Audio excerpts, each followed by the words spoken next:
Good for you to see Adrian tonight. Hello everybody and welcome to the talkSPORT Boxing YouTube channel for the second ever 3156 fight card. Hull back on top. I'm your host, Finlay Sturgis. Delighted to be joined with three-time former world champion boxer Duke McKenzie and of course the promoter Curtis Woodhouse. How are you, sir? Stressed. Yeah, I can understand now why all these promoters seem to have grey hair. This is hard work, but I'm glad we're here. Can't wait for a fantastic night of boxing, and the fans have come out again to support us, which is great. Well, Duke, we've had a brilliant week of sun. Hull City have been promoted to the Premier League. I think it's time we top the week off with some good, proper boxing. I think these small hall shows, as they're called, are the absolute grassroots of British boxing. It's so important, and I'm glad to be here with Curtis Woodhouse because he's the promoter after all. And you know, I'm sure we're going to get a first-class show. Curtis, we've had some chops and changes last minute, but like you said, it's a tough game, this promotion, but how good is it to know that you've got the show on for the fans? Yeah, amazing. Like I said, during the week it was touch and go. Like I said, we had 4 withdrawals, and then on Thursday morning we lost Harry Powell's opponent, who was our top of the bill in the Commonwealth International title fight, so that went through, and up until 3:45 yesterday, Harry didn't have an opponent, and he said to me, Curtis, he looked me in the eye, pulled me close and said, get me a fight. I said, there's no middleweights, there's no super middleweights. He said, I don't care who I fight, I don't care what weight it is, get me a fight. So here we are today, Harry Powell boxing as a middleweight, a cruiserweight tonight. So it's going to be lively. It's going to be lively, just like the first one. The first one, you had plenty of support from people like Dom Ingle and the rest, obviously talkSPORT being the main sponsor. How excited are you to keep building, especially here in Hull? Well, it's important for us that we show that we're committed to what we're doing. You know, we don't just talk it, we're walking how we talk it. Our aim is to build brick by brick by brick, and we're going to be bringing the next champions through the city. I'll go on about this every promotion we have. Hull has never, ever, ever, ever, ever had a British champion, ever, the size of the city. And by the time I finish promoting, if we haven't had a British champion, we've all failed massively. So this is just another step closer to take our fighters a little bit closer to that British title. I mean, Duke, that is some feat. Hull, when you had the likes of Tommy Coyle, Luke Campbell, not had a British title. Curtis is determined to do that. You know, it's quite incredible, really, but I mean, Curtis has just started promoting, so he's got time to build a stable. Once he builds his stable, you get the credibility, the credibility with champions. And as I said before, this is a great place to start. You've got 4-round fights, you've got 6-round fights. It's a very important part of any boxer's development to get these kind of fights under their belt. Especially with foreign fighters coming in, they're always known as tough and resilient. How experienced do you have to be to get past these people, Duke? Well, you know, like I say, this is where they cut their teeth. You know, 4-round fights, 6-round fights. I can remember being sort of 19, 20 years of age, being in a 6-round fight in Atlantic City in America. And do you know what? I really thought I'd arrived. It was a 6-round fight. But to me, that was going from like 3 threes to 6 threes was a big jump for me psychologically.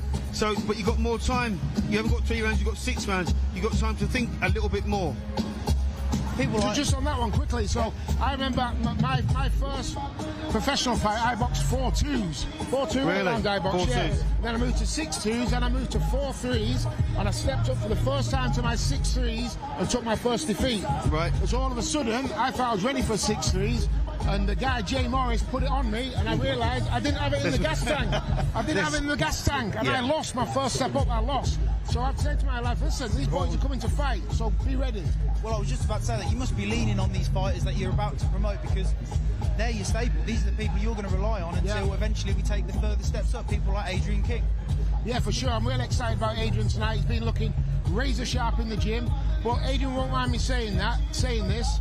He's never delivered what he does in the gym to fight night yet. But he's 21, he's still very, very inexperienced. Hopefully tonight you'll see a glimmer of what this kid can be. Well, I saw in media you were saying that he's freakishly athletic through his size. I mean, he's 21.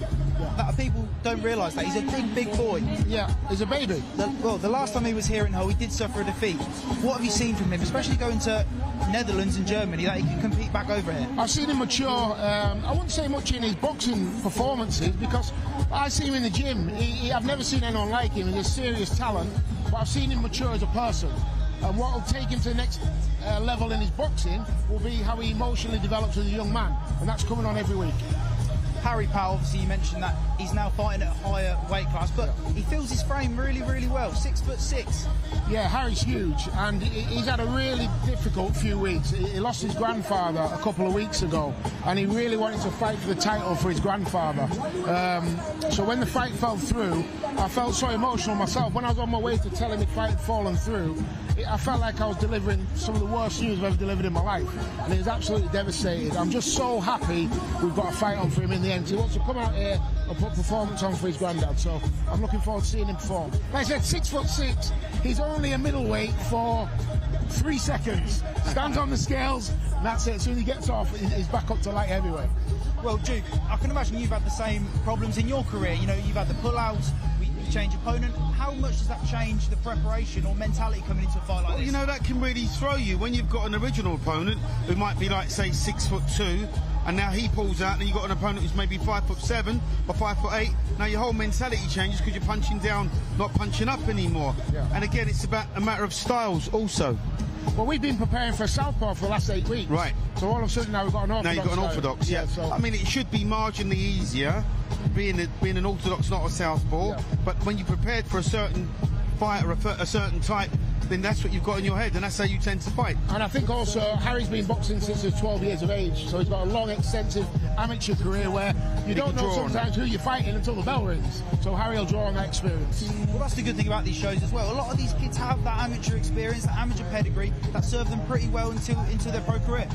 Yeah, for sure. You know, it is important to get... I always say amateur experience is not the be-all and end-all. Experience is key. Now, how you pick up that experience, you're going to pick it up in loads of different ways. I had no amateur fights, and I won a British title. So, you know, without bragging too much, I'm bragging. Yeah, you know what, I wasn't the greatest amateur in the world, but Curtis is right. You need that sort of pedigree, if you will. You know, get some amateur fights under your belt before you make the transition to the professional game. But the best amateurs don't necessarily make the best professional boxers. Moving on to the women's fight, we've got Jordan Barker back. Huge TikTok following. She brings a bit of a crowd, and it's safe to say she's at a very, very high level in the women's game. Recently lost the European title, so you must be very excited to have someone like that on the card. Yeah, for sure. Our first lady, we call Jordan. She's the first female that I manage, and now we've got her on our show. She's been brilliant to work with. She's good fun. She's always lively. She's always bubbly. And our aim for Jordan is to get her active. We want 2 or 3 fights. Then the back end of the year, we're going to try and get a British title fight. That's a great name to sign, just straight off the bat. Especially as your first lady. Yeah, for sure. You know, I'm really looking forward to the journey with Jordan. First fight, Harry Edgecombe has got a rivalry, assumingly, with Ryan Gibbons. Dropped out of the card on Wednesday, sadly. What is it like to have that rivalry? Are we looking ahead, or is it, you know, strictly for tonight? When your original opponent pulls out, then you have to just you've got to refocus. And that only comes, you don't really know until you get in there, until that first bell goes, how you're going to react. But I'm sure he'll be fine. He's got to be very professional in the way he approaches this. Well, that's the thing as well. There's so many different fighters on the card. You get 4, 6 round fighters. It's something that you've always got to keep your eye on in these small shows. Yeah, definitely. And like I said, whenever someone turns up with 10-ounce gloves on, throwing hands, anything could happen. So it's important. I said to Harry, these are the banana skins. You have to make sure that you're more switched on for this fight than any other fight. The title fights, as Duke will tell you, because he had plenty of them, they kind of take after themselves because you're up for it.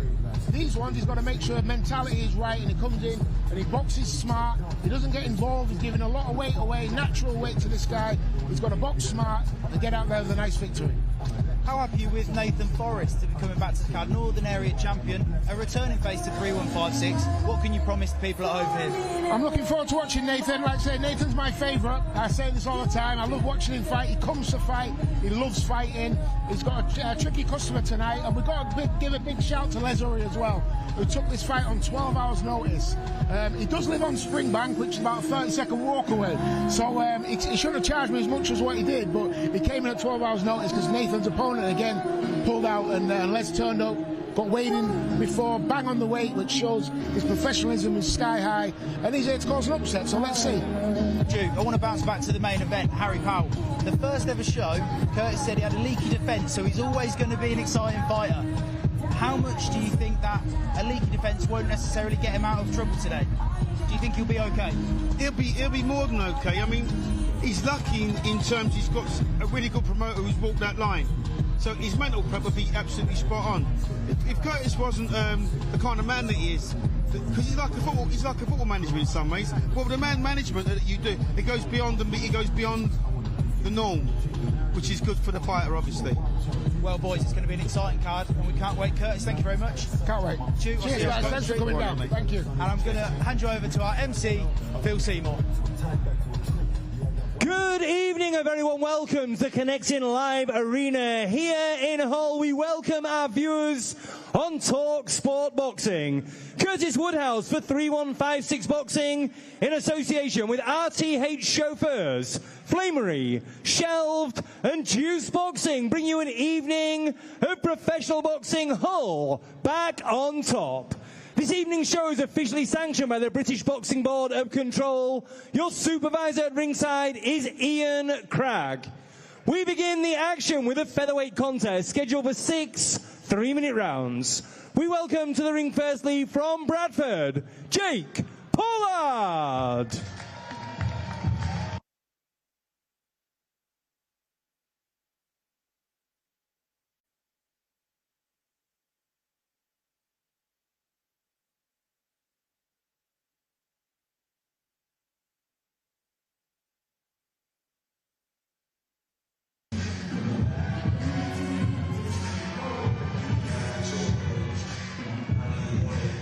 Over there, mate.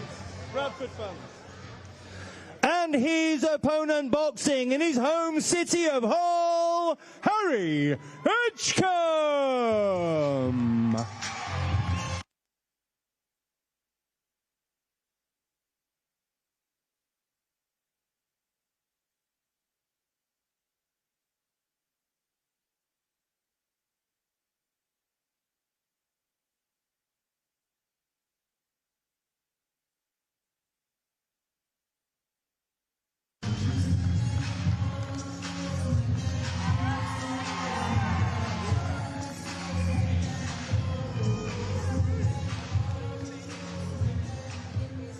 Your officials for this contest, all appointed by the British Boxing Board of Control. Your timekeeper at the bell is Chris Hancock of Doncaster. Your referee is Howard Foster, also of Doncaster. It's time now to meet the boxers. We begin in the blue corner. Wearing white trunks trimmed with gold and blue, he weighed in at 9 stone, 2 pounds, 2 ounces. This evening he boxes in his 111th professional contest from Bradford, Jake Pollard. His opponents across the ring in the red corner. Wearing white trunks trimmed with blue, he weighed in at 9 stone, 2 pounds, 3 ounces. He brings to the ring a perfect professional record of 3 wins from 3 contests. From right here in Hull, Harry Edgecombe.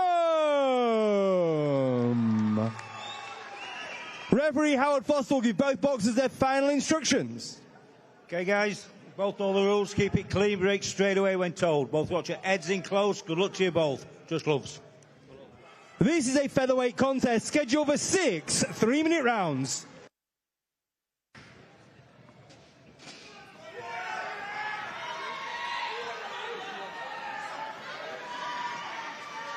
Round 1. And we're off. 3-1-5-6. Both popular boys coming in with a ring walk, hey Duke? You know what? These small hall shows are great, you know, because, like I say, you know, they bring the crowds with them, don't they, you know? And obviously, being a 6-round fight, they haven't got time to feel each other out. These two just gone straight to work. Indeed, Jake Pollard, a very, very popular journeyman. He's been doing the rounds, especially in the north. It's nice to see him step in again. Well, you know, these so-called journeymen, you know, next week he'll be fighting again. If he doesn't win today, he'll be fighting again. You know, that's all he knows. He's a fighter. He just wants to fight. Jake Pollard as well actually fought Ryan Gibbons, who Harry Edgecombe is set, well, wanting to fight next with that big rivalry. So it'll be interesting to see how Harry gets on. Does he take him out? Well, you know, right now Pollard's just trying to walk him down. He's not really looking where he's going. He's just swinging shots a little bit aimlessly. And what Edgecombe's doing, he's using a nice jab. He's fighting off the back foot. He's throwing nice little flurries on the inside, little 1-2s. It's all about staying calm, isn't it, on that back foot, especially when you've got someone walking forward with their head down. Well, Pollard's like he's like a little bull. He's like a bull. He's just walking forward. He's got his chin down. He's got his hands cupped around his head. You know, trying to just put the pressure on Pollard all the time. But Pollard's being quite smart. He's being cute, keeping his hands up because he's going to need to. Definitely, lovely little uppercut there, and a body shot. It's all about keeping it slick. There you go, another lover slip there. Just keeping it light on your feet, round the ring, bouncing about. We can work the shots on the outside. Yeah, Edgecombe's doing a good job at the minute in not getting hit. He's fighting off the back foot because Pollard won't allow him. He won't give him any sort of like ground really. He's closing him down quite quickly. It's intelligent boxing by Pollard right now. It is, and like Curtis said earlier, he's going to be keeping a real eye on Harry Edgecombe. Signed with 3156. Oh.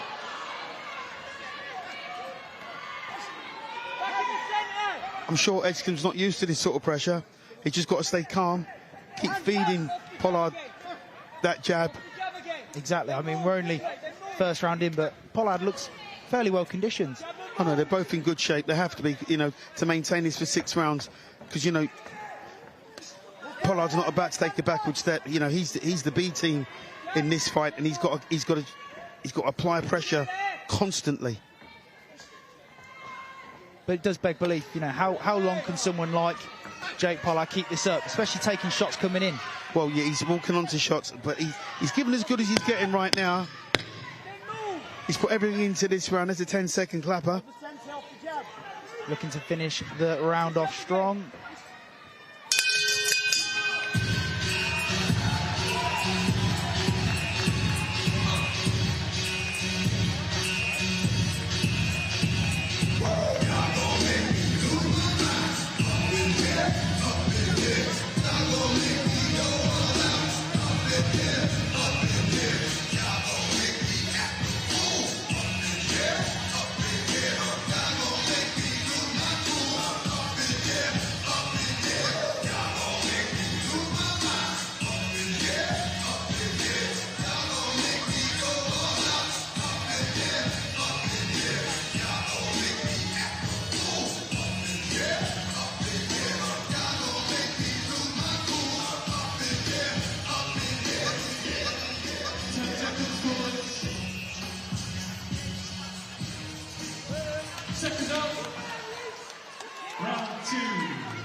Round two, kind of starting off exactly how the first round did. Well, you know, like I say, it's a 6-round fight, and they haven't got time to plot and, you know, try and lay traps on one another. They've just got to get to work. You know, what Pollard's doing, he's walking Edgecombe down, and he's throwing shots quite aimlessly, like I said, big roundhouse punches. But, you know, Edgecombe, to his credit, he's picking out really quality shots. He's throwing nice little jabs. He puts an uppercut in on occasion.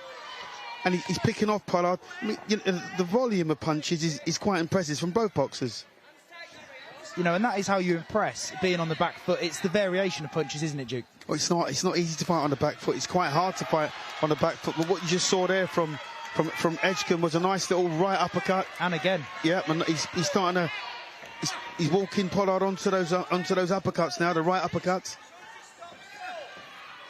That's the thing with people like Jake Pollard. Like I said, they've been around and they're hard to get out. People like these are hard to get out, so fighting on the back foot is that extra bit of pressure. Oh, it's extra pressure, and you've got to be fit to fight on the back foot. It's harder to fight how Edgecombe is fighting off the back foot than it is to be the pressure fighter going forward. Anybody can go forward throwing shots. That's not the hard part. The real trick is to do what Pollard is doing off the back foot. Lovely uppercut there from Pollard. Yeah, and picking nice quality punches. He gets one back from Edgecombe. There was a thumb covered by the gloves, though. You know, if Edgecombe starts whipping these shots up through the middle, because what he needs to do is trying to find a way to stop this onslaught coming through. He needs to land a clean punch to stop this guy in his tracks. There you go. That was a clean punch by Pollard, though, straight overhand right. And the uppercut. Yeah, Pollard's making this quite interesting. He fancies it. Oh, 100%. He's not come to roll over. Like I said, been on the 3156 card before. lost, but it's all about how you make your own account for yourself. This is how you get the extra prizes, journeyman. Sure, I saw his last fight. I was here. We did his last fight, and he was exactly the same in his last fight, but not this aggressive. Well, that was wild. He's a little bit of a play, you know, he's playing games a little bit there with Edgecombe. You know, just sort of sticking his chin out a little bit, inviting him to throw the shot. Great slip. Edgecombe's just got to be, he's got to be smart. He can't lose his form. He can't lose his shape. He's got to keep feeding Pollard that jab, make him eat it. Coming off the back foot, I suppose you want them to throw first, don't you? So you can slip and move off that centre line. Well, you know, I mean, you know what? Saying it's one thing, doing it's another. When the pressure's this intense, that's a hard thing to do. But yeah, that's what he should be doing. Just stepping back with small margins.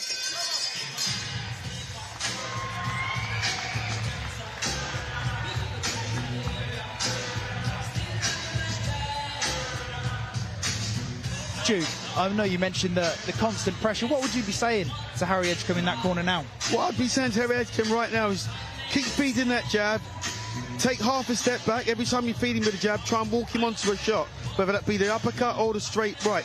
You know, you've got to keep feeding. When you've got an aggressive fighter in front of you, you've got to feed them. Because if you get into a dogfight with him, that's what he's looking for. He wants you to fight with him. So if he fights with him, he might come unstuck. He's got to be the smart guy. Yeah, I thought Pollard's second round there was a lot better, actually. Yeah, but I mean, you know, Pollard boxed a very intelligent round, that particular round. I thought that was a better round for him the second round than the first. I mean, I think it's like pretty even right now. There's nothing in it. A round apiece.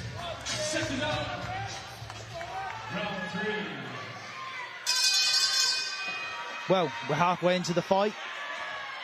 And it's a good one. Constant pressure versus that counter-punching slick style. It's nice to see. See what you're getting now, the pace has just dropped off from Pollard now. He's not as aggressive, he's just standing in front of Edgecombe now. And this is where Edgecombe really needs to feed him that jab and the uppercuts like he's doing. You've got to learn to read body language, which is what Pollard's doing now. He's reading the body language. Sorry, Edgecombe's reading the body language of Pollard. Well, you can see with Pollard, them small steps, he looks fairly square because he's playing the short game. He's not banking on them long shots, sorry. No, see, like I say, what Pollard isn't as aggressive. He's walking forward now, but his actual work rate's dropped off somewhat. So what he's allowing now with Edgecombe, who can block these shots and pot shot a little bit, pick the shots. Just keep picking his shots. Drop the uppercuts in now, because like Pollard's, his game's dropped off. Lovely jab there from Edgecombe. That close work there from Pollard, like we see. Lovely, clever shot there. See that small margin you mentioned there. He come back out and he fired with the backhand. Yeah, I mean, you know, like I say, with Edgecombe, he's doing the right thing because, like I say, just takes that half a step back, gives yourself enough space to land a shot. He's going to the body quite nicely now with both hands. And that's where you see Pollard start to slow down with the body shots. Very intelligent. The body shots generally take your strength away when you're quite an aggressive fighter, and you start getting hit with the body shots. They take it out of you and knock the wind out of your sails. So as I said, the pace has dropped off now from Pollard. He's not being nowhere near as dominant as he was in that first round when he threw everything at Edgecombe. And that's where you can see Edgecombe coming just around the ring a bit. He feel like he can sprinkle around the ring. Well, you know, Edgecombe's fighting quite an intelligent fight. He's not as experienced as Pollard, and because Pollard's had, you know, a whole host of fights. He is the journeyman. You know, he knows next week he'll be fighting again. The week after that, he'll be fighting again. This is how he fights. This is his kind of style. But what's happening now is that Edgecombe, he's starting to outwork him now. See, the volume of punches has dropped off quite alarmingly from Pollard. And that's where you start to get exposed. You know, your hands coming down a bit, you come in a bit slower. And that's where we see Edgecombe doing a lot of work. It's quite classy, really, from Edgecombe, because he never got drawn in the initial round. He sort of bided his time, if you will, for a little bit. He's boxing quite well. He's putting little clusters together. Like that. Brilliant uppercut followed by the left hook. The right uppercut, the left hook, they all landed quite cleanly.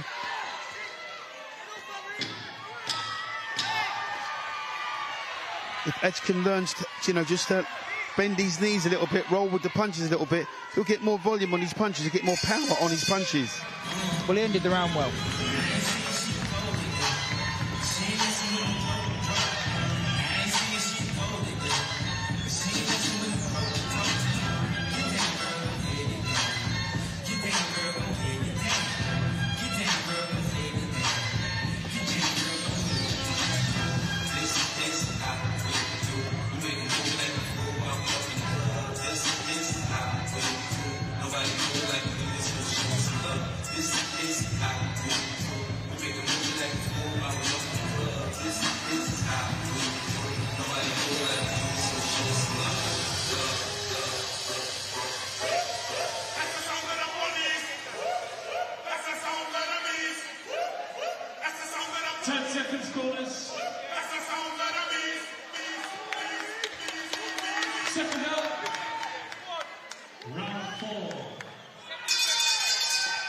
Well, for someone who we thought was slowing down considerably, Jake Pollard was straight up. 20 seconds left and he was up. His game, he's as game as a pebble, this one. He loves to come forward. He loves to be in a fight. He can just feel the fight slipping away from him in that round. So he started this round very aggressively. But these are nice jabs that we're getting from Edgecombe. Just giving himself enough space to hit little pocket shots, little uppercuts on the inside.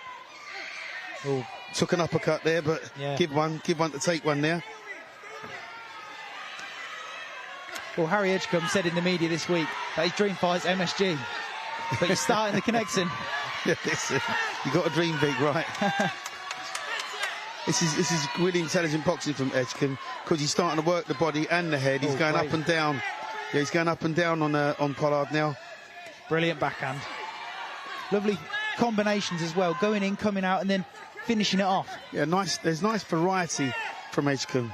You know, we're seeing the whole variety of punches. Jabs, hooks, little uppercuts. He's blocking shots quite well. And I suppose someone like Jake Pollard is going to give him the ring IQ that he will need later on in his career. You know, if Pollard wasn't so bullish and gave himself just a little bit of space, he might have a better chance of landing these shots. What Pollard is doing is getting too close and smothering his work. He gets his head right on Edgecombe's chest and he's trying to punch from there, but he's swinging the shots in. Instead of looking in, maybe looking down the central line, looking him right in the eye, and then throwing little short, neat punches on the inside where he could have better success. He's not quite doing that. So what Edgecombe does, he gives himself that little half a step back, as you just see there, and he plants his shots. It's good boxing from Edgecombe. Well, that's why we're seeing the uppercut. Oh, there it is. He's hurting me, hurting now. Well, that's why you see the uppercut landing so well, because he's too close. Jake Pollard, he's got his chin too far down, too close. And that right uppercut's been landing all night. Yeah, he's not looking. You see, what Pollard does, like I say, he gets really, really close. He gets his head on Edgecombe's chest and he tries to punch from there, but he's not looking where the punches are going and what's coming back at him. But this is good boxing from Edgecombe. Every time Edgecombe throws a combination, he tucks up quite nicely, so he doesn't take too much back in anger. See, that was a great slip there as well. All of these shots seem to be telegraphed now from Pollard. Harry Edgecombe has really found his feet. Yeah, he's getting more time now to plant these shots, Edgecombe. Oh, caught on the outside though.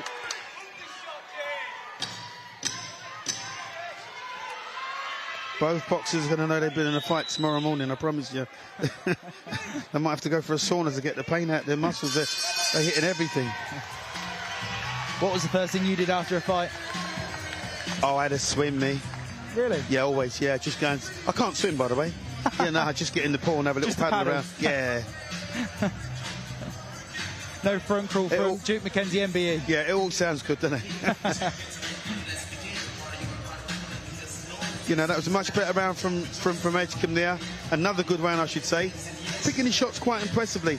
It is so hard to fight as a counter-puncher off the back foot when the pressure's on you constantly and maintain your concentration. But he's doing a good job up until this point. Can you think of an example of your own where you've had to deal with someone like that? Sure. I mean, you know, it's a good way to cut your teeth. When you're in little hard fights like this, when you're in like a 6-round fight and the pressure's on and you have to think outside the box, you know, it's a good way to learn because the pressure's only going to mount and get more as you get more successful. But at least with this sort of experience, you know how to cope. Well, into the penultimate round of the first fight. On 3-1-5-6's Hull back on top.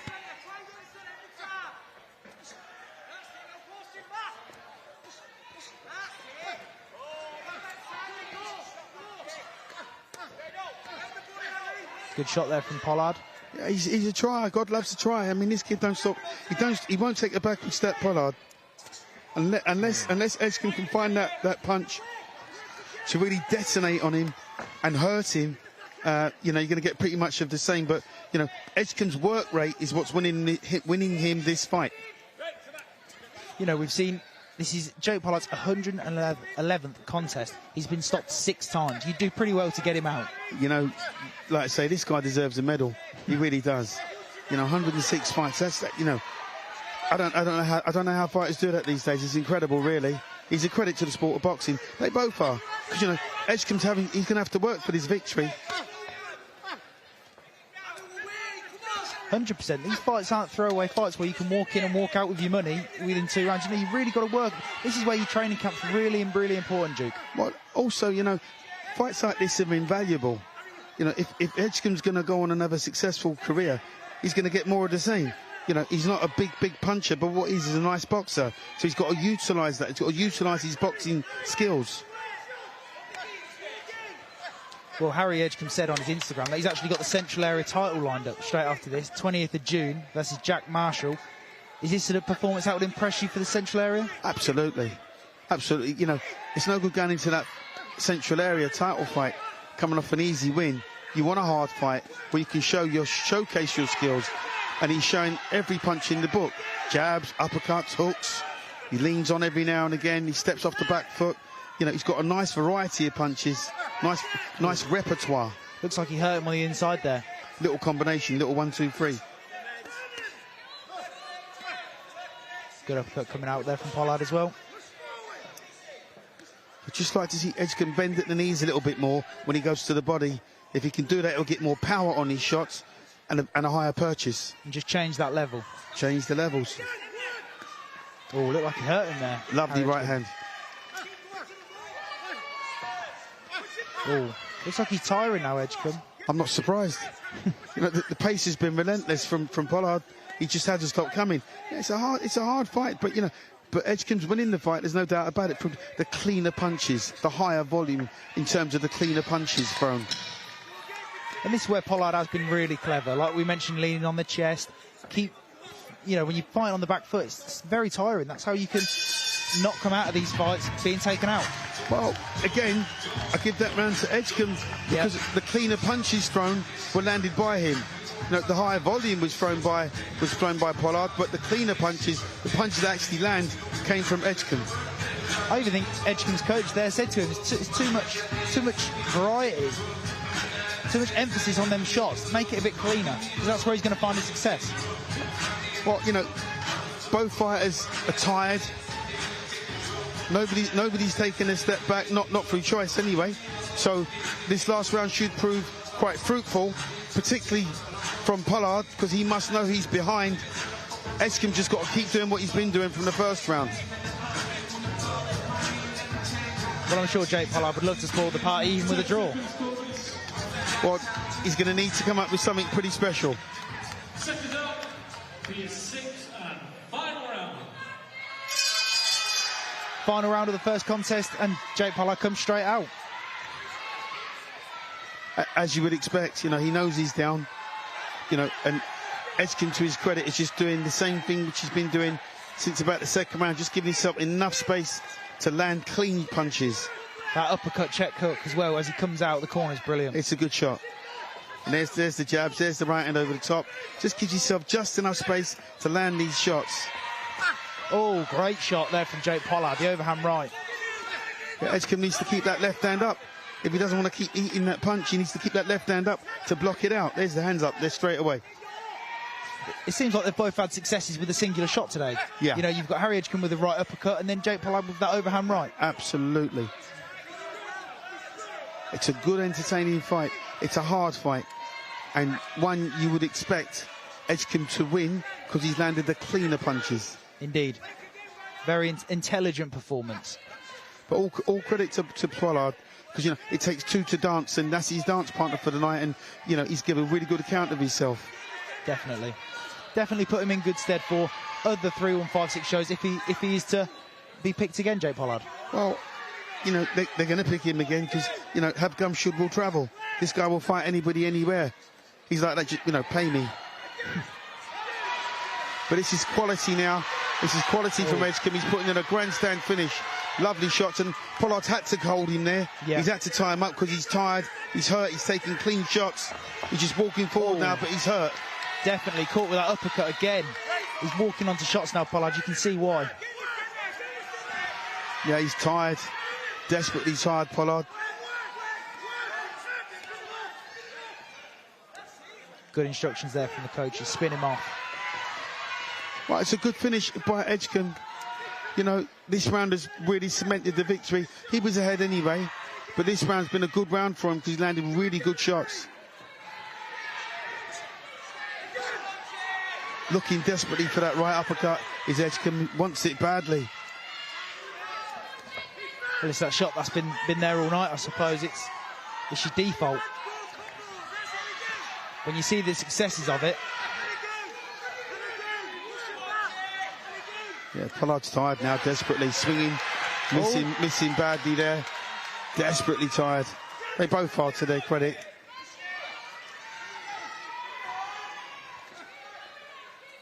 And like we mentioned, it's no shame not getting someone like Jake Pollard out of there. No, absolutely. You know, I would much rather go the distance on a personal level where you can actually learn and develop than knock somebody out and get a full sense of security. Well, it's what Curtis said earlier. When he jumped up the rounds, he didn't know how good he truly was. Great finish. Great finish from Harry Edgecombe. And what a fight, Duke. Perfect way to start a show, right? Indeed. Absolutely perfect.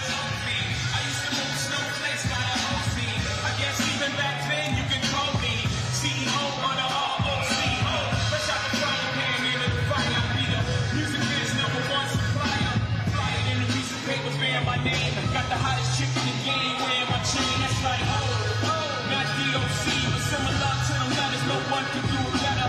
I check cheddar like a food inspector. My homie Strick told me, dude, finish your breakfast. So that's what I'ma do. Take you back to the dude with the Lexus. Fast forward the jewels and the necklace. Let me tell you dudes what I do to protect this. Shoot at you like it's like movie and reckless. Say a movie, dogs.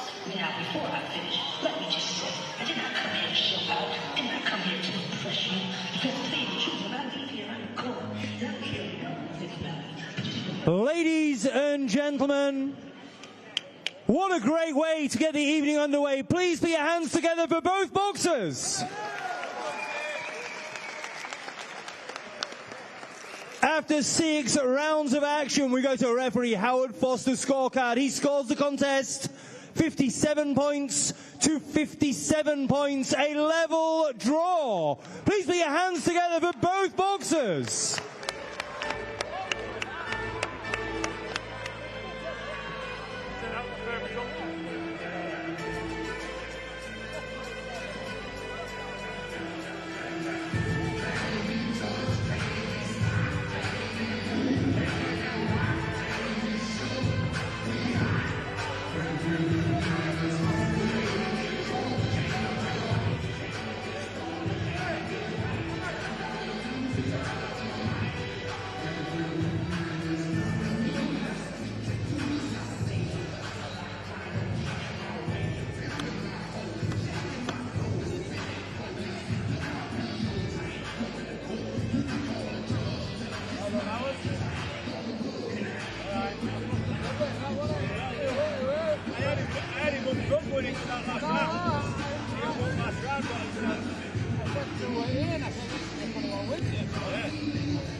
Well, what a start to the 3-1-5-6 fight card. Hold back on top. A draw, something we didn't see sat over there in the commentary, Duke. I never saw that coming. It was a good fight, it was a close fight, but I had Edgecombe nicking the fight. He just won it for me. Clean the punches. Take nothing away from Pollard. Fought his heart out and never took a backward step. I mean, the referee is the official in that ring, and he's maybe sometimes you can see a different fight when you're inside that ring as you do outside of the ring. Good fight nonetheless. I mentioned on commentary that the Central Area title was already set up for June 12th, and you said that put him in good stead. Does that result change that? It should do. I mean, you know, if you're fighting for an area title, then that's a step up in class. If you're coming into that off a draw, that's not a good look. I would, if it was me personally, if I was looking after Edgecombe, I'd get a return. I'd take a return. There's no rush. The chances are, if he takes the area title fight, might not win it. Might win it, might not win it. Why take the risk? A lot of people look over the Central Area titles. They want bigger and better, but the Central Area titles aren't to be disrespected. Oh, listen, area titles are great. They really are. Good place to cut your teeth. You know where you stand. And like I say, sometimes you get a false sense of security. Fight for an area title when you're not actually good enough for an area title. So, you know, he's got a draw tonight, so the alarm bell should be ringing. Well, that was a step up in rounds for Harry, going the 6 rounds instead of the 4 that was originally set to take place tonight. Do you think that maybe stopped him taking the win? Just an extra couple of rounds? I mean, you know, like I say, going from where he was to 6 rounds, area title fights, I believe, are 10 rounds. That's another jump up in class. So what he should be saying to himself is, if I've just come off a draw, maybe take a little step back. Because if he, you know, that was a hard fight tonight. I'd like to see that fight that we just seen over 10 rounds. We look to the rest of the card now. We've got other people like Ellis Price, who is up next, under Dave Caldwell. Great amateur pedigree, a GB fighter as well. Are you excited to see someone like that come back over here? It should be, you know what, I don't think we're going to get a bad fight tonight. I think all the fighters are going to step up. You know, these are all what we call grassroots fights, 4-round, 6-round fights, where they have to fight. They haven't got time to plot, they haven't got time to figure out strategies and tactics. As soon as that bell goes, they've got to fight. Well, seeing that performance there with the draw, Dave Caldwell will be pushing his fighter to maybe get the finish, you think? No, it's still good matchmaking. What you want from your young fighters is to put them in real fights. That's how they improve, physically and mentally. Well, I mean, that's a great start to the card. Unexpected, but that's something Curtis will want. Them 50-50 fights as we look further and further into the card and later in the night. Yeah, you know, you don't want to go to a show and know everybody in the red corner is going to win because it's the home fighter. You know, you want 50-50 fights, and that's what that was, a 50-50 fight. And that's why the result was a draw. I asked Curtis earlier, I know I didn't bring you in, but is there a fighter that you've been looking and you're excited for? Obviously, being on the first card, there are some returning faces. Is there anyone you're looking down later in the card that you're excited for? Yeah, I'm looking at, to be honest with you, I'm looking forward to all the fights tonight. I like 4-round fights, I like 6-round fights, because they're not title fights, they have to fight. In title fights, you've got time to plan and plot your moves. But in these 6-round fights, you've got to just fight. Yeah. And well, you look to people like Adrian King also taking that step up and coming back into the country. So when you get that foreign experience, you want to bring that in and show what you've learned. Yeah, I mean, like I say, you've got a full house. These guys have brought big crowds with them. They've got to perform. Someone like Jordan Barker as well, coming off a European loss, coming back to an arena like this, you think that would do someone like her well? Just to get back under that column. Like I say, if you're coming off a loss and now you're coming to fight and you're, you know, it's the fight after the loss, sometimes it's hard psychologically to pick yourself up. So you won't know until that bell goes, what's going on in here? Well, like I said, Ellis Price is up next, fought at the Oak Hill Stadium, sparred with people like Dalton Smith. Iron sharpens iron. How confident would you be coming into somewhere like this? Well, listen, Dalton Smith's world champion, right? So when you've been moving in that kind of company, that sort of confidence rubs off on you. So you've got to expect a big performance from him tonight. And yourself, is there any sparring stories that made you really push yourself in camp more than it did you fight? Yeah, I had a fight in, like I say, I think it was Atlantic City one year. Although I got the decision, I don't think I won the fight. So my 4-mile runs went to 6-mile runs. My 6-mile runs went to 8-mile runs. You guys got to step up. Right, well, Duke, I think we're ready for the second fight of the night. So I'm going to hand you over to our MC, Phil Seymour.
And now the action continues with a super welterweight bout scheduled for 6 3-minute rounds. We welcome to the ring firstly from Wednesbury, Josh Morris.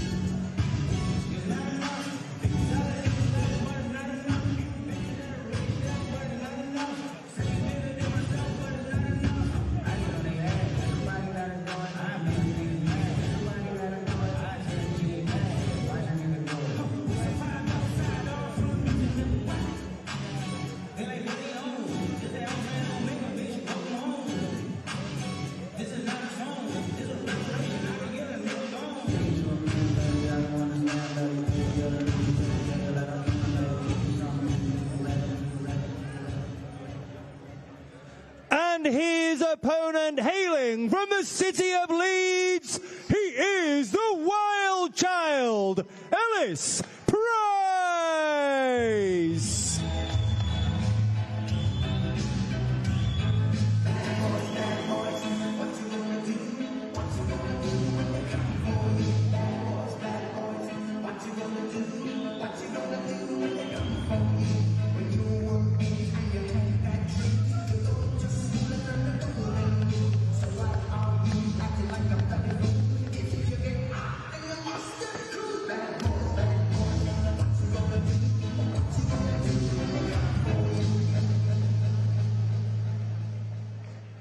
Your officials for this bout, both appointed by the British Boxing Board of Control. Your timekeeper at the bell is Peter Humphrey of Doncaster. Your referee in the ring is Michael Alexander, also of Doncaster. It's time now to meet the boxers. We begin in the blue corner. Wearing black and green shorts, he weighed in at 10 stone, 8 pounds, 2 ounces. This evening he boxes in his 13th professional contest. From Wednesbury, Josh Morris. His opponent across the ring in the red corner, wearing black shorts trimmed with cream, he weighed in at 10 stone, 4 pounds exactly. He brings to the ring a perfect professional record, 4 contests, 4 wins, 2 wins coming by way of knockout. From Leeds, he is the Wild Child, Ellis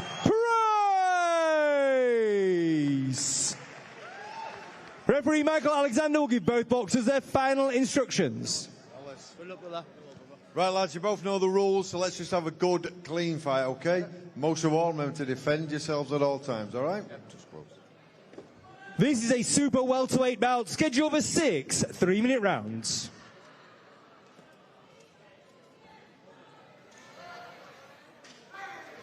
Seconds out, round 1. And here we go, Ellis Price bringing us in to the second fight of the night. Great amateur pedigree and looked very comfortable coming into the ring, Duke. He's very well scored, as you would expect. But just walked onto a big left hook there. Had a last-minute opponent change, Price did, and he's now fighting a southpaw. So, you know, that's definitely something that changes. That doesn't help, fighting a southpaw, definitely. But he looks well scored. You know, he's got a nice style. Well, you would expect so, being from the Dave Colwell gym. Yeah, you would. But like I say, he's got a nice style. Oh, and he took the knockdown. There's 1, 2, 3, 4. Great shot from 5, Price. 6, and the first knockdown of the night. He doesn't look like he's going to get 8, up. Duke. 9, he's not making it. He's gone. 10. Wow.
and gentlemen, before we announce the result, can you please put your hands together for both boxers?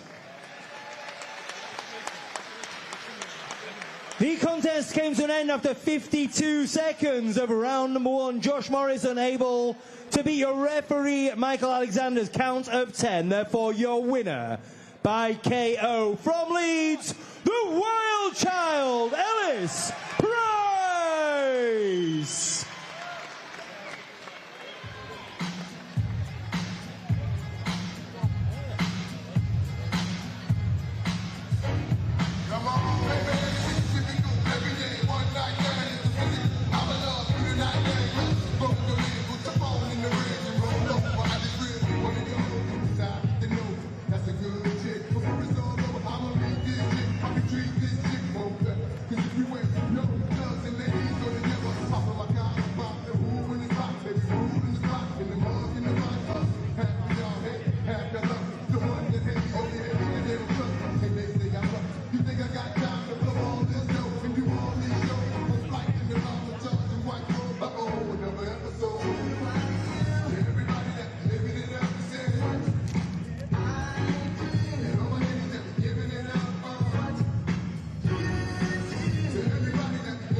This one.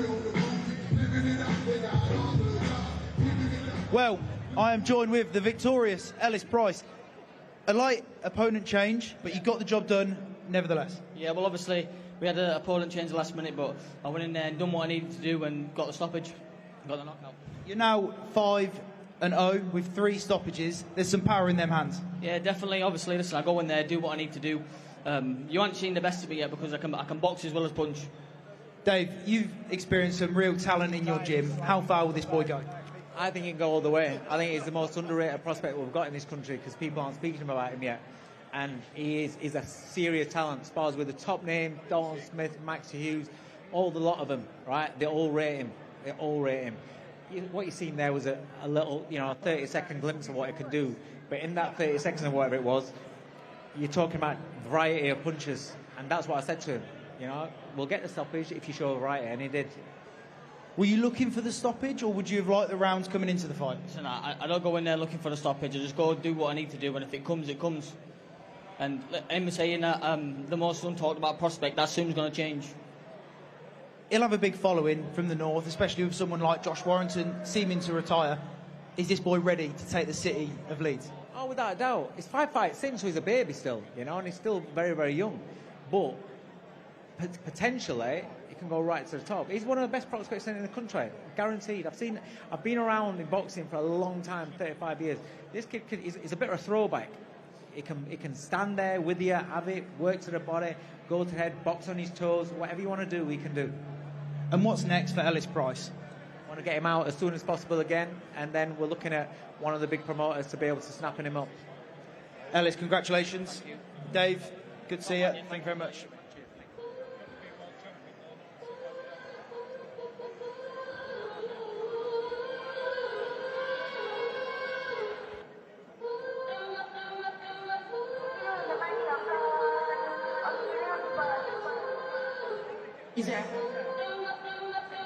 And if you next time I go into back, go into the beast, then you should get to be max. Get to be 10, not the base to be max. Please just rewind, then you should get to be max.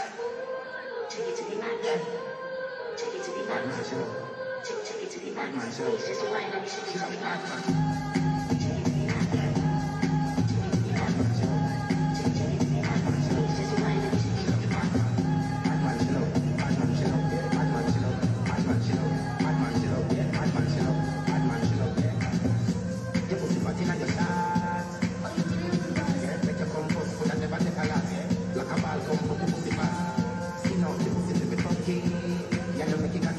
Original girl, some of them had in a car.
Well, blink and you'll miss it. What a performance from Ellis Price. Great amateur pedigree and certainly showing it in the pro game as well. Duke, like I said, blink and you'll miss it. That was pretty quick. I blinked. That's the thing. I blinked and I missed it. I mean, it was such a quick shot. You know, stylistically, he's got a lovely style. He's nice and relaxed. Obviously, been well schooled, and he just fed the shot, slips it in. Next thing you know, 52 seconds is no time at all. But that's testament to his power. It was a quick shot. Well, indeed, you know, that's his 5th win now in the pro game, 3rd knockout. This kid's got some proper power in his hands. Well, you know, like I say, it's good and it's bad. I don't want to knock him because it's a great win. It's fantastic, and you want to get these guys out there as quick as you can. You don't get paid for overtime in this business, and that's exactly what he did. He just went out there and helped himself. Of course, we want to see more rounds out of him, and we will, I dare say, in the future. But right now, that's such a great. It's a great win. A win's a win. Well, it's certainly a testament to the power because, you know, we look in the last fight, we were wanting Harry Edgecombe to just whip that shot in. You know, play the long game on the counter and come out. That boy has perfect execution of the punch. Whip that round. Didn't see it coming. Well, they're the sort of shots you don't see coming. You know, shots that come out of peripheral vision, come right out of your sight of vision. You can't see them shots. And like I say, he whipped that shot in the blink of an eye, the fight was over. And the pain that guy must have felt, Morris must have felt, was quite excruciating. And that's the great thing about this stoppage as well. He had the time to get up, and he wouldn't. He wasn't knocked out. He could have stood up, but there's some, like I said, there's some power in that hands to dare to get up. No, he wasn't getting up. He needed a lot more than that. We're going to bring you in. How are you? I'm very well, very well. I think it's been a good start to the show. You know, the first fight was a cracker. That one there didn't last too long. I had a bit of a chat with Ellis and said he could have got a bit of a sweat on, but I think he's caught him with a good body shot, with a good shot. Good shot. Yeah. You know, like I say, in the blink of an eye, you didn't really see that shot coming. No. You never saw it coming because it's not like he even set it up. He was just sort of jousting, juggling for position a little bit. Threw the shot. Next thing you know, fight's over. Yeah, that's it. And if you're not ready for them type of shots, if you hit them in the solar plexus, you've got no chance of getting up. Doesn't matter what you do. You hit it there, and it went straight through that gap, and it was a very good shot, very calculated, very good. So I done well. Well, that was the great thing about the shot. It was so calculated. When you're fighting orthodox and southpaw, you've got to fight for that outside position, and he found it perfectly, and that's how he got the shot off. Yeah. Well, you know, southpaws, as you know, can cause anybody nightmares, but he didn't have enough time to cause any nightmares because he was the nightmare. He got out of there really quick. Definitely, orthodox are used to sparring. The southpaws are used to sparring orthodox. Well, orthodox don't get a lot of southpaws sparring, so they're a lot more used to it, you know. But he worked it well. He worked it very well. His body shot round the side. I think had him a little bit worried. You could see him covering up, and then he just left himself exposed, and he seen that gap. And it's all about them fine margins in boxing, and he found that little margin, and he found that gap. So that was a good performance. Very good performance. The performance certainly matched the ring walk. He came in. He was very blasé, very confident in the ring, and his performance showed that. Yeah, confident. I don't think he was arrogant. I think he's very confident. There's a difference between arrogance and confidence. He got in there very, very confident. He looked well, he looked fit, he looked strong, and his performance matched it. And Duke, to have someone like Dave Colwell be in that stable and have so much, you know, what the words of affirmation were so clear that this kid is going to go right to the very top. Well, you know, success breeds success. If you've got a promoter, manager, stroke manager in your corner, you know, he's turned out a whole host of champions previously. This could be the latest in a long line. Especially with someone like Josh Warrington, you know, he looks like he's probably at the tail end of his career, especially that loss to Lee Wood. This kid could take the city on his back. Well, you know, boxing's looking for new stars all the time. This could be the start of something really big for this kid. We'll move on to the next fight. I know you're ready for Nathan Forrest to jump back in. Yeah, I'm looking forward to seeing Nathan. I think Nathan's one of them guys, he's hungry. He's not bothered about money, he's not bothered about anything else, he just wants to fulfill his potential. And when I hear a boxer say that, I want to fulfill my potential, and I want to make sure I've done the best I can do. When I finish boxing, I've done the best I can do. I've got goosebumps now. Stuff like that I love to hear from a fighter. I love to hear that. Well, it's very rare, Duke, to hear someone like that who just wants to fight. The money can come later, but it's all about what you produce in the ring, and the titles will come. You know, when you've got young boxers on the way through, fights like this are so important. When they actually speak about winning and how they win and when they want to win and how they want to fight, a very important part of their development mentally, psychologically. You know, that will to win is great. To have that drive is fantastic. Well, you must see a lot in Nathan. To have him back on the 3156 card shows a lot of potential. Oh, I think he's got great potential. Like I said, I think we've found the diamond in the rough work with Nathan. You know, he's had, I think it's his 11th fight. You know, and he's yet to be really, really tested. But I tell you what, you know, put him up against somebody when he's had a few, you know, got rid of that ring rust. He's had a few fights. He's going to be a real worry in that division, without a doubt. You know, I can see him really working hard and doing very well. And Curtis is coming in with these 50-50 fights, so we should see Nathan Forrest have a good old test tonight. Yeah, but and the one thing about Nathan, that's what he wants. He wants good fights. He wants to stand there and exchange. He wants to be able to show his skills. He wants to be able to show that he's versatile in the ring.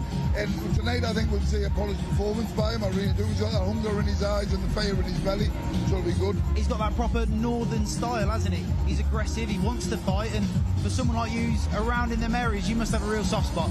Definitely, without a doubt. I think it's a Geordie and a mate there, without a doubt. I think we've got something a little bit not quite right upstairs, but you know, he's a proper working man.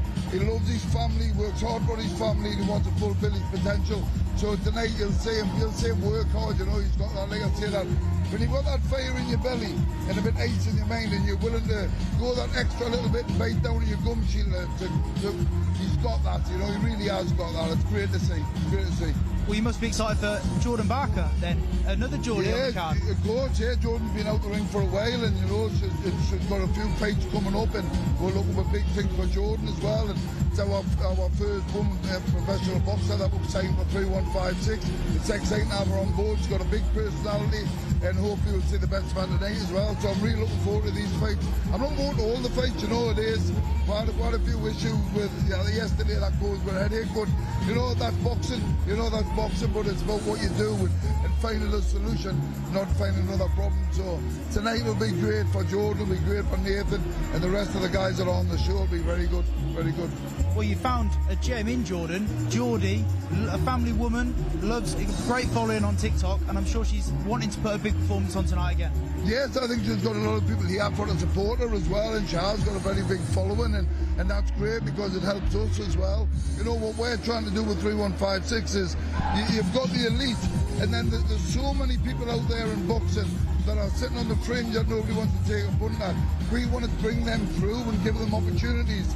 Get them fighting in places like Hull, because Hull is a little bit of a forgotten place. There's some great fighters over the years, but everybody tends to move away.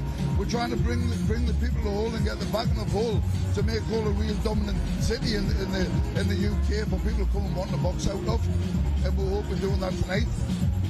Well, Duke, we mentioned Hull being almost a forgotten city in boxing, but once with Luke Campbell, Tommy Coyle, a very interesting city for boxing. Well, you know, what these guys are trying to do here, it's a great idea, it really is. You know, and to bring boxing to Hull, I mean, I've never been here before, so this is quite new, but you know, it's like a new concept almost. And you know, it's another full house, providing they can get, you know, bring up these young fighters and get them through. This place is going to get bigger and bigger and bigger. Well, I think we're ready for our third fight of the night, so I'm going to hand you back over to our MC, Phil Seymour. Thank you. Thank you very much.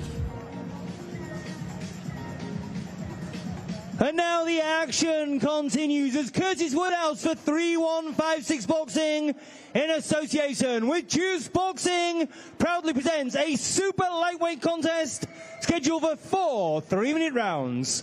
We welcome to the ring firstly from Hull, Les Uri.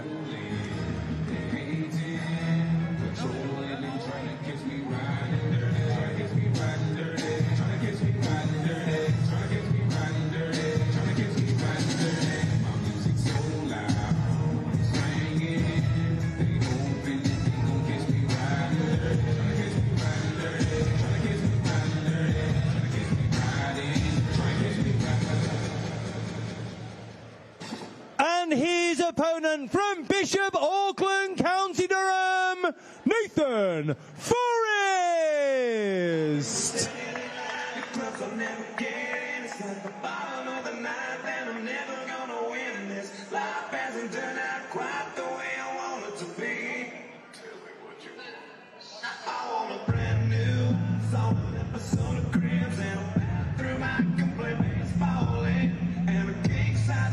Big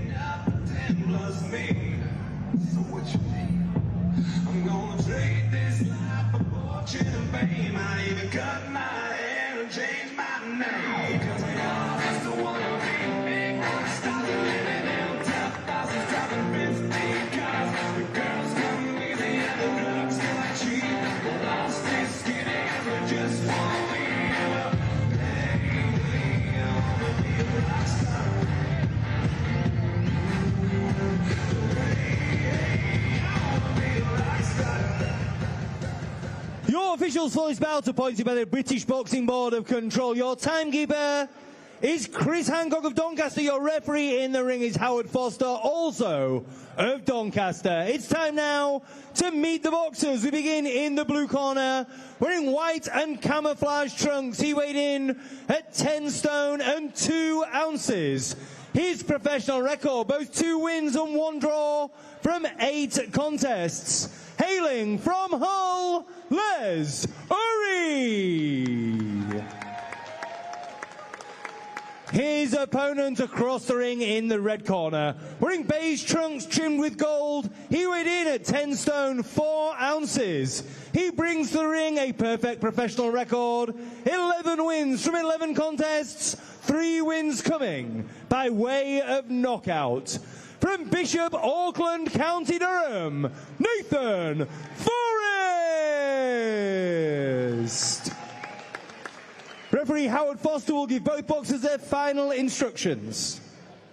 Okay, guys, keep it clean, break straight away when told. Both watch your heads in close. Good luck to you both. Touch gloves. Good luck, lads. This is a super lightweight contest scheduled for 4 3-minute rounds.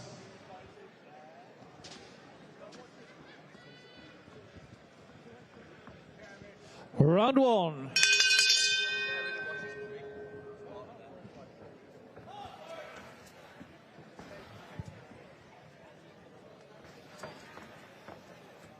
Ari's got to be very mindful. He's got a nice guard, but you know, Forrest he's like a predator. You know, he hasn't thrown a shot yet. He's just stalking. Nice high guard, putting the pressure on. He's a big puncher. Forrest, he's just he's very menacing. He's got his hands up. He's got his chin down. You can see once he starts to throw them shots, they're going to go. I think you're right, Duke. I think when he starts to let his hand go, you'll see him. And he 1, body 2, shot. 3, Hurt him with the body 4, shot. He just folded like 5, a deck of cards. 6, 7, 8. Took his time and picked these shots. Well, that shot from Forrest went right round what they call the floating rib, yeah, which is right round behind the elbow. There's no muscle there. So now Ari's in like the survival mode now. Yeah. But he's cutting that corner brilliantly, isn't he, Forrest? He is. He's looking for that same spot again. He can bang as well, you know. He can hit. He got him. 1, 2, 3, 4, 5, 6, 7, 8. And he's waved it off. No surprise, no surprise. The flurry of punches from this kid were very impressive. You know, Forrest is a two-fisted fighter, what I call a two-fisted fighter. He's not interested in jabbing, he seeks and he destroys.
Ladies and gentlemen, before we announce the result, we would just like to make clear Les Uri agreed to that bout on Thursday of this week, so Nathan Forrest will be able to have a contest. Please put your hands together for both boxers. The contest came to an end after 1 minute 26 seconds of round number 1. Referee Howard Foster deeming Les Urry in no position to continue. Therefore, your winner by TKO from Bishop Auckland, County Durham, Nathan Forrest.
Well, that was just as quick as the last, and I'm with our winner, Nathan. How was that? Yeah, I was pleased to be able to box tonight. Like the MC said, he only took that fight on Thursday, but he was ready to box. Where we had a last-minute dropout on Tuesday. I think the other lad had a problem with his medical, so it was looking like we weren't going to box, but thankfully we managed to get Les Urry in and managed to get under the lights and make the weight and have them little gloves on, so that was what I needed. You must be thrilled that Les did step in, because to showcase skills like that is always great for your career. Yeah, definitely. This year was all about activity and just getting out as much as I could, so early on in the week I was devastated thinking I wasn't going to be able to box. Thank God for Curtis. Curtis worked his magic and searched up and down the country, and he actually managed to find an opponent in Hull, which was good. So massive thank you to Curtis for making sure I got out this weekend, because it's only going to set us up for later on in the year. And it's an exciting time for 3156. You're now under the banner with a Northern Area title. How excited are you to get back out there again? Yeah, I'd box every weekend if I could. I think I've said it before. I'd love to be a journeyman. I could just go and box every weekend if I could. I love it that much. So hopefully Monday we'll get another fight date booked in and another good fight, and just try and step up the levels, and hopefully we can step into a title fight or a big fight and something exciting later on in the year.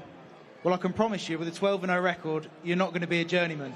So congratulations to yourself, and all the best in your next fight. Yeah, thank you very much.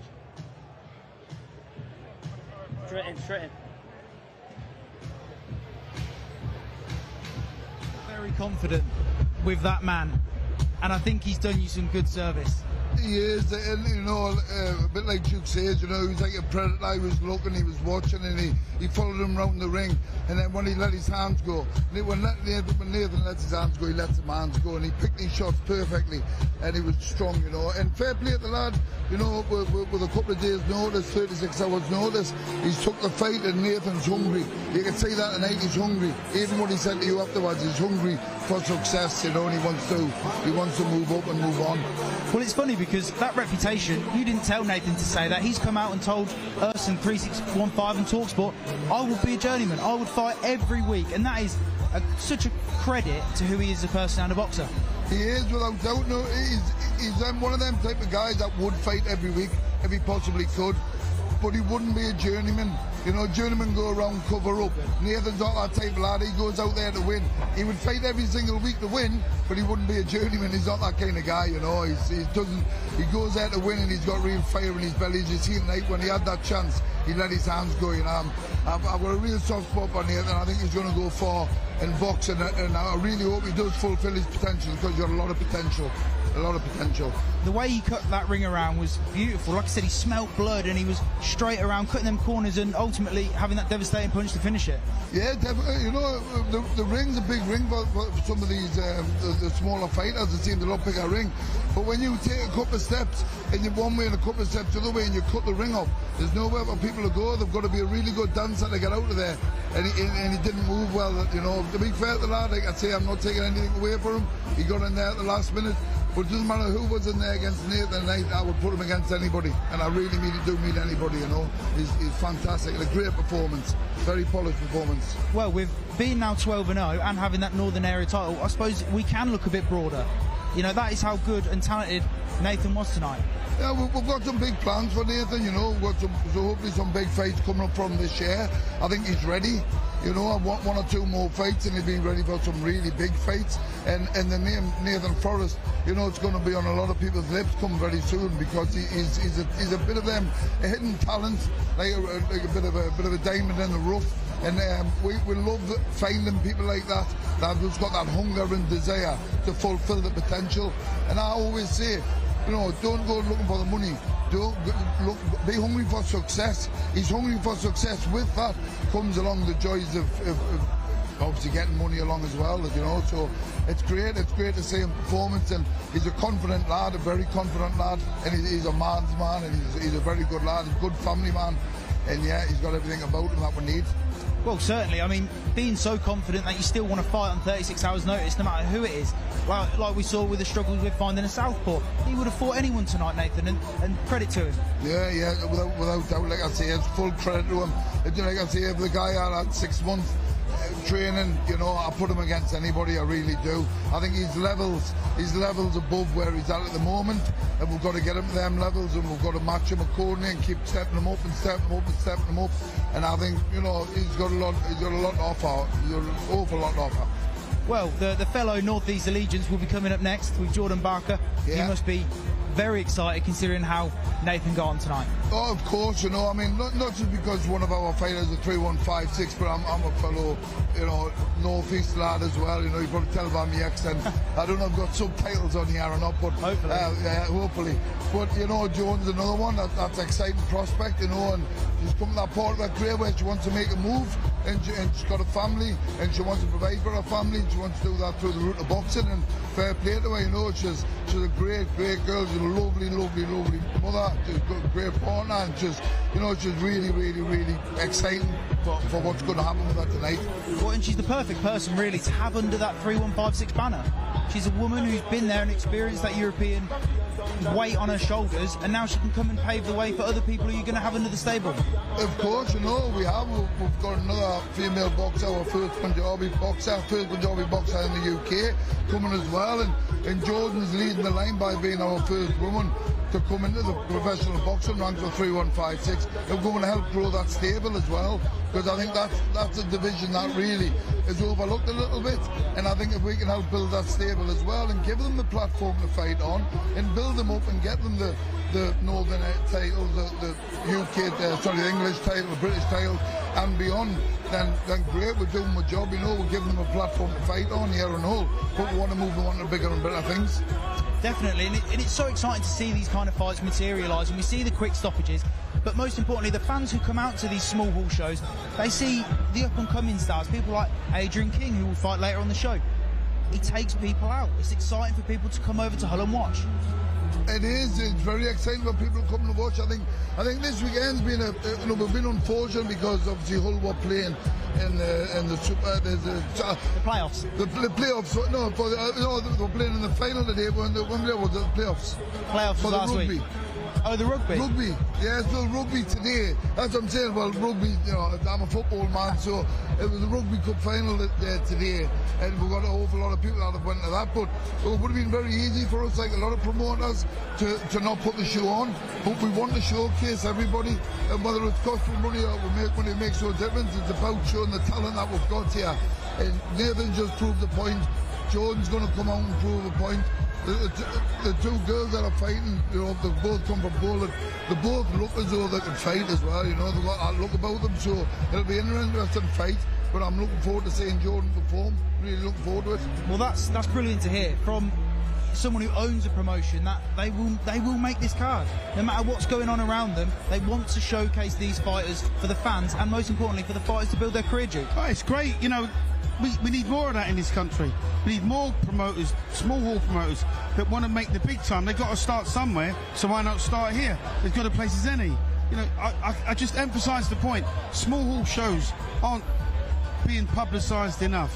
You know, 4 rounds, 6 rounds, 8 round fights. That's where you learn your trade, and that's what we need to see. You know, fighters for the future, they've got to start somewhere. So this is the best place for them.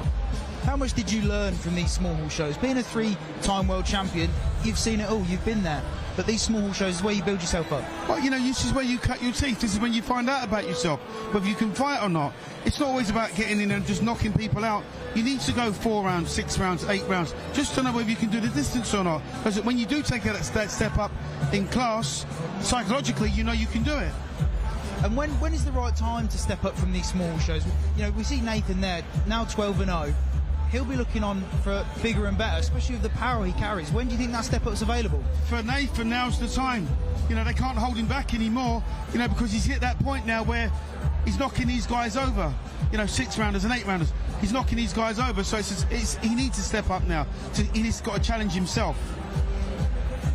The problem is it's very hard, isn't it, to see that late opponent change and judge. Obviously, we take nothing away from Les, but it's a shame we don't see someone like Nathan with a proper test to put his foot down on 3-1-5-6 again. Yeah, I mean, you know, like we said before, he stepped in at the last minute, but you put Nathan in there with anybody, you know, and I think he just rises above another level. He's able to step them levels up. And Duke's right, you know, we're giving them a platform on a small hall show. But we want to grow as well. We want to grow and we want to compete with other big guys out there. So we're going to go along with the boxers. We build the boxers up, the shows go up, the more people come, the more people get behind it, the bigger the shows get, and then we'll put them on a platform, because I think there's a difference when you fight under these lights. You find out a lot about your boxers. They didn't fight out in front of 1,200, 1,300 people.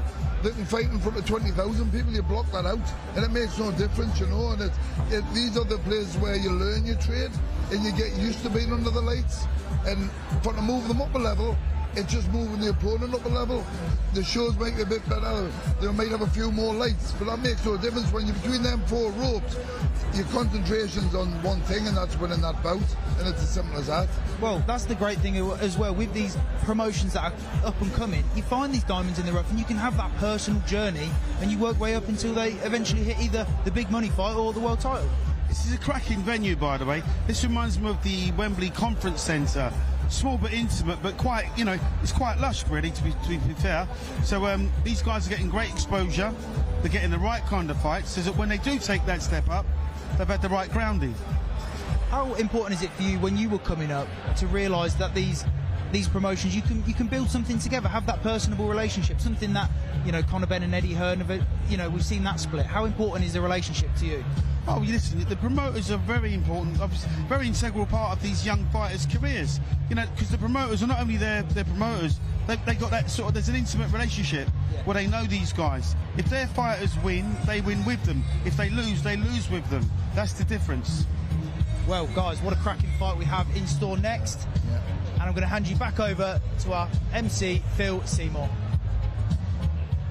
And now the action continues as Curtis Woodhouse for 3-1-5-6 Boxing, kindly sponsored by Maddie Parkin at Precision Visuals UK, proudly presents a welterweight contest scheduled for 6 2-minute rounds. We welcome to the ring firstly from Sosnowiec, Poland, Bojana Libiszewska.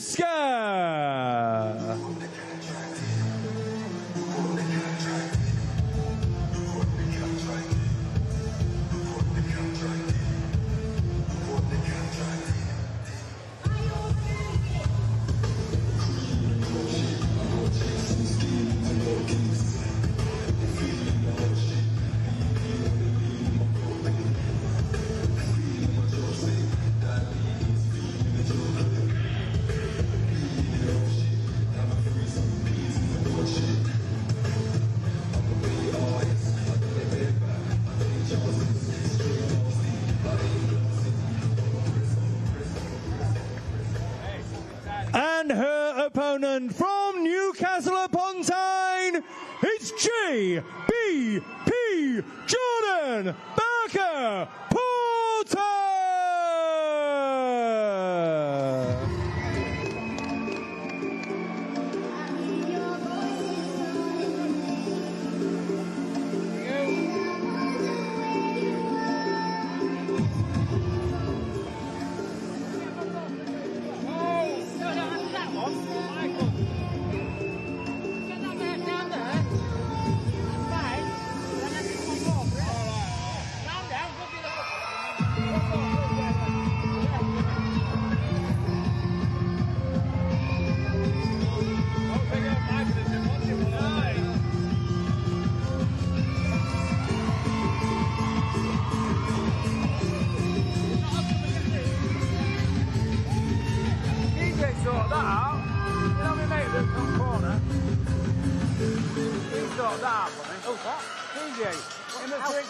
Curtis Woodhouse for 3156 Boxing in association with Maddie Parkin at Precision Visuals UK proudly presents 6 2-minute rounds of welterweight action.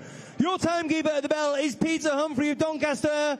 Your referee in the ring is Michael Alexander, also of Doncaster. It's time now to meet the boxers. We begin in the blue corner. Wearing black and gold, she weighed in at 10 stone, 8 pounds, 7 ounces. Her professional record boasts 7 wins, 1 win coming by way of knockout. Hailing from Sosnowiec, Poland, Bojana Lubiszewska. Her opponent across the ring in the red corner. Wearing black and pink, she weighed in at 10 stone, 8 pounds, 2 ounces. From 14 professional contests, her record boasts 9 wins, 1 draw, just 4 defeats, 1 win coming by way of knockout. She's a former European title challenger from Newcastle upon Tyne, GBP Jordan Barker Porter. Referee Michael Alexander will give both boxers their final instructions. Right, you both know the rules, so let's just have a good, clean fight, okay? Most of all, remember to defend yourselves at all times, all right? Just close. This is a welterweight contest scheduled for 6 2-minute rounds. Seconds out, round 1. And we're off. The confident and charismatic Jordan Barker Porter is back in action, looking to find herself back in the win column, Duke. You know, it's always hard when you're coming back off a loss, and you know, you've got to get your confidence back, you've got to get your timing back, you've got to do all kinds of different things, but she looks so confident. You know, she's got a nice style, she's got a snappy jab, she started off on the front foot. She's really worked hard as well to get that level of fitness up as well. She's looking confident up there. And you can hear those Geordie fans in numbers, up in the tiers. We're a good bunch from Newcastle, don't worry about that. These two have actually fought previously. Porter taking that, beat her 60-54. Didn't lose a round. I assume that she'll want the same tonight, Duke. It's a confidence-boosting fight. If she's beaten her once previously, then she'll look to do the same again. As I say, she started off really, really confident, hitting good jabs, Porter. You can see there, biting on the gum shield, Jordan. She's quite ferocious, looks very vindictive. Looks like she's out there to hurt Neil. Yeah, she does. She's looking very sharp as well, and she's looking for that shot. I think she's just keeping that right hand and really going to let it go. Bonjana's on the back foot. Doesn't look that confident right now. She's not snapping her punches. She's kind of pushing her punches out. Yeah, I think she's worried. She's worried obviously after the last time they fought. I think she's worried that the power of Jordan's gonna overcome that. Definitely, it makes you a bit more tentative going into those exchanges. It does. I mean, Jordan's really on the front foot as well, and she's looking for that. she's looking for that, keeping that jab out, and she's taking it high and low, so it's good. It's a good start from Jordan. It was a good start. You see the punch variation, the jab, double jab, slipping off that centre line. Very good performance early off that loss. It is. It's a very good performance, very good start from her. Probably set the nerves a little bit as well, adding a few good jabs. Especially she landed some good body shots as well with that jab, so it was good.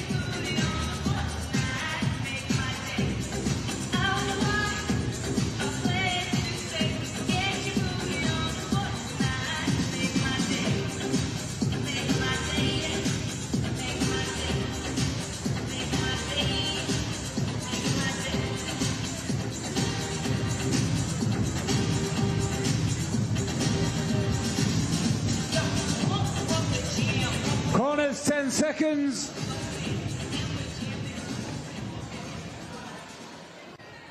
Seconds out, round 2. I think we'll see Jordan with a bit of a fast start here. I think she'll get at her, you know, and she'll keep them jabs going, and then she'll put a good combination together. She's going to let that right hand go eventually. Well, it's integral. You start fast for that ring rust. Yeah, definitely, and you know, the way she's snapping that jab out, you know, she's keeping that jab, and it's working well for her. It's working well. She's changing the angle, she's changing the height, and she's looking very good so far. I know I've mentioned the previous fight that they've had, but Bojana is no stranger to a good, strong opponent for the likes of ex-world champion Natalie Zimmerman. She's been in there. Oh, you know, she's boxed in world class, and you know she knows her way around the ring. But what Porter's doing right now, she varies that jab. She goes one to the head, one to the body, or she doubles it up. She needs to put the right hand straight behind it, because there's no head movement from the other person. She's not really moving her head too much. She's waiting for the right hand. She's pretty much a sitting duck for it. Yeah, it seems like Bojana is just waiting on the ropes to at least throw one jab to get herself off, and then we move around again. But we need to see a bit more. Yeah, like I say, I think she's just worried, you know, she's getting that jab away, Jordan, the double jab, there's the right hand that she's let go eventually. You know, and she's just taking her time with it. She's taking her time with it, but she's working her feet in nicely. Yeah, she's looking strong, Jordan.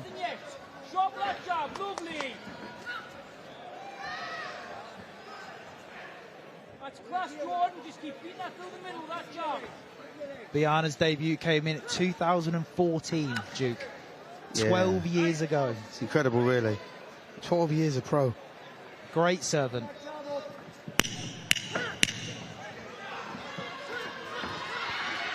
There's a lot of miles on that clock. You know, 12 years is a long time to be training. It's a long time. Another round to Jordan. Seemed comfortable, working herself in there very well. Yeah, it's, you know, Jordan's got this pretty one-sided, to be fair. She can do pretty much what she wants. She needs to relax a little bit more. She needs to hold centre of the ring a little bit more. Pop that jab. Line that right hand up, because, like I say, you know, the other girls are sitting duck for that right hand. She can drop it anytime she wants. Yeah, I don't think she's waiting on. She's waiting for that opportunity to let that hand go. We've seen it once in this corner where she'll let it go. If she lets it go a little bit more, she's probably got a lot more joy out of it as well. But the jab's working well for her, and they say to work behind the jab. She's working behind the jab, but she's got to change it up a little bit as well and stop bringing that right hand into it. Corners, 10 seconds.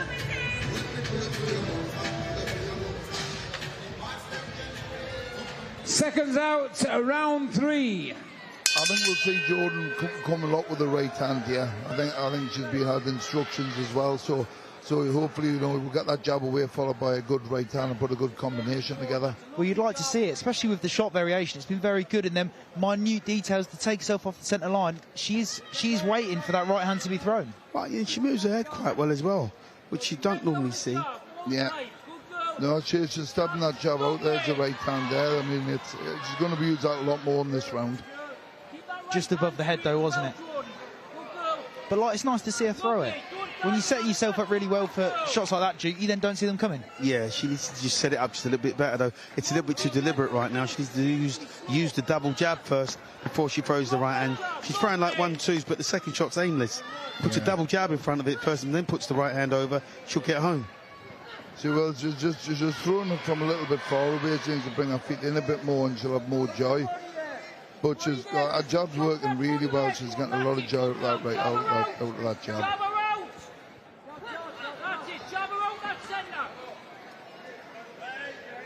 Tough goal though, Jordan. Very, very tough. Duke, been on SAS Who Dares Wins. Bit of trivia fact for you there. Yeah, no, I thought I recognised the face, to be fair. I'm sure I saw you jump out of a helicopter into the river. Something you'd be interested in? A backflip.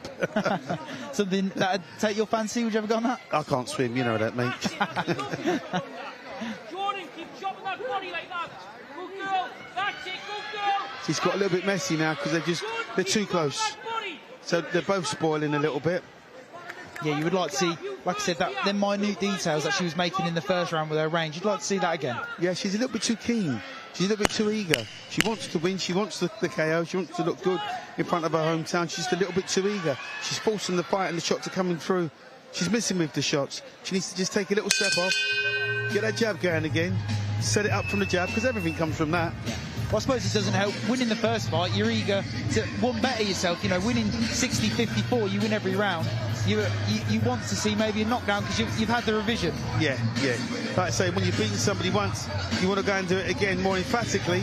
But what she's actually managing to do is to smother her work. You get a little bit too close because she's not getting that jab on point. I think you're right. I think just in the first couple of rounds, she was using that jab really well, and she could have brought her backhand into it, her right hand into it, but now she's throwing it a little bit too close, and she's sort of smothering it as well. I mean, don't get me wrong, she's winning all the rounds. She's winning the rounds quite comfortably. Yeah. But if she wants to make this a lot easier for herself, she needs to use the jab more. Yeah, definitely use the jab more and then just keep that range, because when they get on top seconds of each other, out to round 4. There's no work getting done. They're too close, and just smothering our good work.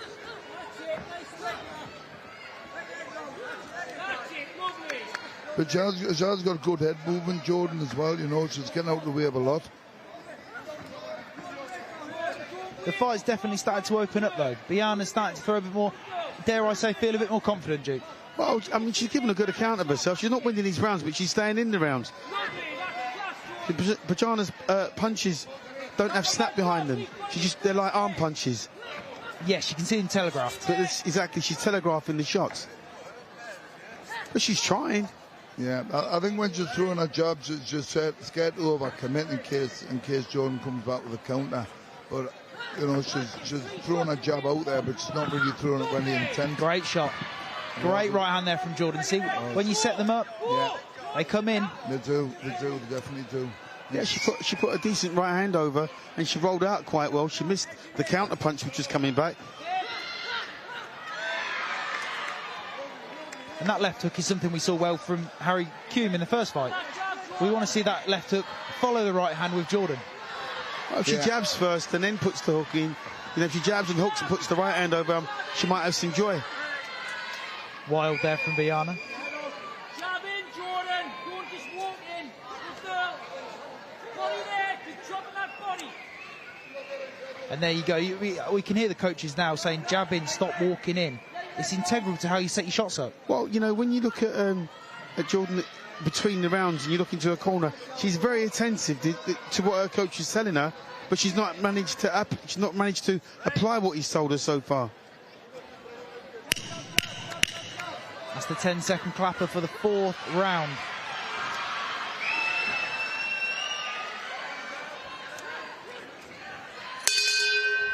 I think when Jordan gets in range, I think she's a little bit too eager to land them big shots.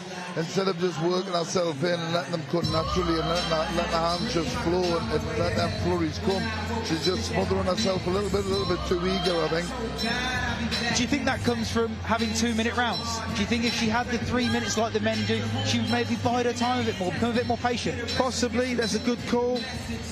Maybe she just needs a little bit more time, because like I say, 2 minutes is a sprint, and you know, she's not got enough time to think. So by the time she's got her shots on point, or she's got the shots on target, the round's over. She's winning the rounds though.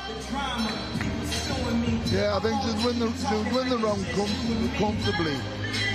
Jab's working well, a double jab's working well. Corners, 10 seconds. On her own hard work, so she's getting her shots away, but when she throws it, when she's in the peak distance, seconds out, around 5. Well, just smothering herself a little bit. But overall, a good performance from her, yeah. And the level changes are very good. Her head movement's very good. She's getting herself off centre line, and she's working that jab well. Just needs to turn it into that right hand from the right distance, and I think it'll land and it'll hurt her. And that's the advice we're seeing from the coaches there. Set it up and then snap that hip over with that right hand.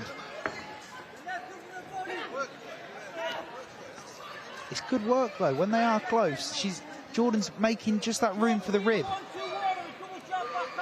Yeah, she is. She's inside there and she's working. But they're just getting too close, and you know, maybe you're right. Maybe 3 minutes would suit her better. But you know, it is a sprint, these 2-minute rounds, and there's no time to think. Really, you've got to get your job done. You've got to get your work in. Jordan needs to work that jab from the centre of the ring. Yeah. You know, never mind trying to back her up. She just needs to work that jab for the centre of the ring and try and draw her opponent onto her. Let her come forward before she puts the right hand out. Yeah, I think that's what I'm saying about her being too eager. She's too eager to come forward instead of just taking her time. If she took her time a little bit, let her walk on, she'd probably walk onto something as well, you know. Because Biana, it just seems like she's almost going onto the corner on her own account, isn't she? Absolutely. She's waiting for that jab, and she's like, right, well, I'll back up, and maybe works in from the outside. But it seems like Jordan that's when she smothers. Absolutely, yeah. See, she's missing with the right hand all night long. Yeah. She's not getting through with it because she kind of leaps in behind the right hand. Yeah. Instead of planting her feet, putting a double jab and planting her feet and letting the right hand go straight right down the centre line, you know, you can't miss. That's easy said when you're on the outside of the ropes, but you can see where I'm going with that. 100%. It seems like the double jabs is set up brilliant, but the backhand is in a different motion. Yeah. Well, they call it the postman's. Yeah, they call it the postman's knock. You throw the double jab, knock, when the right hand comes through, bang, straight on point. She's looking strong when she's on the inside as well, you know, she's getting that distance, she's getting a little bit of movement, and she's able to work the body a bit as well before the toss grab hold of each other.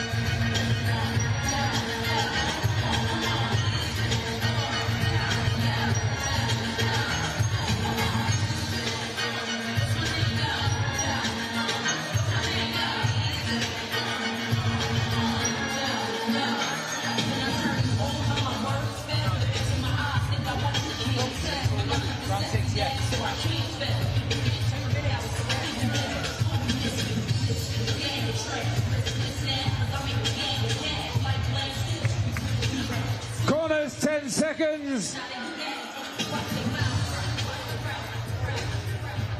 Seconds out for your 6th and final round. Well, your 6th and final round. It's certainly been shaking off the ring rust for Jordan. She's looked good, but you can tell she's had some time out of the ring, Duke. Yeah. No, you can't. You can tell she's had some. Sorry, Duke. No, not a problem. But you know, you can tell her timing is just a little bit off. She's winning the fight right enough because she's been aggressive. When she has used the jab, it's been reasonably good. It's been quite educated. The right hands have missed because she hasn't timed it right, but she's still winning the fight. Yeah. I think the first 2 rounds her jab was working very well, but after that, you know, once she's gone to the 3rd and 4th round, and she started to smother her own hard work and started to smother her work. But you know, she keeps that distance and throws it and brings her feet in with it. But you're right, she's sort of leaping into there as well. Jordan, 3 straight shots. 3 straight shots. That's it. Walked onto the right hand there, though, from Biana. Great shot. Yes, she did. She certainly did walk onto that right hand. Didn't... Probably Biana's best shot. To her credit, Biana, she's sometimes she switches stance. She goes from left to right and right to left. So that's a little bit confusing because I'm sure that Jordan was not prepared for that. Yeah, she seems, with that backhand, she steps through with it, doesn't she? Switches stance as she's gone. Absolutely, yeah. They're both a little desperate now because, you know, this is the last round. They're both trying so hard just to grind it out and get the win. Yeah, I think Jordan just got box smart here. Just keep her at range. Don't get involved in anything silly, and just keep that distance. Keep that distance. Take centre stage and just keep working that jab. But for the last 20 seconds, she's got a big roar from the Geordie, gang. Yeah, the Geordie faithful out and forced today, yeah. Oh, the bloody nose. Maybe a cut? Or is it just the nose? I think it's just the nose.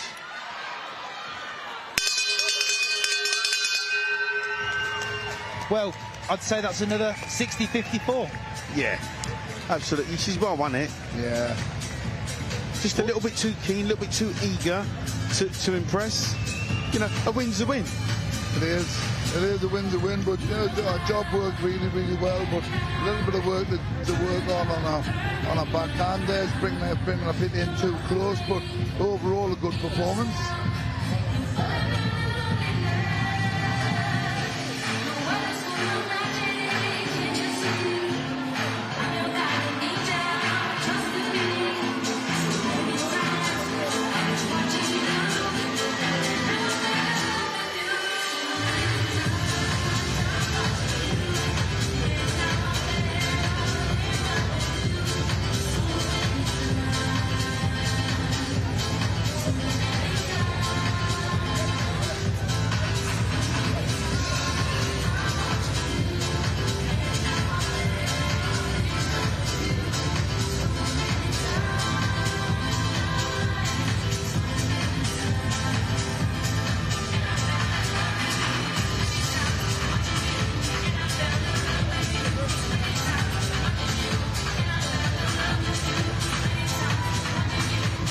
Ladies and gentlemen, before we announce the result, can you please show your appreciation for both boxers?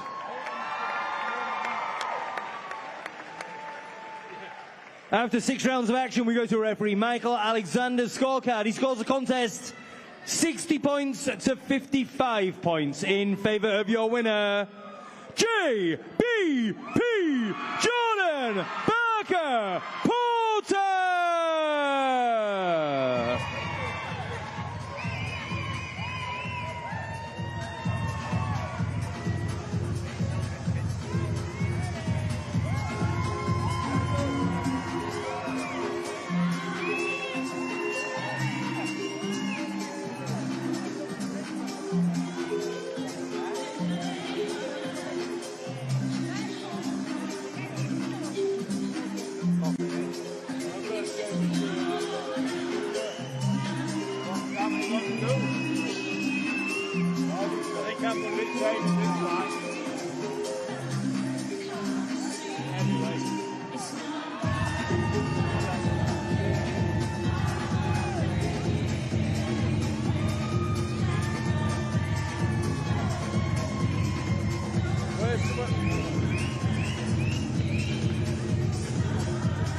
The medical room, as you go through past the DJ bit, through the red door, to the left is the medical room and toilets and all that nonsense.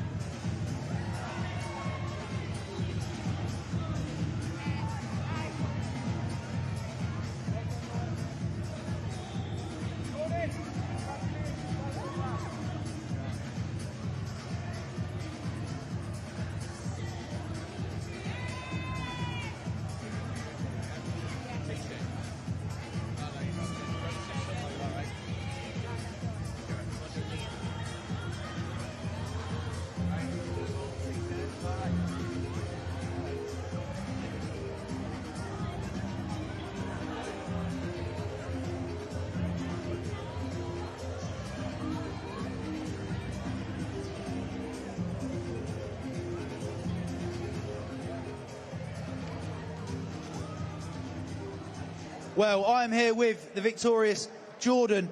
How was that? It was a bit nervy getting back in. It's been, I don't want to get emotional, but it was, I never thought I'd be back in the boxing ring, so just to step back in there tonight was a big thing. And to get the win, obviously, get the journey started again under Forest Hall Boxing Club, which I'm grateful that they took us in. So yeah, just buzzing to get the win and get back in there. Well, you've had quite the reception. Like you said, you have been coming off a loss. It must be hard, especially with European title in the grasp. How hard was it for you to find yourself back in the ring? Just buzzing. Obviously, I haven't fought in nearly a year, and it's a total different style. So I felt like I started the fight really well. Got a bit messy towards the end, but yeah, there's positives to take away, but there's still a lot to work on in the gym. I've only been at Forest Hall Boxing Club for 5 months now, so just excited to stay active. Activity is the key, and then get back to title contention. And I truly believe that I will win a title, and I'll bring a title back to Newcastle. Well, Neil, you're certainly one of the big supporters of Jordan under the 3156 banner. That was some performance. It was a great performance, and your jab was working very, very well. High, low, kept her guessing.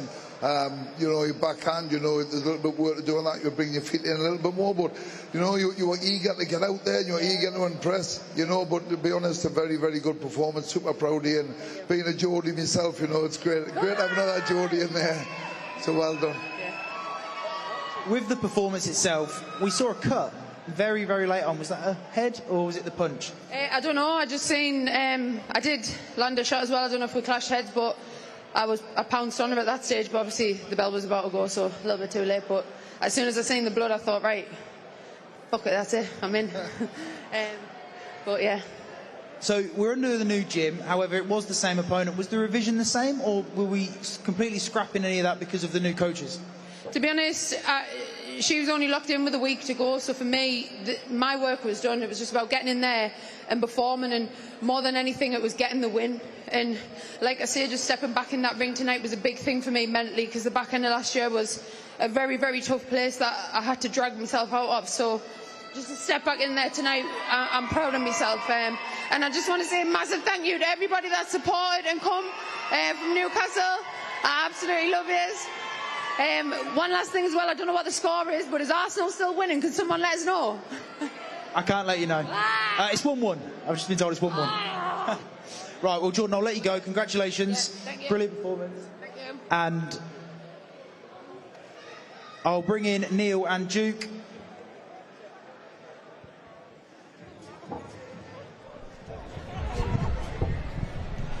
Well, Jordan Barker-Porter back in the win column. It was, as she said, you know, she's had a year out, so there's ring rust there, which would explain why her timing was a little bit off. A win's a win. She's still got the win, and I'm sure, as she said, with more activity, she's only going to sharpen her tools and get better. But the ideal opponent for her couldn't have been better. Well, like I said, the revision was already there. She knew the blueprint to beat Mbiana. Yeah. Just maybe getting a bit too close, but the ring rust was always going to be there. I think the ring rust is always will be there for probably another couple of fights, but she's with a fantastic stable up in the northeast. You know, we've got some great coaches there. You can tell when she's moving her head up centre lane and she's working her jab. Her jab was working wonderfully well, and then she even said herself that she was getting a little bit nerves were getting to her, that she wanted to get that big shot away, and she was just smothering her own work. But you can see that, you know, we want, from 3156's point of view, we want Jordan to be our standard. You know, we want to start to build around Jordan and build the women's stable around Jordan, and I think she's a great example. She's got a fantastic following, you know, and they brought all the people down from the northeast, which are, you know, they're cheering away there, so that's fantastic. And just set the standard for women's boxing for 3156, and let's see how far we can take her. Well, and you see the emotion there, Duke. You know, getting over that mental barrier. She said just getting in the ring, that's a hard thing to get over. Yeah, she made a very valid point, saying that she took a lot of the emotion of what happened previously into the ring with her. She's got to learn to block that out. You can't be an emotional person when you get in that ring. You've got to be very, very single-minded. You've got to have a dogged attitude. But I'm sure that will come with time and activity. There's nothing like ring activity. Got to stay active. She could be out, needs to be out again within the next couple of months, certainly. Well, it's all about getting over that first hurdle as well. Having that first fight after breaking that mental barrier, you know, she was very close to a European title. That's big things in boxing. To come back in the ring and show a performance like that, it's a good start for 3156. It is. It's a great start for her, you know, the first woman that we've signed, and so we're going to help Jordan on with her career, and hopefully we'll give her a platform to fight on. She's been at that European level. I think the way she's going and the coaches that she's got up in the northeast, very, very good coaches with a very good pedigree of boxers that have came through. I think Jordan will just get better every time she steps in the ring.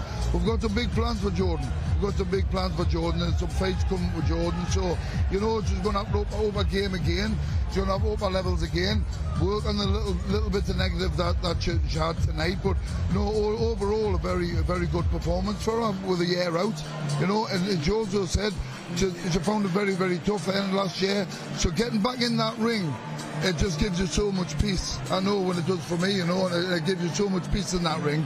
And even though someone's trying to take your head off, you find your place in that ring, getting back through the ring through the ropes for the first time. It'll mean a lot to that tonight, and getting that good, solid performance, a really good, solid performance. Well, there's no shock that 3156 have a lot of plans for Jordan. 270,000 followers on TikTok. She brings a crowd like that. With performance that follows, she could go right to the very top. Yeah, I'm a fan. She'll get my back in. You know, like I say, everything's a journey, and she's on a bit of a journey. She's got a few hills and troughs to get through, but I'm sure with the right sort of management and promotion, you know, she could be a superstar. How would you pick yourself up from title defeats, Duke? Well, you know what? When you've lost in a fight, it's all about honesty. Just got to be honest with yourself. Why you lost? If you're cheating between fights, I mean, if you're not doing your training like you're supposed to be and not getting the right kind of sleep, if your prep's not been right, you know, then they're the sort of questions you've got to ask yourself. But if your prep's been right, you can live with defeat a lot easier. But I'm sure that she'll get over whatever's going on in her mind psychologically. She'll be able to get over it with the right kind of help. Well, it certainly seems like that, especially coming in. She was confident she's going to bring a world title back to Newcastle. That's what she said.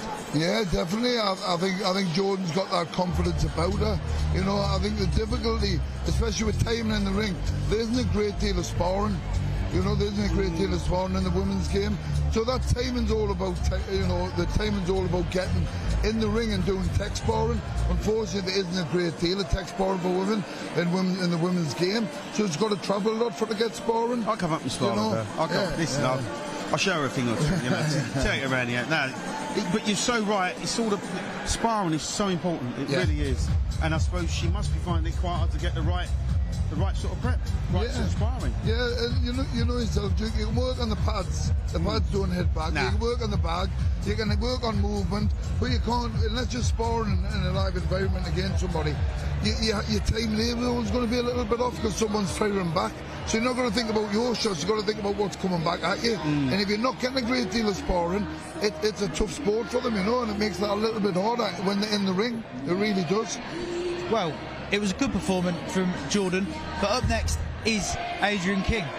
The next king, 21 years old. Last time he was here, suffered a defeat, but under the 3156 banner, he's been around the world with Germany and Netherlands, and he's looked to put on a good performance, Duke. It's not always about winning, it's about the journey.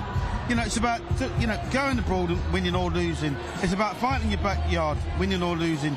It's how you come back. It's about your prep. The mental prep is such an important part of any boxer's development. So we'll have to see who turns up today. Adrian King is someone that has been taking everyone out, gets stopped, takes more people out. He must be very excited to have under the banner, even under the loss. Of course, you know, we're going to remember he's only 21 years of age. You know, he hasn't fully developed yet. He's still learning his trade. He's still growing into his own body. He's still finding his muscle mass. He's got a lot of potential, an awful lot of potential. We're yet to see the best of Adrian, I believe. You know, under the lights is a different thing. You've got to remember, like I say, he's a young man, and he's been in the sport since he was 13, 14 years of age, starting from fresh. And now he's getting at 21. He needs to start upping his game a little bit and upping the opponents and upping his levels.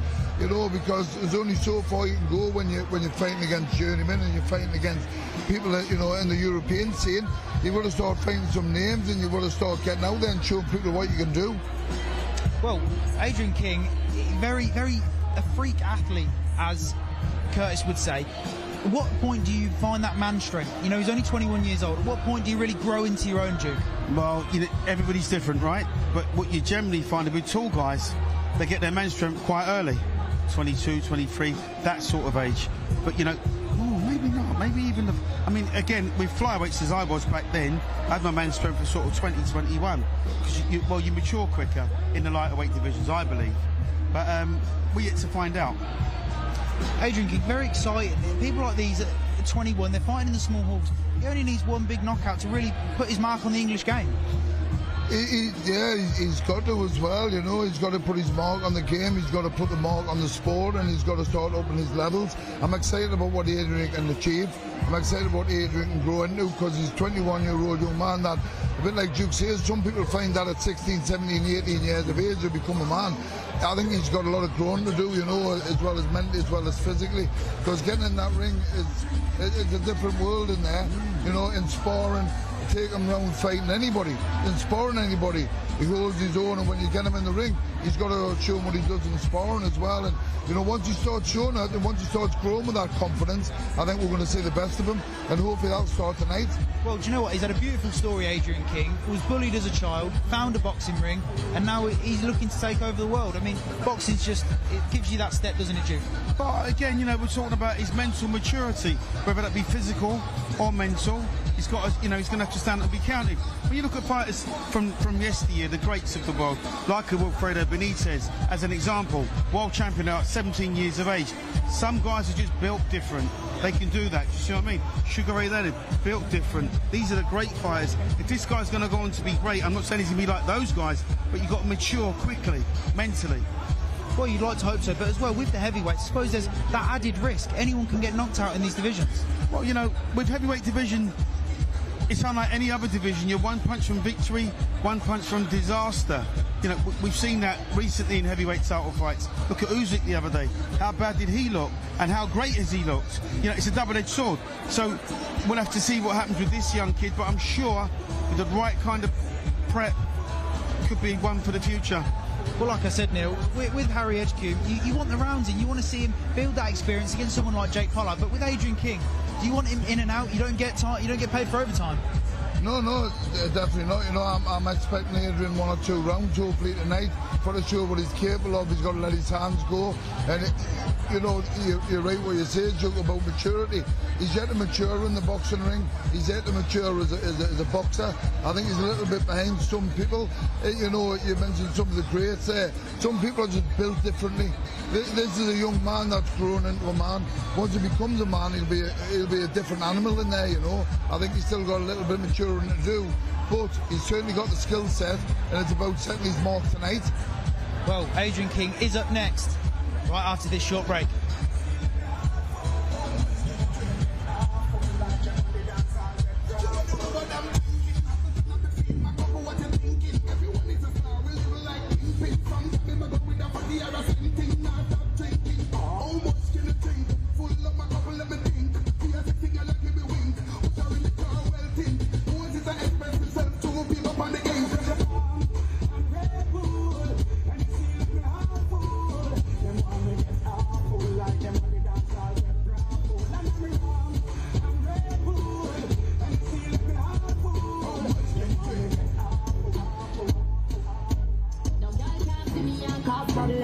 Them a man close and me walk on them. Me no love chat, but me I want them. Tell them this a real Shenyang anthem. No girl can't see me and start troubling. Them a man close and me walk on them. Me no love chat, but me I want them. Tell them this a real Shenyang anthem. Now fight no girl over no man, me no idiot. If me a take your man, me a keep that. Them a visit me in the street and pass and whisper to friend if a she that. If a girl touch me, me nah say me nah be that. But if me a take your man, me a keep that. She a visit me in the street and pass and whisper to friend if a she that. The big bad and brave, so me beat me chest. No girl can't see me and try to sick. The beach should have six, so bring her to the big Shenyang stamp it in a chest when me step. No fight over man, no stress over you. Some girl head full of ear like parachute. When me and him bar, everybody say me cute. She done and a big date and take another route. Now fight no girl over no man, me no idiot. If me take Jordan, me a keep that. She a visit me in a street and pass and whisper to friend if a she that.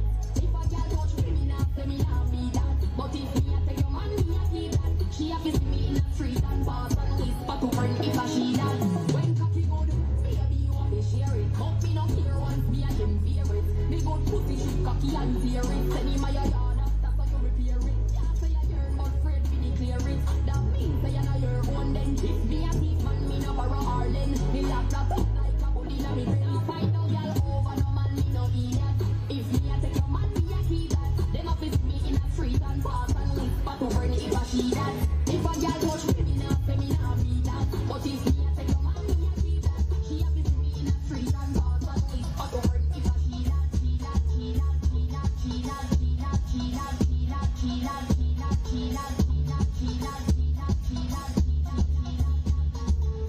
Just give me the light and pass the joe. What's another buckle of more? Yeah, let me know my sides and I got to know which one is gonna catch my flow. Cause I'm in the vibes and I got my dough. What's another buckle of more? Yeah, I'm looking high but I got to know. Could I be your protector? You're up in every sector. Everyone around them wants on your inspector. So now let them strengthen and kill you with the lecture. For the party now the fuel injector. Them are injector. This is selector. Some of them are one like them walk come wreck ya. Don't know the part where you got in your center. Oh, you know you're not let the guy that affect you, yo, girl. Just give me the lights and pass the joe. Give me the lights and I got to know which one is gonna get my flow. I'm in at the vibes and I got my dough. Get them looking high, but I got to know. 1, 2, 3, 4, 5 of them. Situation getting really live again. Tell them what me and go to the players and learn and every time of them. And them say them straight and the liar them. Especially the money out of them. What you want to get out of them and make a grind of them. They do it again. Some of them are move like a Spider-Man. Tell them say them now home wide again. Just give me the lights and pass the joe. Get them in on my sides and I got to know which one is gonna catch my flow. Cause I'm in on the vibes and I got my dough. Get them looking high but I got to know. Could I be your protector? You're up in every sector. Everyone around wants for your inspector. So now let them check ya, fill it with the lecture. For the power team, I just do it inspector. And my inspector, this is selector. Some of them are one like them walk on wreck ya. Don't know the part where you got in your center. So you know you're not make the guy that come and wreck ya. Just give me the lights and pass the joe. Get them in on my sides and I got to know which one is gonna get my flow. Cause I got the bars and I got my dough. Get them looking high but I got to know.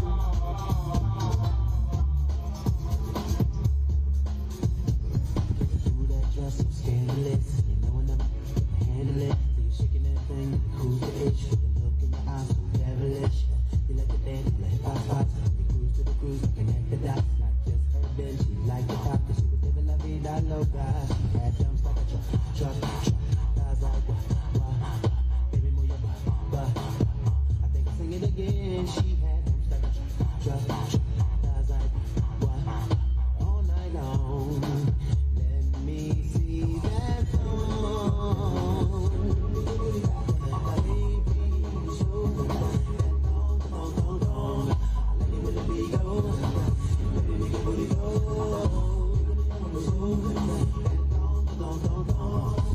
That girl's so scandalous. I know I never handle it. She's shaking that thing like who's the bitch? With a look in the eyes so devilish. She like to dance like a stop spot. She cruise to the cruise, connect the dots. Not just urban, she like the pop. She was living la vida loca.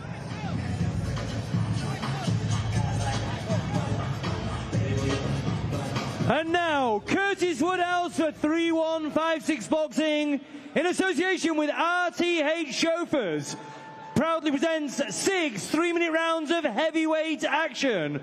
We welcome to the ring firstly from Kladno, Czechia, Thomas Podlas.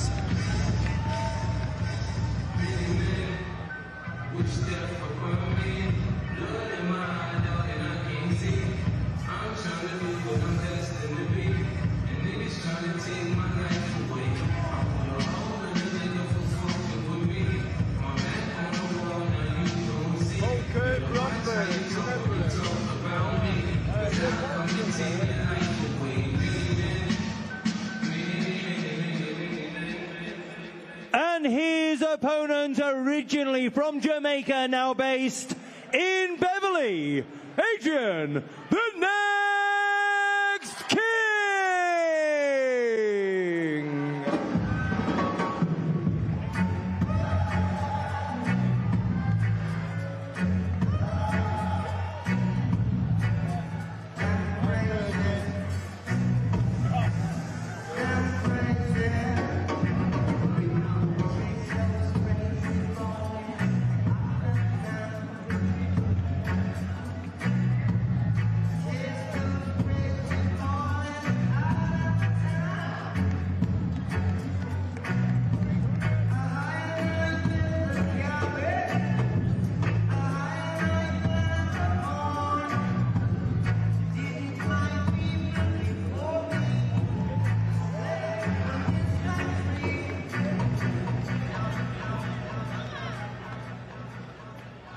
Curtis Woodhouse for 3156 Boxing in association with RTH Chauffeurs is proud to present a heavyweight contest scheduled for 6 3-minute rounds. Your timekeeper of the bell is Chris Hancock of Doncaster. Your referee is Howard Foster, also of Doncaster. It's time now to meet the boxers. Beginning in the blue corner, we're in the plain black shorts. He weighed in at 17 stone, 10 pounds, 8 ounces. His professional record boasts 5 wins and 1 draw. All 5 wins coming by way of knockout. From Kladno, Czechia, Thomas Podlas. His opponent across the ring in the red corner, wearing red and white, he weighed in at 16 stone, 9 pounds, 3 ounces. From 9 professional contests, his record boasts 8 wins, just 1 defeat, 6 wins coming inside the distance. Originally from Jamaica, now based in Beverly, Adrian, the Next King! Referee Howard Foster will give both boxers their final instructions. Okay, guys, keep it clean. Break straight away when told. Both of you watch your heads in close. Good luck to you both. Touch gloves. Good luck. This is a heavyweight bout scheduled for 6 3-minute rounds.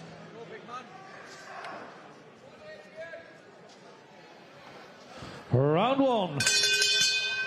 And we're off. Adrian King, the first fighter under the Curtis Woodhouse banner. Exciting times. He's nice and loose, King. He's got an excellent jab. That's the first thing I have observed, is that he has a very quick, very loose style. Adrian's very, very fast. He's got very fast hands for a big guy. He moves a bit like a middleweight, but he's a heavyweight, you know, and he's very, very light on his feet, and his hands are very quick. 16 stone. 16 stone at 21 years old. That is special. Yeah, but you know, he's actually a small heavyweight. 16 stone isn't big for heavyweight, but he's agile with it. He's got good speed.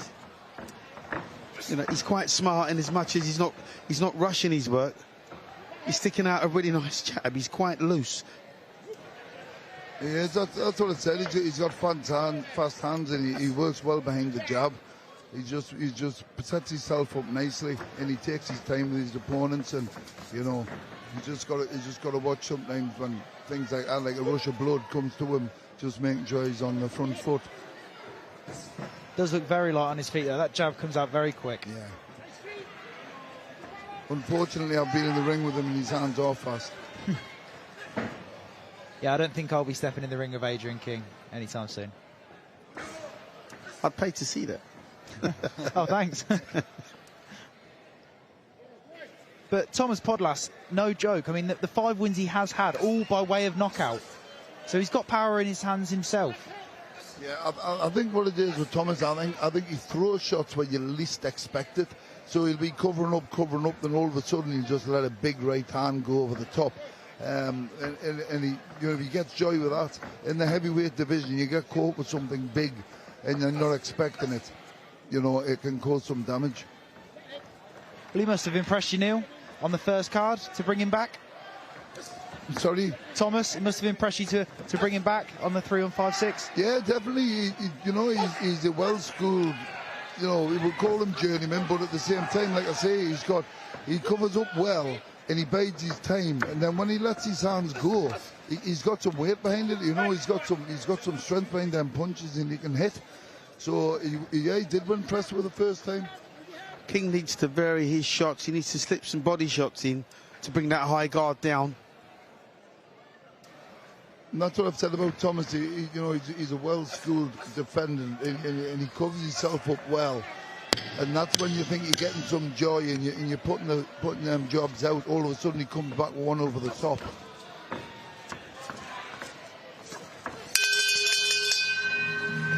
End of the first round. I'd say it's a good round for Adrian King, feeling him out, but maybe we could bring them elbows down from Thomas Podlas. You know, with that high guard, couple jabs, bring the elbows down, we can start opening up the shot variation. Yeah, nice and snappy from King. hasn't done anything wrong in that round. That's like a feeling out round. It's like a scouting round. Just seeing what the other guy's got. If he uses his right hand like as an overhand right, a roundhouse right, he'll get joy with that high guard that Podlas has. Yeah, I think if he slips one in a bit like the fight that was earlier on, where he slips it behind the elbow, I think he's got a bit of joy there because he does have his elbow tucked in, covering his body. But there's a one round just round the back of his elbow that he'll be able to get in nice. 10 seconds, corners. Second leg. Round 2. That's what I'll be looking at. I'll be looking at keeping that jab out and then letting one go behind that tucked in elbows, because he's leaving himself a little bit exposed there behind the elbow. And if Adrian's got the power and he whips that in behind that elbow, that'll cause him, some damage in there. And there you saw it then, just on the corners. He whips out that left hook, Thomas, because he knows if he covers up well enough, he can maybe bring something back.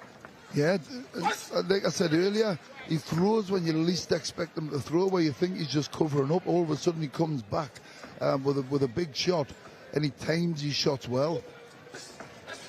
And you see as well, Duke, some fighters, they cover up so well, even with his guard. It's fairly high, isn't it? He's anticipating this fight. Well, like you say, his guard's right up to his navel. It's almost up to his chest, so it's hard to get a clean body shot on him. He's got a big old tie around his belly, so he's not really great on what you call on groundwork, on strengthening his abdominal muscles, but that tie protects him. Yeah, it does. It protects a lot of them. But again, I still think that body shot round the back of the elbows, the shot that he could really get in there, Adrian, if he looks at it. But that all comes from moving off the centre line, doesn't it, Neil? Yeah. And that's something that he needs to set up himself. Good shot, and he's down. There is the 4, count. We have had a count. 5, 6, I'm not sure 7, he's on that 8. sort of glancing on the top of the head, which can just wobble your head a little bit. Bit of confusion there. Yeah. I don't think even Adrian King really knew he had him down either. Oh. But this is where you smell blood in the heavyweight division. There's your second one, and he's waved it off. Adrian King, back in England, back in the win column. Neil. Yeah. That was special. Yeah, it was. Adrian just giving him a bit of round of applause there. But yeah, Adrian timed that well. You know, when he got that first knockdown, he just jumped straight on him. And he landed a good shot there. And, you know, it's one of them where he didn't quite fancy it after that. So, yeah, it was good. Very good performance. King to his credit, his hand speed is really good. You know, he's got a nice snappy jab. He's not impatient. He picked his punches quite well. Obviously, you'd like to have seen him work the body more, but that all comes with time and experience. He held the centre of the ring when he needed to. He had Podlas pretty much in his back pocket because there wasn't a lot coming back. So, yeah, it's an impressive victory. His last 3 fights have not gone past the 3rd round. No. I'm not surprised. I'm not surprised. When you smell blood like that in the heavyweight division, that's when you bring fans along. Well, he's gonna get more fans because he's quite an exciting fighter to watch. Yeah, like I said earlier, Adrian's got fast hands. He has got fast hands. He moves like a middleweight, even though he's a heavyweight. And once he puts on a little bit of weight and he's got a little more strength, you know, Ladies and gentlemen, the contest came to an end after 1 minute, 46 seconds of round number 2. Referee Howard Foster deeming Thomas Podlas in no position to continue. Therefore, your winner by TKO, Adrian the Next King.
Well, another finish. Adrian King back in England, and you're back to making a statement. How did that feel? Yeah, it felt good. Happy to be back. Definitely felt good. Like I said, you were coming off a loss last time in England, in the connecting, funnily enough, as well. Was there any mental game you had to prepare for? I mean, a tiny bit, but to be honest, I was more so excited to come back to show my maturity and skills in the ring. He seemed like he had that high guard when you were working each part of the body, shot variation. Did you know that finish was going to come eventually? Yeah. I assumed most likely it was going to come, but I was prepared for a hard 6 rounds regardless. So, did you want 6 rounds? Yeah or no. I'm sure my coach will say he wanted 6 rounds, but I like getting finishes, so yeah. Curtis, I'll bring you in. It's always nice to lean on a heavyweight star in your promotion, especially when they get finishes like that. Yeah, definitely. It's crazy that Adrian's only 21 years of age, only ever had 2 amateur fights in his entire life. That was his 10th time he's ever been in a boxing ring. The potential this kid's got, I say it over and over again, is off the scale. All he needs to do is do what he does in the gym and bring it into fight night. I hope he won't mind me saying Adrian's a very shy young kid. You know, he's not one of them that's out there, doesn't speak too much. Over time, as his personality comes out, he's going to really shine. I've said it over and over again, and I don't mind putting myself out and saying it. Adrian one day will be the heavyweight champion of the world. I've never been so certain about anything in my life. Adrian, it must be brilliant to not only hear from a former British champion, your coach and your promoter, that you're going to go that far. It's exciting times. Yeah, definitely exciting times. I'm excited for the journey. I'm just making sure to enjoy every step. Curtis, like I said, a big start in the making with Adrian. When do you next want him out? He'll be out in September. Again, we've got another show to announce. We won't give you any sneak previews now, but we're back here in September, and we're looking for a bit of a step up for Adrian. It's very difficult to match him because he's probably very high up in that bracket of high risk, low reward at the minute. You know, we're not chucking thousands and thousands of pounds around for people to come and fight Adrian. So we're looking to get him in a position where people can no longer stay away from him. He's ready for a big step up, and in September we'll look to do that. You've got to be game in the heavyweight division, so it must be perfect, like I said, to lean on someone that can be a star in a big division. Yeah, definitely. Like I said, Adrian's exciting. He punches hard, he's fast, and he's tough as old boots. He's got a really bright future, and we're very proud that it's part of our stable. Adrian, congratulations. Curtis, thank you very much.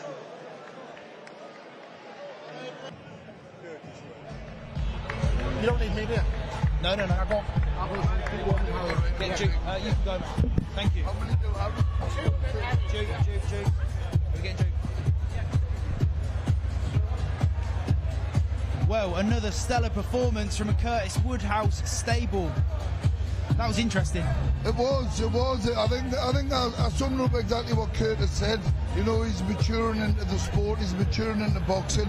He's a little bit of a shy lad, but he's starting to come out with his personality now. And you've seen that performance there. He just bided his time, kept his jab working, and then when he let his hands go, he let his hands go. Well, that was the difference between the Jordan fight. We saw that smothering the work, maybe being too eager. Adrian King, I mean, he was patient. He was patient, vindictive, and then in the end, vicious. I think that's what Adrian is about. He's a very calculated boxer. He takes his time with everything. You never see him rush. You never see him rushing around to pick his gym bag up or his stuff off the floor. So he's not going to rush in the ring. He just bides his time. He waits for the right moment, and then he strikes. But as I was saying, we're more commentating on the fight. He's got fast hands. He moves very, very well for a heavyweight, you know.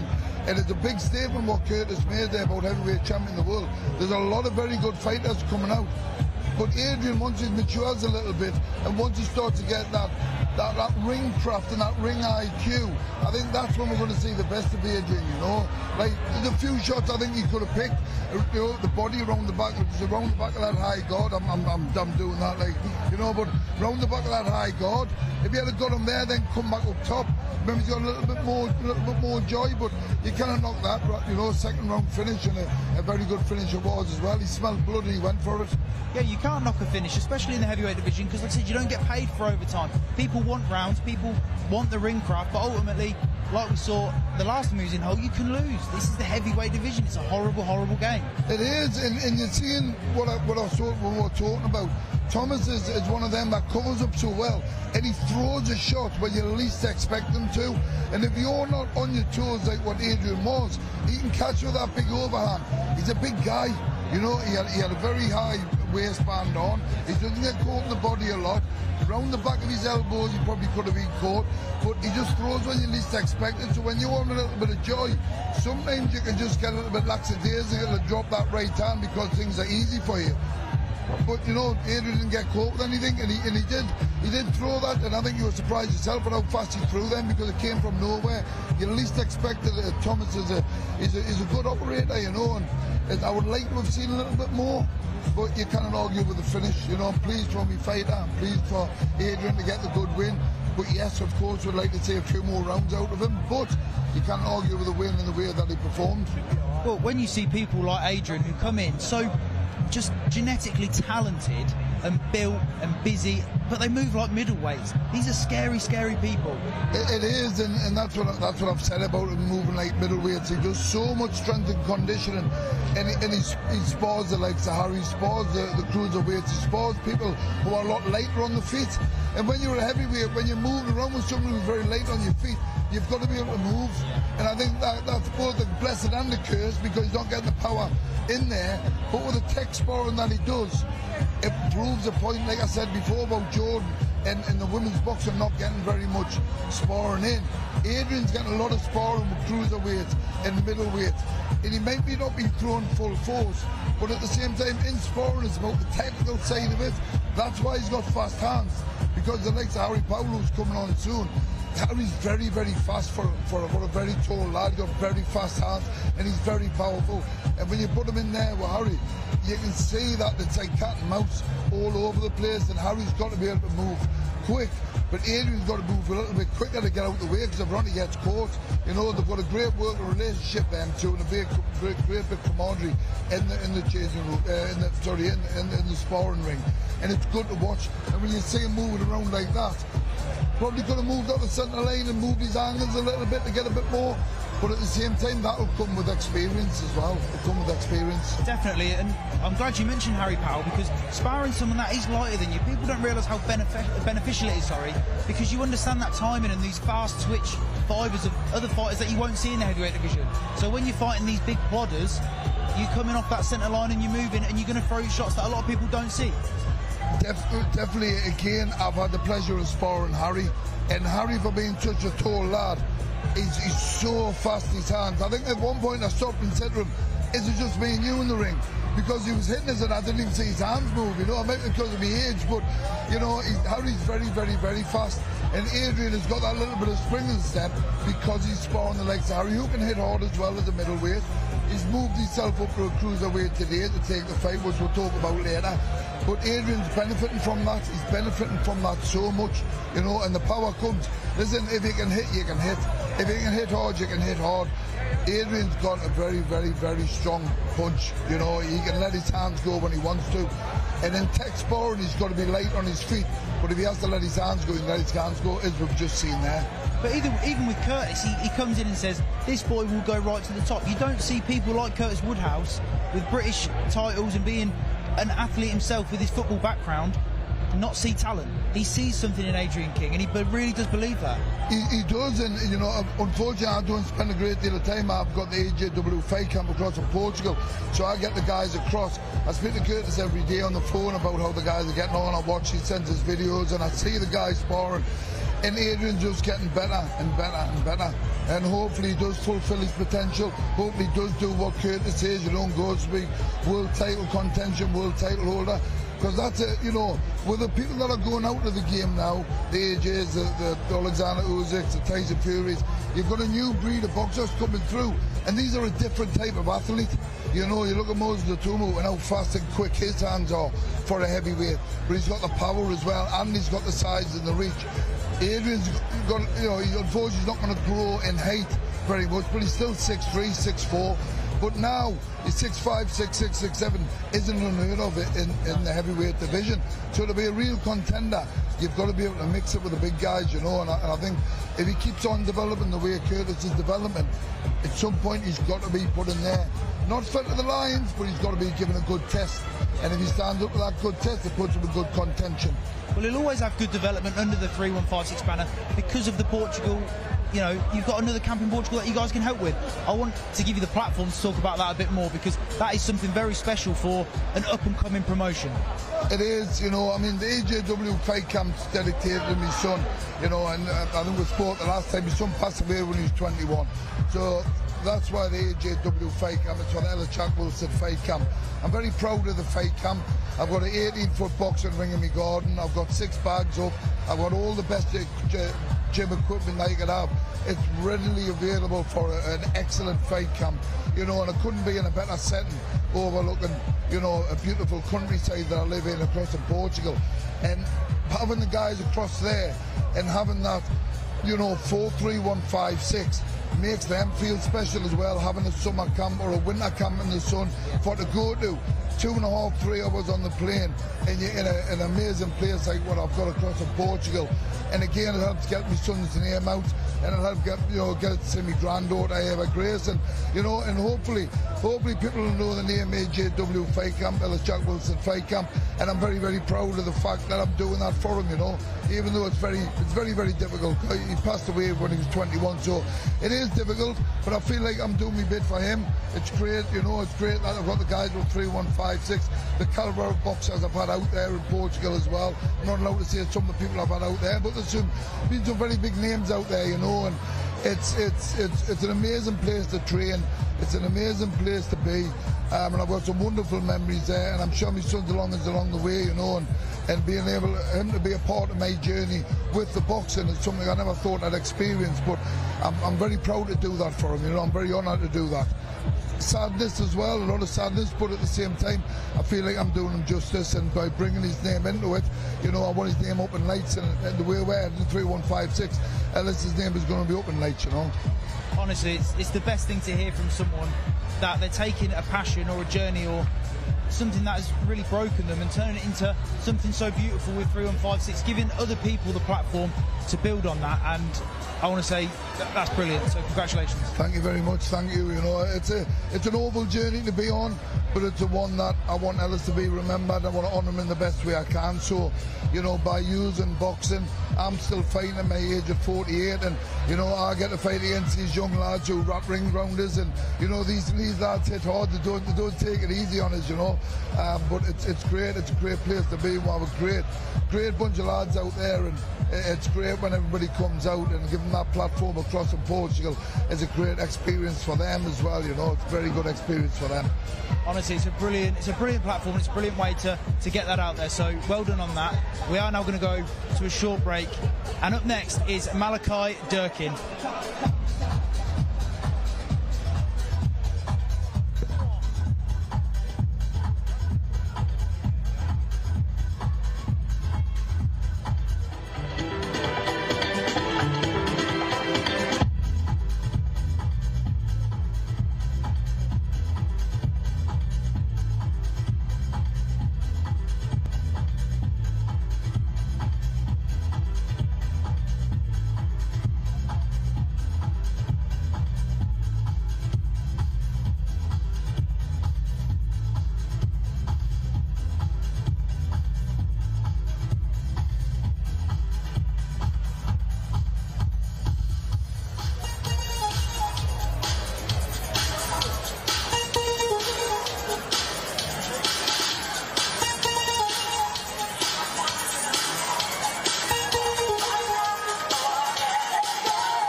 been going crazy.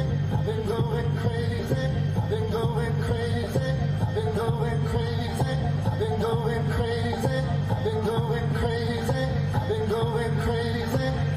Hey lady, I've been going crazy. Thinking all the time. You're always on my mind. Hey sugar, tonight is the night. Let us both the wine. Let's set this alright. Step in my room, 'cause lady is on. I'm in the mood to love you all night long. 'Cause baby is on till the break of the dawn. And I'll give you love until you tell me no more, babe. Here's the sweet life.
Keep on moving, flying, stop your crying, choosing while you're cruising. Music is the answer to your problems. Keep on moving, then you can solve them. If you feel that you can't take no more, and your feet are heading for the door, then keep on dancing, dancing, moving, keep on moving, flying, crying, choosing. And now, ladies and gentlemen, the action continues. Curtis Woodhouse for 3156 Boxing in association with Shelved is proud to present 4 3-minute rounds in the lightweight division. We welcome to the ring firstly from Buenos Aires, Argentina, Rodrigo Matias Areco.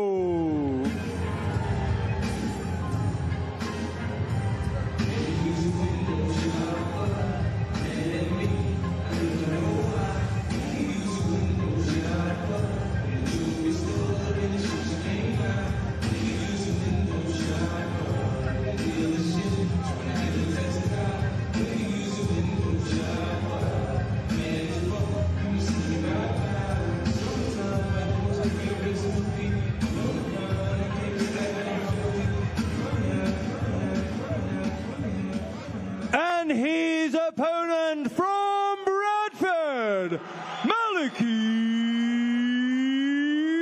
Durkin.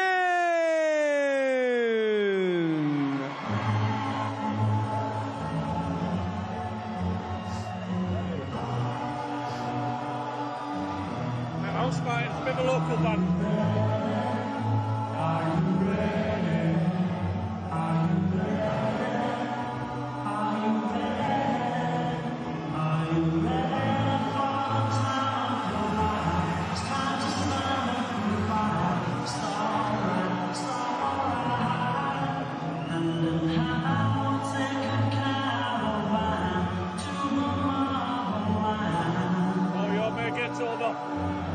Your mate getting told off.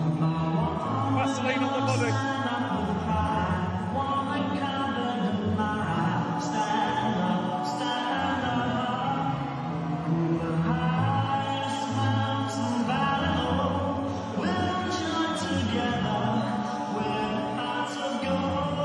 Second minute. Your mate, the second minute, he was like, fuck off.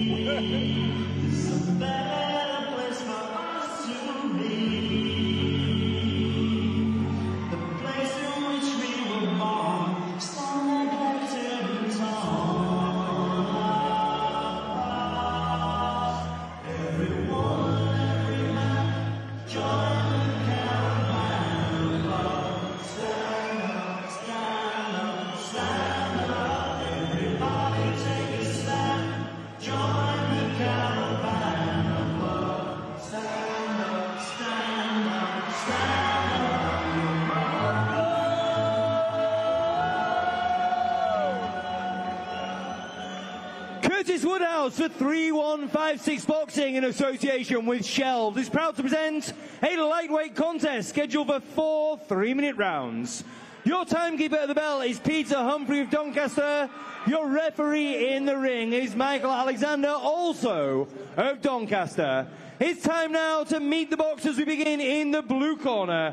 Wearing black shorts trimmed with gold, he weighed in at 10 stone 2 ounces.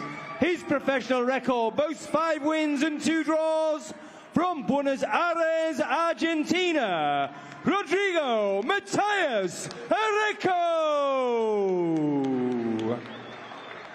His opponents across the ring in the red corner. Wearing black and green trunks trimmed with gold, he tipped the scales at 9 stone 9 pounds exactly. He brings to the ring a perfect professional record, 1 win from 1 contest. Hailing from the proud city of Bradford, Maliki Durkin. Referee Michael Alexander will give both boxers their final instructions.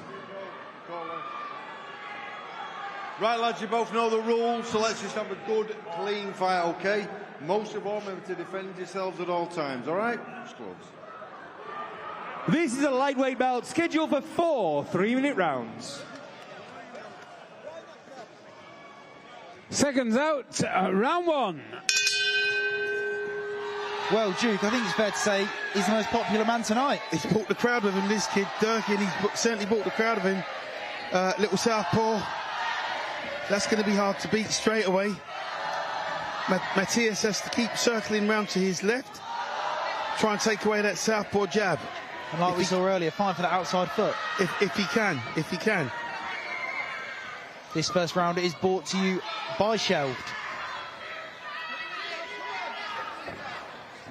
The only problem is that Matthias is going to find is that when you lead off against the southpaw, you leave yourself open. For that straight left. And it's obviously well documented that these Argentinian South Americans are very, very tough, very durable. Tough guys. But he certainly brought the crowd of him. Well, you wouldn't think it was his second professional bout, would you? Very popular.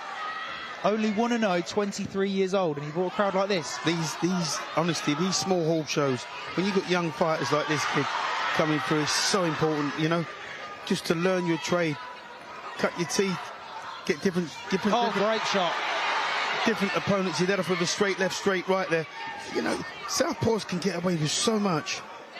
But including the step on the feet. It's step on the foot. You can lead up with the backhand and it gets home. Then you put the right hand in, that gets home. The hooks all get in.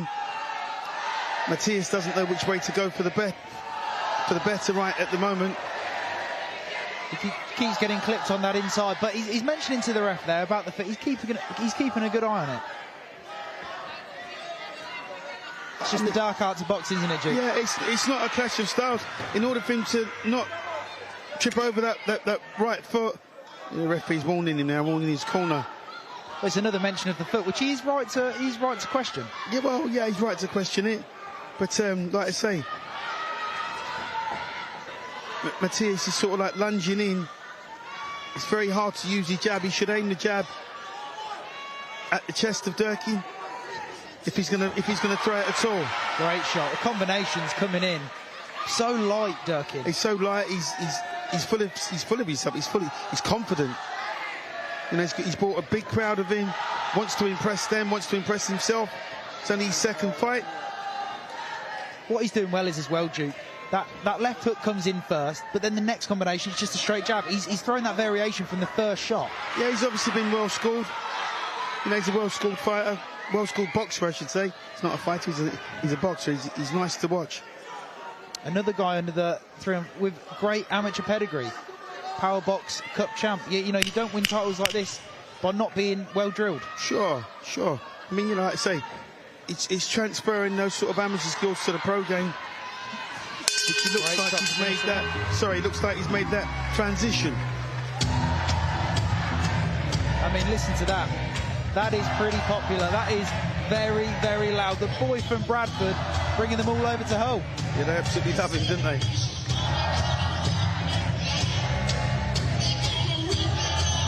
Definitely a good start for Malachy Durkin, though. Well, you know, like, he's got off to a nice, snappy start. He's used his jab really well. He's nice and confident. He held the centre of the ring when he needed to. And then just let Matthias just float around on the outside. And any time Matthias took that little step in, he got paid. On his debut, he beat Les Uri, who we saw earlier in the card, sorry.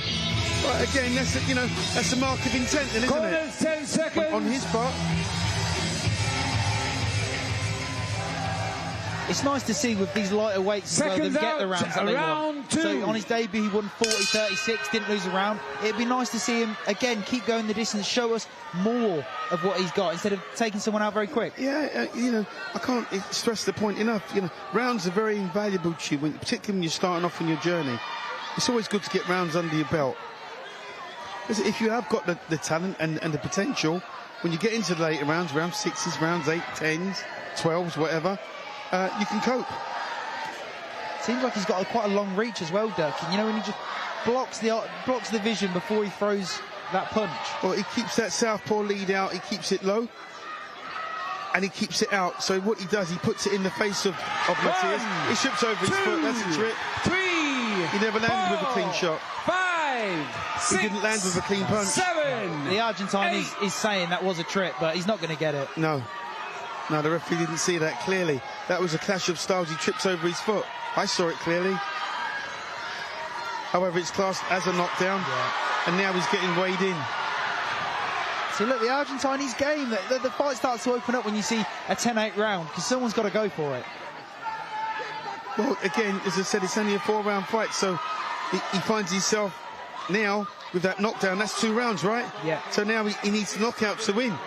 Matthias, he's not going to win this one on points, but unfortunately for him, he's got Durkin in front of him.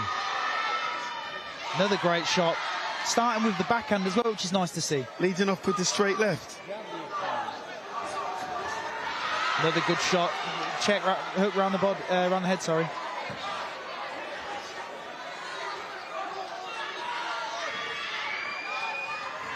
Durkin doesn't have to force the fight. He should allow Matthias to walk onto these punches, but he's forcing the fight. Nothing wrong with what he's doing. You know, he's obviously very confident. He's landing pretty much at will. Yeah, it's just about being overconfident, isn't it? You want to pick your shots selectively, but intelligently. Exactly. Because it's easy in these small hall shows when you've got a big crowd to be so engrossed in what they're saying, you get overconfident and then complacent in the end. Absolutely, yeah. I don't think there's any danger of that tonight. But No. he's boxing a very good fight, a very intelligent fight. To stand on the periphery, stand on the outside, not getting too involved.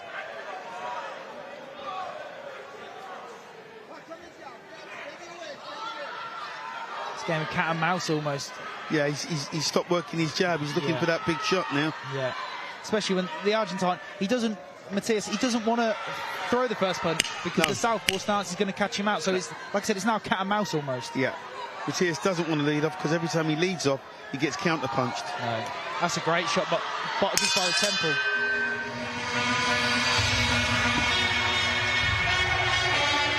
Another good round from Durkin. It's a shutout to Durkin. You know, he's winning all the rounds. He's winning quite comfortably. Just looking in his corner, he's not even blowing heavy. So you can expect more of the same. Well, amongst the crowd will be his wife, and they've got a brilliant bond. Recently had a son as well, so that's the journey of the pro game. That's where you want to build your money and your legacy. Well, you know, he's a dad now, so that in itself can be a distraction, but you wouldn't notice that tonight. Boxing with such supreme confidence. And we mentioned about Adrian King's maturity. As you grow older, you want that. Durkin has been very mature. It's a nice performance. Yeah, he's got it already. He's got the confidence already.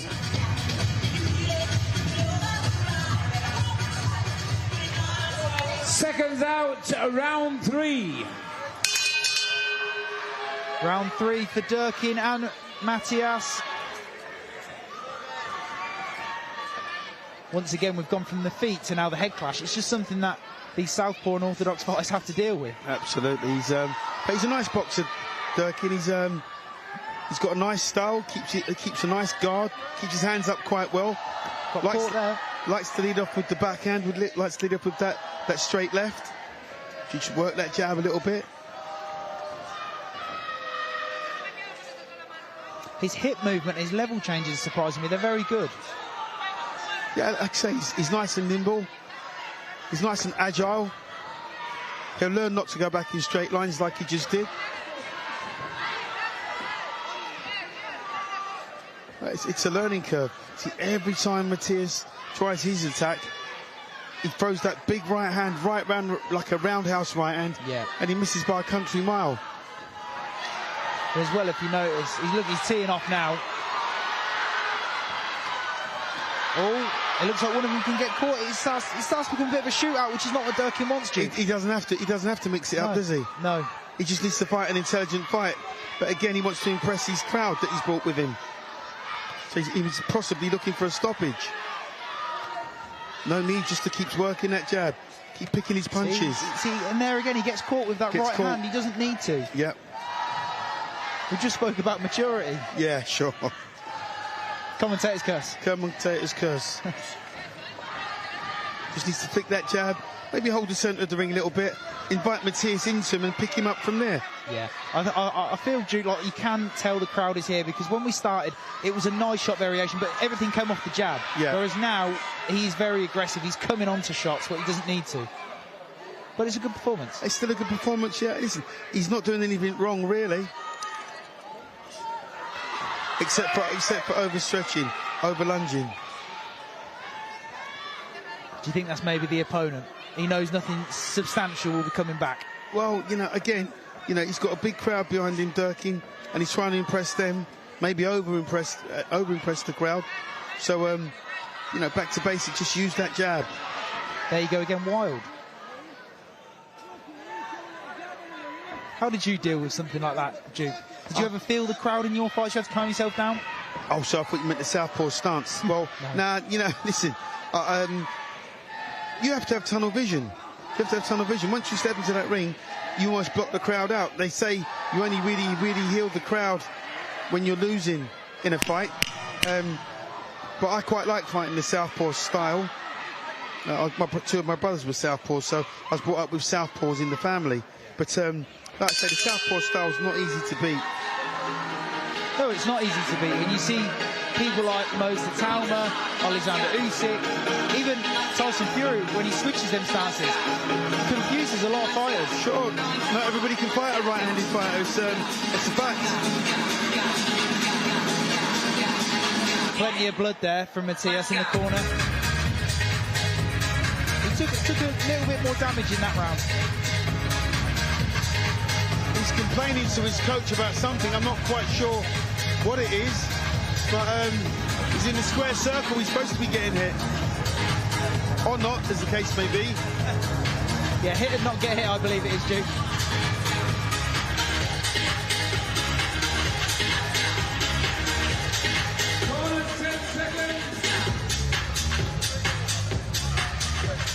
Second down, your fourth and final round. Well, your fourth and final round of Malachy Durkin is sponsored by Shelf, and Duke, he's very well conditioned. He's very well conditioned. He's, you know, he knows his stuff. He's a well-taught boxer. He's a well-schooled boxer, I should say, because you can tell by the way he uses the whole of the ring. You know, he's got a nice variety of punches. He's only going to improve.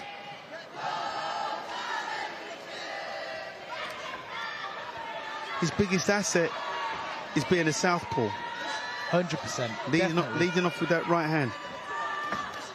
Great shot. 1, 2, lovely and 3. shots. Lovely shots. Picked them really well. Believe it was the postman you said earlier? Postman's knock. That double jab, that backhand followed straight through. Lovely straight shot. The double jab straight left was a classic. And again, leads perfectly. He's using the centre of the ring and then chooses when to come in. Yeah. It's working a treat. Yeah. But he's won every round. Hasn't put a foot wrong so far, so, you know. Looks like he's going to be chalking up win number 2. Yes. Yeah, definitely, 100%. You can see a 40-30. Oh, no, sorry, there's a knockdown, wasn't there? There was a knockdown, absolutely. Well, we believe. Yeah. Someone says trip. Yeah. But he won't care. But he won't care. He won't care. He'll take it, as long as his arm's raised at the end.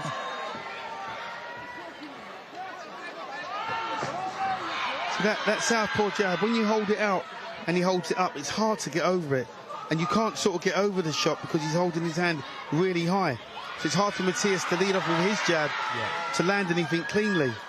And that's the risk with an orthodox fighter. You have to take the risk of either coming inside or outside. Yeah. Because if you throw first and you've not done either, there's a straight left going straight for your nose. Yeah, absolutely. It's with the southpaw, I always found it, you know, if you move round to your left and try and jab over their jab. I think he's hurt him, Duke. He has definitely hurt him with that overhand left, sorry. Just caught him as he was coming out. Yep. I think he's leading with the elbow there, the ref has said. Well, he's got 40 seconds, and it's something that he's clearly wanting. Yeah, he wants the stoppage, doesn't he?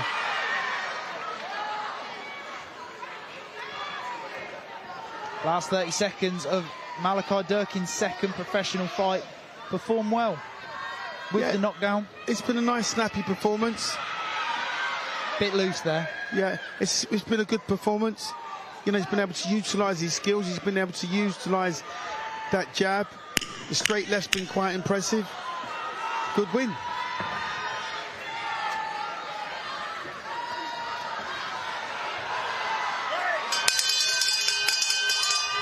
And there you go, Duke. A polished performance with a knockdown. There's not much Malachi Durkin could have taken from that. Nah, there's not much more he could have done. He did everything that was required of him. Set a good pace, maintained it, hit good jabs, hit good straight lefts. Like I say, it's only his second fight, so the hooks and the uppercuts, you know, the repertoire of punches will come as he starts to advance. I think that's a great point that you made there as well. When you fight in these 4-rounders, not only is it about starting strong, it's just about maintaining it, because you haven't got long, but you still want to impress. It's all about the maintenance, it really is. You know, holding your shape and doing exactly what your corner tells you to do. Henry Wharton is one of his coaches in the corner, who challenged for a world championship. Used to be managed by Mickey Duff.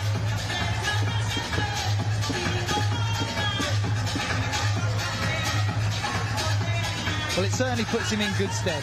You know, when you impress some people like this on a platform like talkSPORT, you're in the eyes of people that will eventually help you along the way. Ladies and gentlemen, before we announce the result, could you please put your hands together for both boxers? After 4 rounds of action, we go to referee Michael Alexander's scorecard. He scores the contest 40 points to 35 points in favour of your winner from Bradford, Malachi Durkin.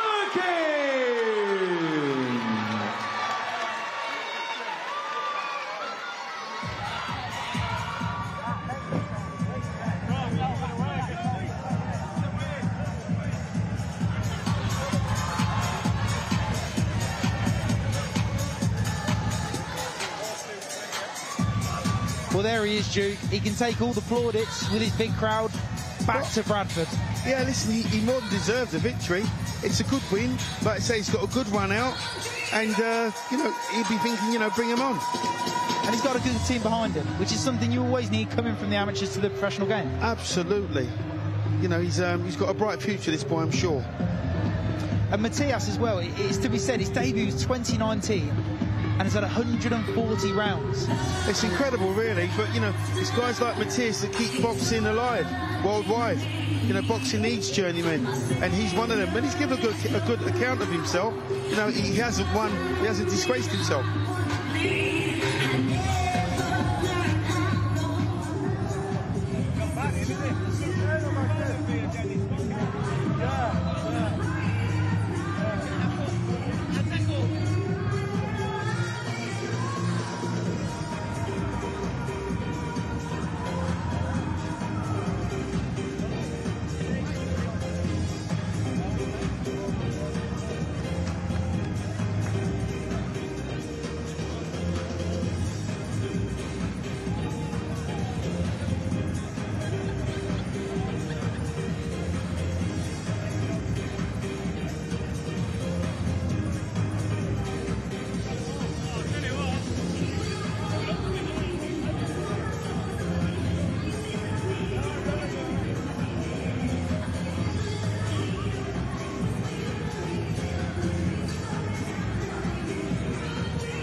And now, Curtis Woodhouse for 3156 Boxing, in association with Flamery, is proud to present an international super lightweight contest scheduled for 4 2-minute rounds. We welcome to the ring firstly from Katowice, Poland, Angelika Oles.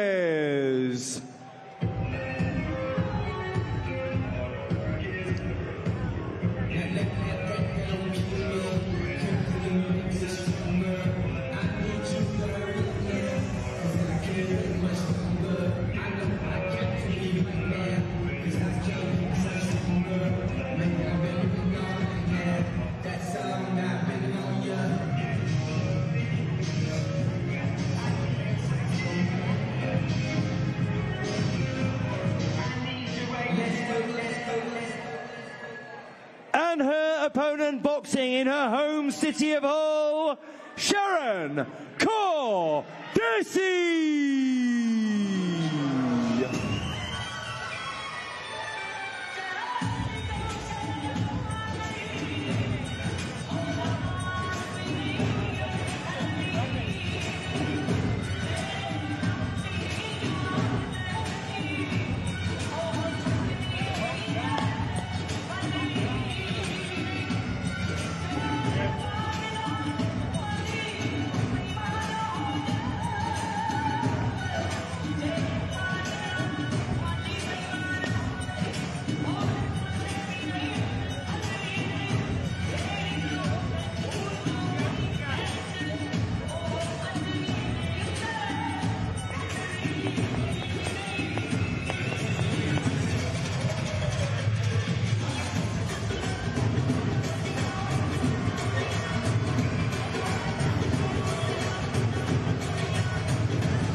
Curtis Woodhouse for 3156 Boxing in association with Flamery is proud to present an international super lightweight contest scheduled for 4 2-minute rounds.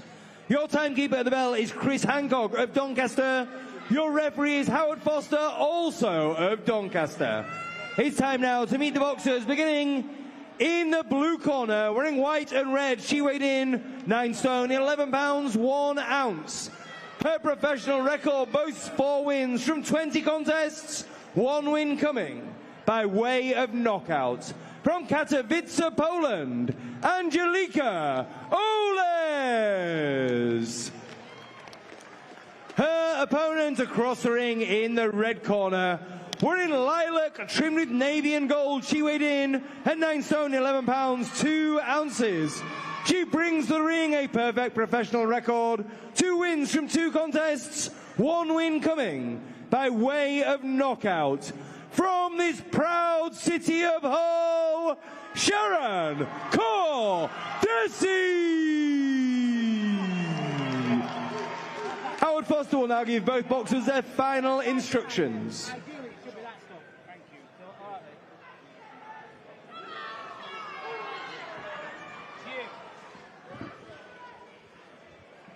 Keep it clean, break straight away when told. Both watch your heads in close. Good luck to you both. Touch gloves. Good luck. This is an international super lightweight bout scheduled for 4 2-minute rounds.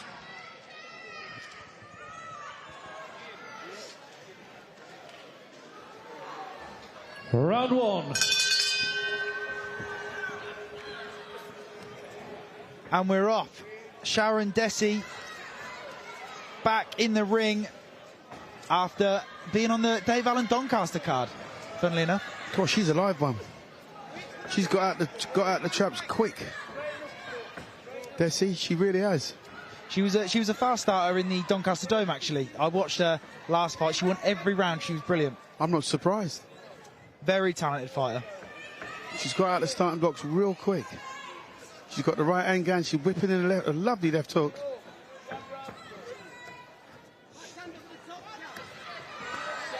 Of course, this first round is brought to you by Flamery. Neil, I want to bring you in. Sharon Desi, big fan base across the world. First female Sikh fighter, and being from Hull, she must be a treat to have on this card.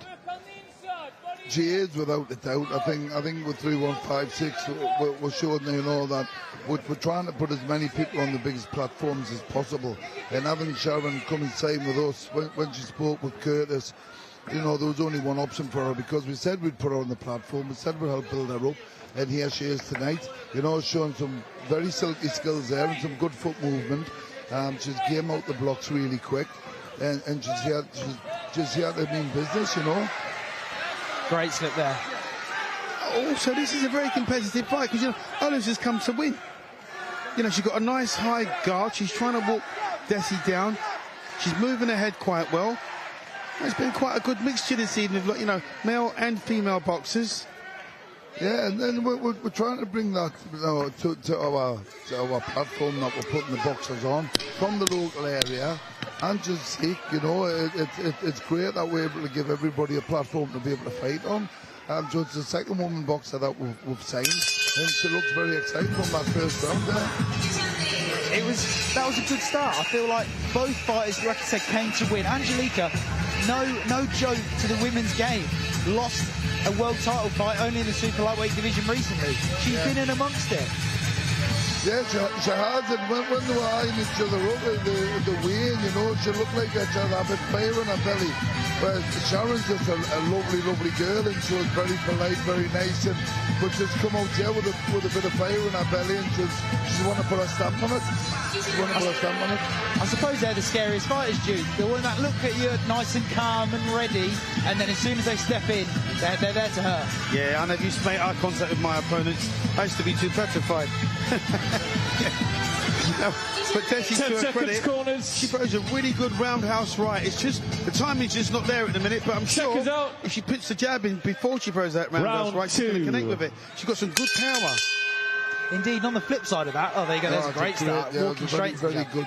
Very good job, just wasn't expecting that coming at all. And on the flip side of that, with the defence, she slipped some great shots in the first round. There you go, there's another. I suppose it's just about making someone pay for that. Once you slip the initial shot, what can you make with it? That's what they say, make him miss, make him pay. But Olu's, to her credit, I mean, she's like a little buzzsaw. She keeps coming forward, she keeps buzzing forward, she keeps nice and busy, she's throwing plenty of shots. And do you know what, she sounds like she hits hard. She does. I think what I like about Sharon so far is, you know, when she's stepping into that jab, she's really stepping in with that jab. You know, she's letting them know, and a good left hook there, and she's actually very comfortable with both hands. She's throwing them both really, really well. It's about being authoritative, isn't it? Like we mentioned with these 2-minute rounds, you need to do work quick and well, and Sharon is doing that with a good jab.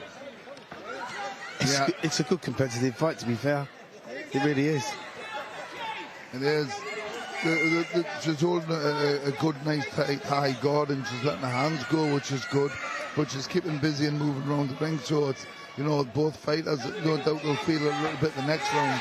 But it'll be interesting to see how far this goes, because they're both there for a good war. So, but these are the best fights. That's a great shot there. There you go. Hurt her. Make her miss, make her pay. Yeah, but then she's taken one back in anger. She's waiting too long. She nailed Angelica with a good shot, and then she waited for the return. Yeah, you don't want it to become a shootout. No. I mean, Desi's using the ring really well. You know, she's a tall girl, she's rangy, she's got decent balance. She's got a nice work rate.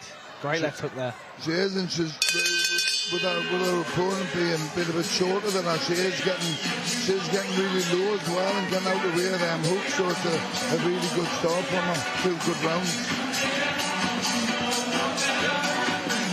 Like, it's key to use the range in fights like this. Judge your own distance, do your own work. You know, when you've got that long arm, move around with it, and she can certainly do that. What she's doing there, like I say, she's got good balance, she's got quite a good ring IQ, she's using the jab quite well, she's trying to set up the backhand, she's throwing the backhand like an overhand right, a roundhouse right, needs to put it in short, it needs to be a short right hand for it to connect, because her opponent's much shorter than she is. Yeah, I think that's the one instruction that our corner should be given. I think if we can see it, they can see it. And when you're in the corner, you give that instruction. I think we've just seen a signal there for her to slow that and maybe put an uppercut Round in there 3. as well. I think she's wide open for that. Well, I suppose that comes in with the range, doesn't it? Yeah. Being so tall and long, great check left hook, and she come out straight away. Yeah. You know, that uppercut, vital. Key component with someone that's going to be shorter than you. It is. What I like so far as well is when she's not trying to get tied up when they're in there, she's pushing her away and she's getting her shots, letting her shots go as well, which is good. She's got very good hands. Well, I don't know about you two, but for me personally, this is fight of the night for me. at the minute, because what you're seeing with both of them, it's a very even matched fight. But what you've got with Angelica, she can only work on the inside, so she's trying to get on the inside, and when she does, she lets both hands go when she gets on the inside. She can't outbox Deshi because she's too long and rangy, so she's trying to get on the inside. And to Deshi, to her credit, she's moving well, she's jabbing and moving really, really well. She's throw that little right hand as a short right hand, and she connect with it. Yeah. It's the perfect clash of styles. Sometimes you see someone being too negative because they know they can't throw first. Yeah. I think she's showing really good ring craft as well, and there's some good boxing IQ, and she's using the ring to her advantage and moving around and not getting tied up beside each other. That was a really good jab there from Angelica. A really good jab. So she walked straight onto it. Yeah. It was, and she's going to be game. Angelica is coming off a win herself. And yet the last time she did 4 rounds was in 2023. That's a long time. She threw a great body shot there, which I think hurt Angelica. Well, if it would have hurt me, I think. That was a good shot. Not your abs of steel, Duke. Nah, she threw that one right behind the elbow. Just saw Deshi just sort of fall in there. She needs to get back on her jab and keep her at arm's length. What I like about Deshi as well, as soon as the referee tells him to break, she's straight on it. You know, she doesn't wait, the referee breaks it, they get a fault, and then she's straight on her. She's not giving her a second to breathe. Well, that's where the smartest fighters are. Once you've broke, you do work again. It's that you can't sit and wait and, you know, someone might rerun, you've lost your chance. When you're in that close proximity and someone says break, you can then go back to work. Yeah, and you've always got to defend yourself at all times, that's what they say. And that's when you get caught with silly shots, when the referee gets you to break. And you break and you give your opponent a second to bet straight on you. You know, that's when you can end up walking onto one. So, you know, it's been very interesting to play so far. And Deshi's been very, very good. Very good. Boxing IQ is very good around that ring and moving the ring around.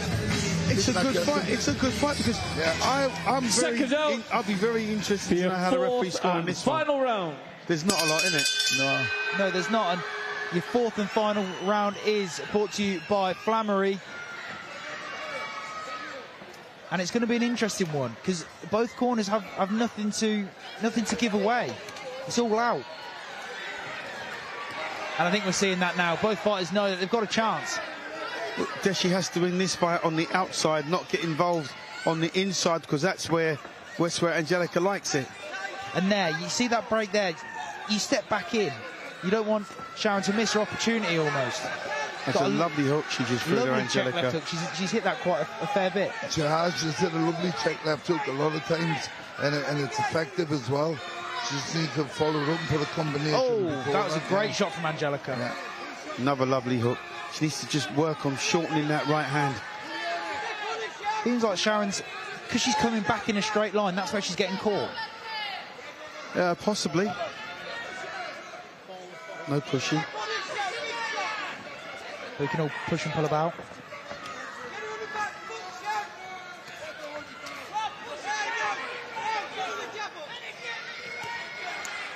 It's a good fight. It's a very competitive fight. And it's a fight they're both having to work for everything. A little bit of shoulder work there from Deshi. Like that. She's thrown that jab really well. I really like the way she steps into her jab and puts the weight behind that jab. It looks very good and very effective. She's throwing a lot behind them shots, Sharon. A lot behind the shots. Right, there you go. Check left hook again. It's a brilliant shot. Just not the combination you want to follow. No, I mean, you know, she really is letting her hands go as well. Yeah, she's gritty. She's very gritty. Yeah. She's having to dig deep. Shoulder went in there. Well, that was some fight. Good fight. Very good fight. Very good fight. Very interesting and very close. I would love to see how they scored that.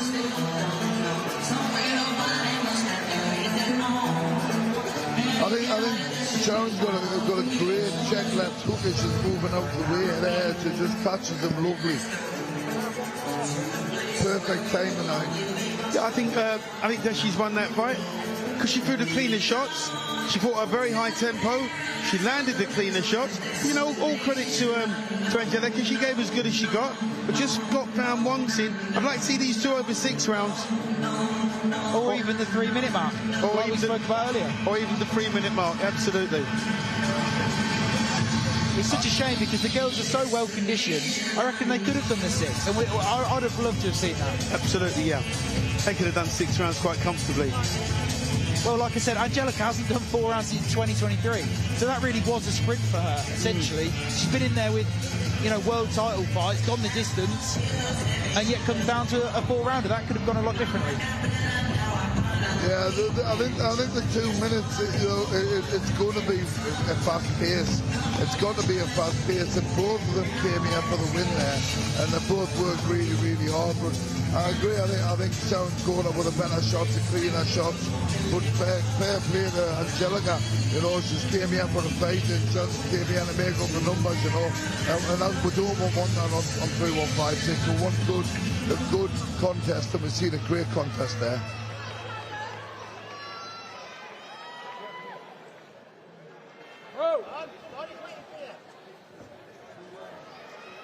Ladies and gentlemen, before we announce the result, could you please show your appreciation for both boxers?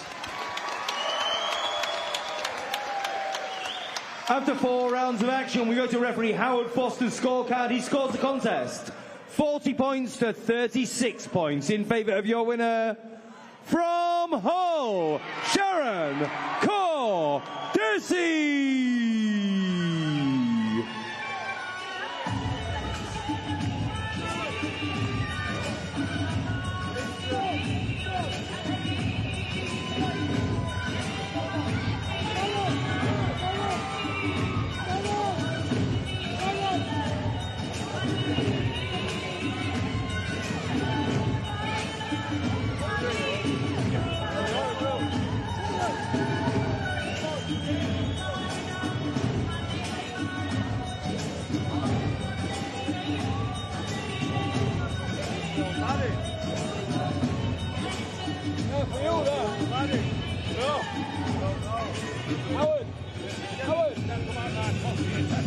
Howard, that's yours, huh? I know it was yours, but some cobwebs fell out.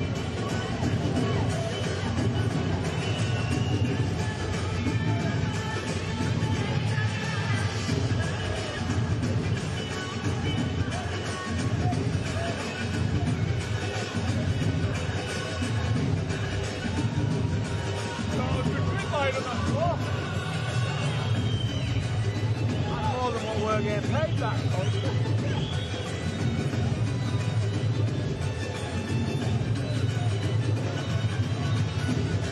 Get in there. Get that fucking money clear. We've got to blow it here. Get that press. Get him now, look. Hey!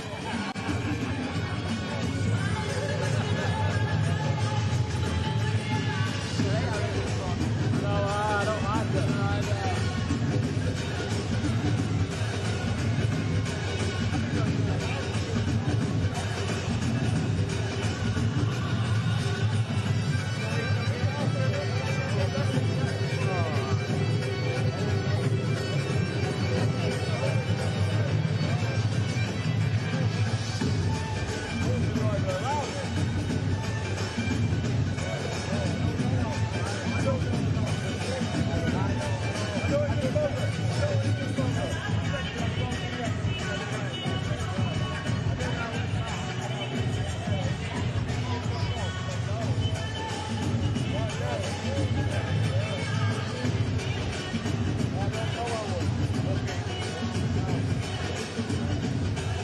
Where's he going? Where's he going? Look it out. Gotta get under the bottom row.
And with the victorious Sharon Dessy, another 40-36 fight, another clean performance to your professional record. How do you feel? Brilliant. It was the first time coming in after a long time, so getting the ring rust off. But yeah, no one sees what happens behind the scenes, but I made it work tonight.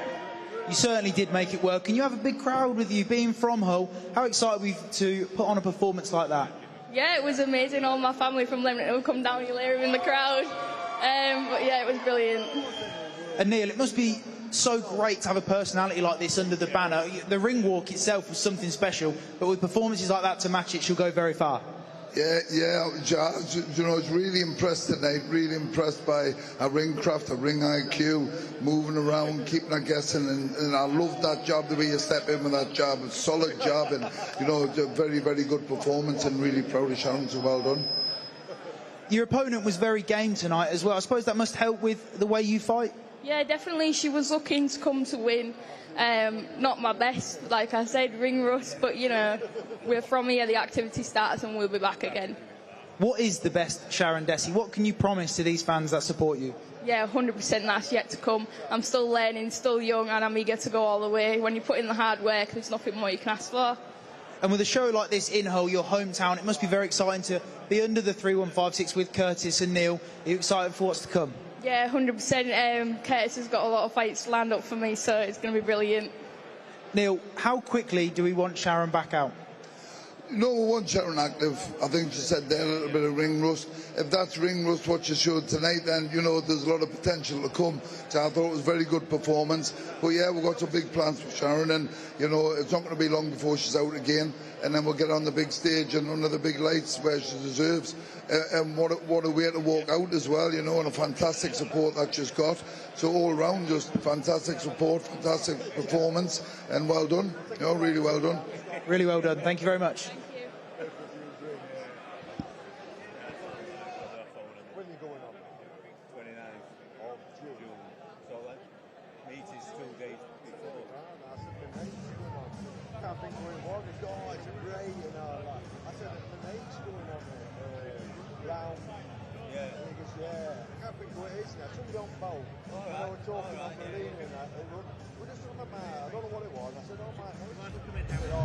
Well, another win for the 3156 banner, polished, clean, and that was something special as well for another female fighter.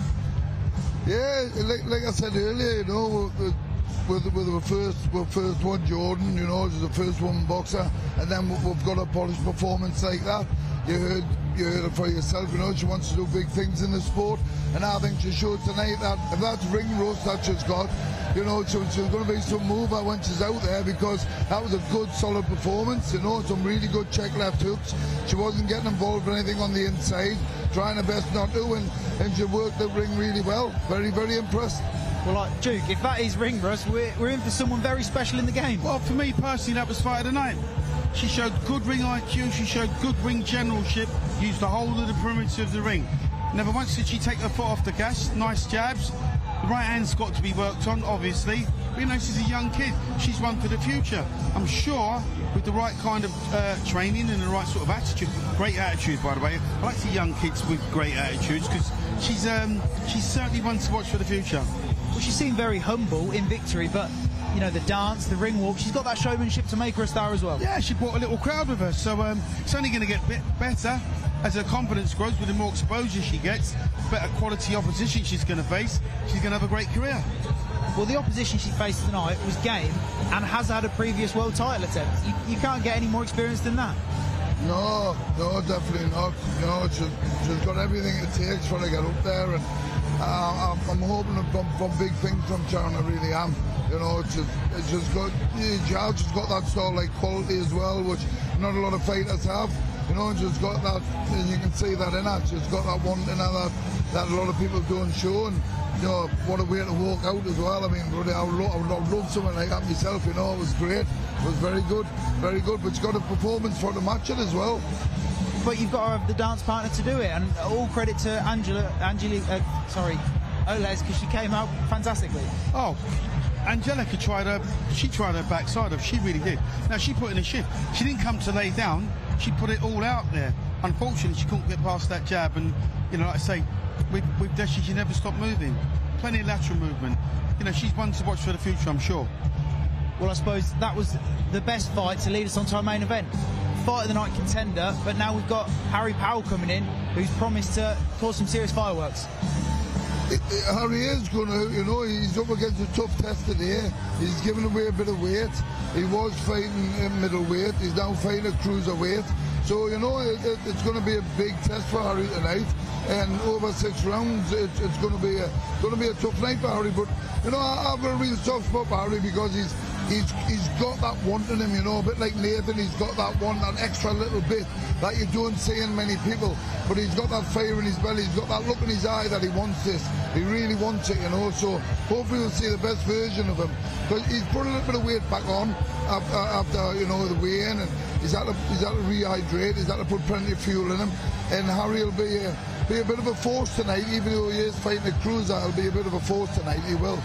But confident fighters don't worry about that kind of thing, Duke. They believe in the preparation, and they know that what they've done will carry them over the line.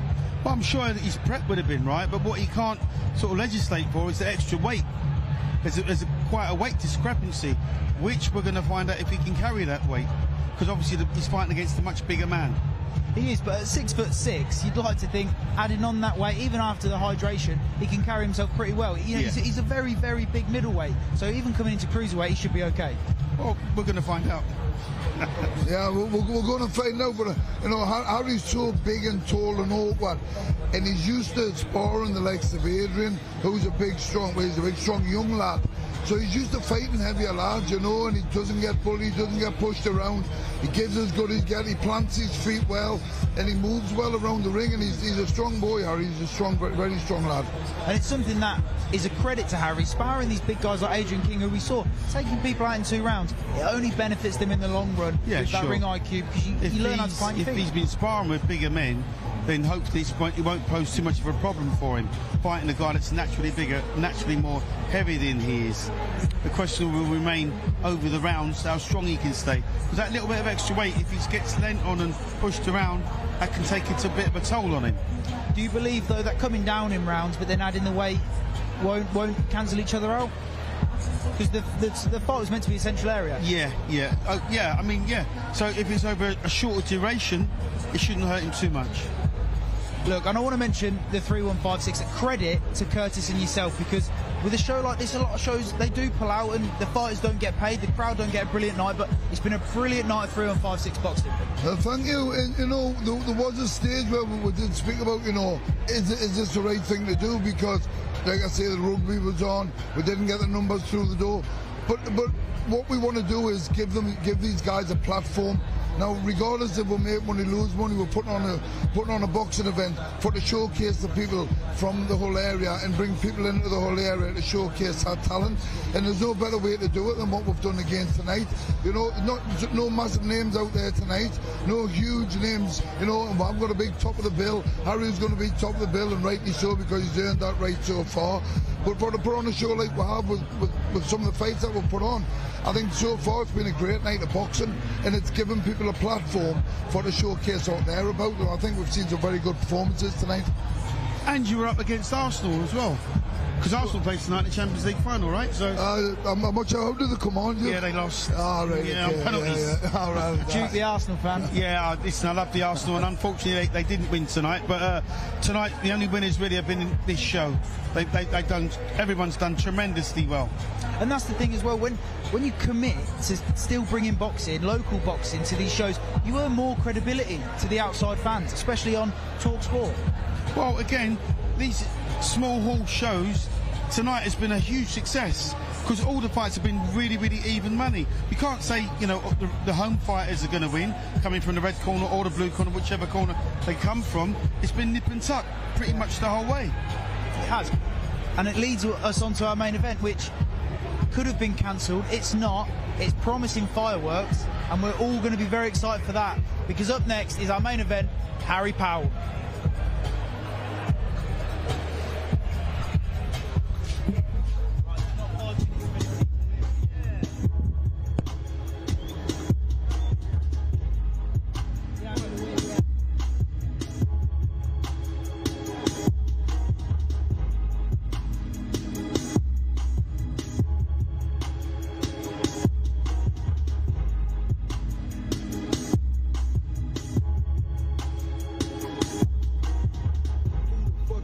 you're fucking with.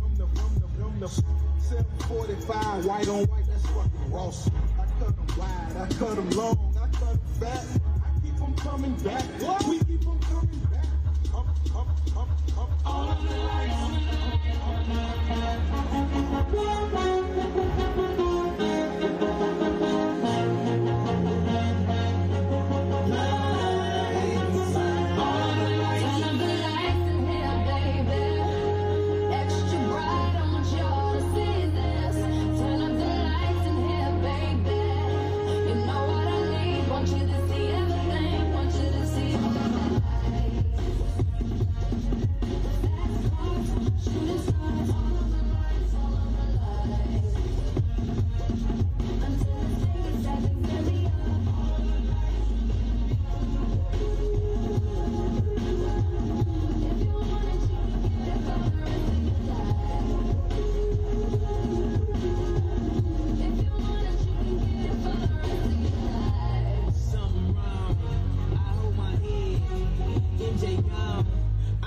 Dead.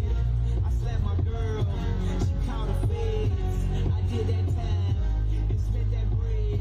I'm headed home, I'm almost there. I'm on my way, headed up the stairs. To my surprise, replacing me. I had to take him to that ghetto university.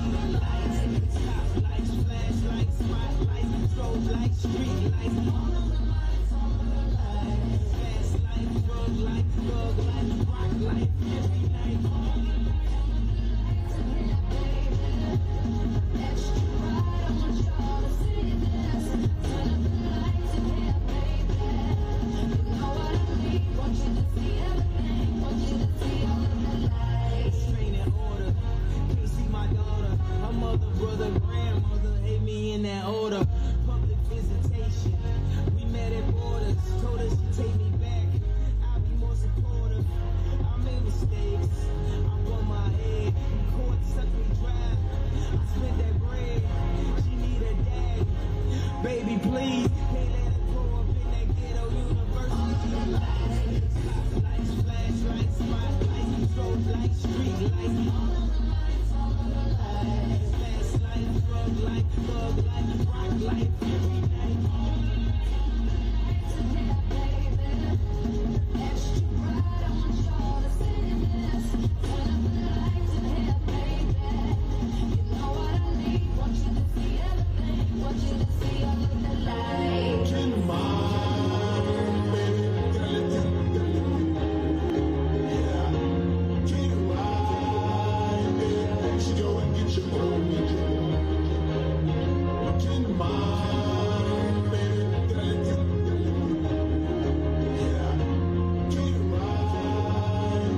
You should go and get your own.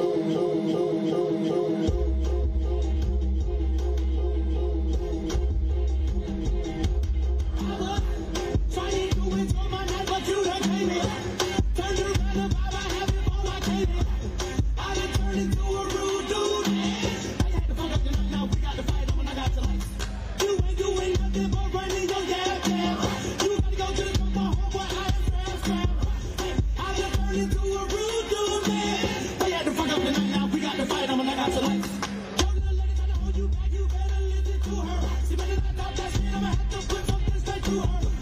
I done turned into a rude dude, man. Now why you had to fuck up the night, now we got to fight on when I got to lights. Come on. Yo, you think I'm not, you think you so. Damn, you think you hard. You think I'm not, you think you right. Damn, you don't get shit, but it goes up. You need to focus on the end of the night. I'm gonna take all your shots. Damn, you think I'm not, you think you so. Damn, you think you hard. You think I'm not, you think you right. Damn, you don't get shit, but it goes up. You need to focus on the end of the night.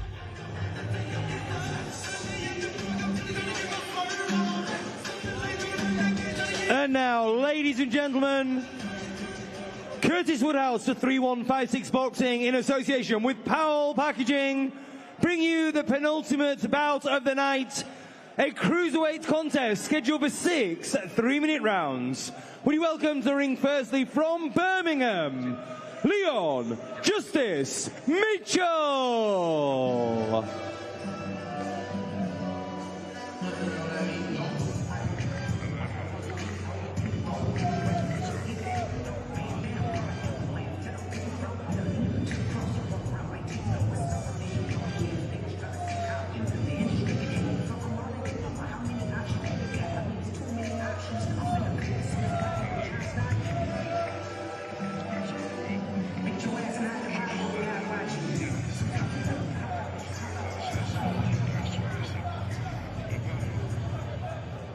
And his opponent from right here in Hull, Harry the Sauce Powell.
Curtis Woodhouse for 3156 Boxing in association with Powell Packaging are very proud to present our penultimate bout of the evening, a cruiserweight contest scheduled for 6 3-minute rounds.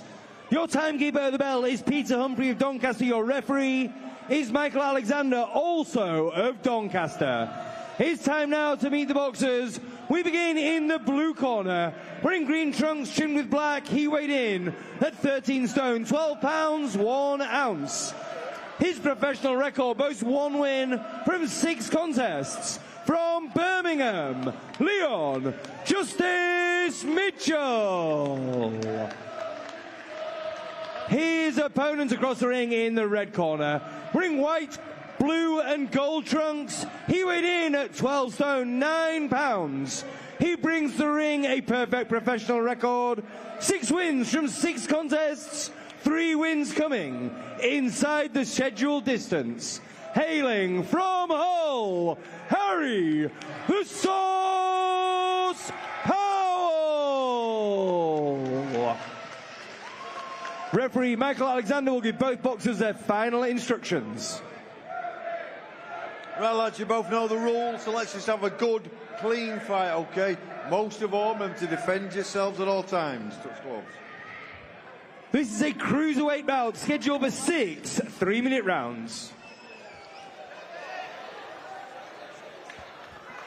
Seconds out, round 1. I'm looking forward to seeing how he copes with this extra weight. Like we were talking earlier, you know, he's used to fighting and straight sparring with the Adrian, so the weight will not bother him. But it'll be good to see how he moves around with this guy. Well, it's not been easy, but we got here. That's the main thing, seeing Harry Powell out in front of his whole crowd, no matter the weight. It is, you know, I work closely with Curtis, and it's difficult being a manager, a trainer and a promoter. You know, so I take a lot of the stress away from the promotion side of things for him, and he's great at doing what he does with the lads in the gym, and he's got a little bit of a break from that, and that's why I'm down here today with this, because he can't be in 2 places at once. He's got his job to do, and that's get these guys ready for to come out here and perform, and so far so good. Using the jab really well, Duke. Something with his reach. That's a lovely jab. It really is. It's precise. It's snappy. You know, I've always been taught you can give away weight when there's a difference in class, and there's a distinct difference in class between these two.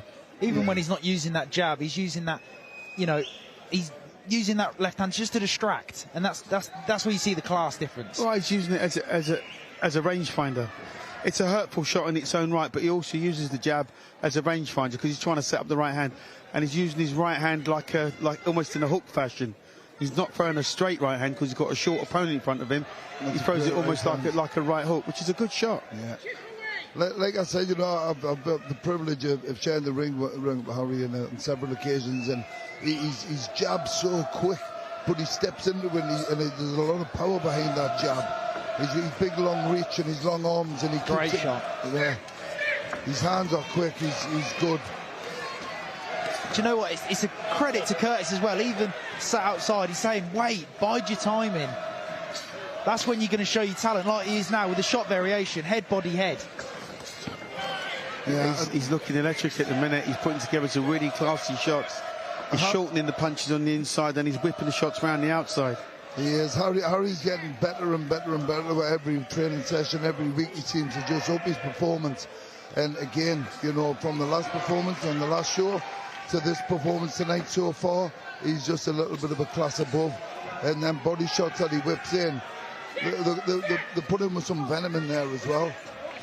And you know, Harry Powell, what he's had to come through in the last week, obviously the passing of his granddad, the opponent switch, it must weigh heavy, but he's clearly, like you mentioned earlier, Duke, you need tunnel vision to be a fighter, and it looks like he's got that. You have to have tunnel vision. You know, you have to try and put your outside distractions to one side, because, you know, you don't play boxing, it's not a game. No, you've got to be on it when you're in there, and it doesn't matter what's going on outside the ring, you can lose yourself in there, and you can just, you know, you can use that little bit of peace. I find a lot of peace in the ring, and, you know, in what Harry's doing there tonight, you know, I'm sure his granddad's looking down and very proud of him, and he's not letting the emotion get to him. He's channeling it in the right direction, which is great to see. And it's nice to see as well that it doesn't seem like there's any added pressure of the main event. It's his first main event. Yes, it was meant to be for a central area, but to then carry the main event with all the drama that's gone, it's brilliant. He's very calm, he's very measured, he's very in control. He's very in control, he's picking his punches really well. From his last fight to this fight, there's marked improvement.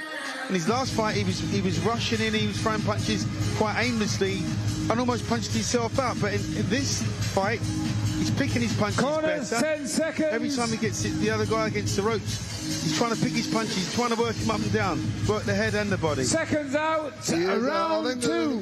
In the corner where we are, I think he could have just took a little bit of a step back and picked his shot, but you can't argue with the way that he's performed so far. You know, his range is very good. He's popping that jab out, he's keeping him away. He's not wanting to get caught with anything silly, and he's performing, you know, and that jab so snappy and quick. For a big lad, he's got some very, very fast hands, and he can move around the ring as well very quickly. Like I said, he's using that variation brilliantly, and for such a long distance, he looks like he can fight well in the short distance as well when his opponent's coming in. Yeah, he can. He's got everything about his game, Harry. You know, and you know, like I said earlier, you know, as well as Nathan, look at everybody in 3-1-5-6. I think we've got a fantastic stable. What a beautiful right. Sorry. What a beautiful right uppercut. He placed that shot so well. He did. He threw that right uppercut right through the guard. Classic shot. I'm not sure what happened, because he seemed to stop as if he had done something wrong. I think he got punched in the face. I think that's what happened. But when you look at the ceiling like that. Yeah. He's caught him again with the same right uppercut.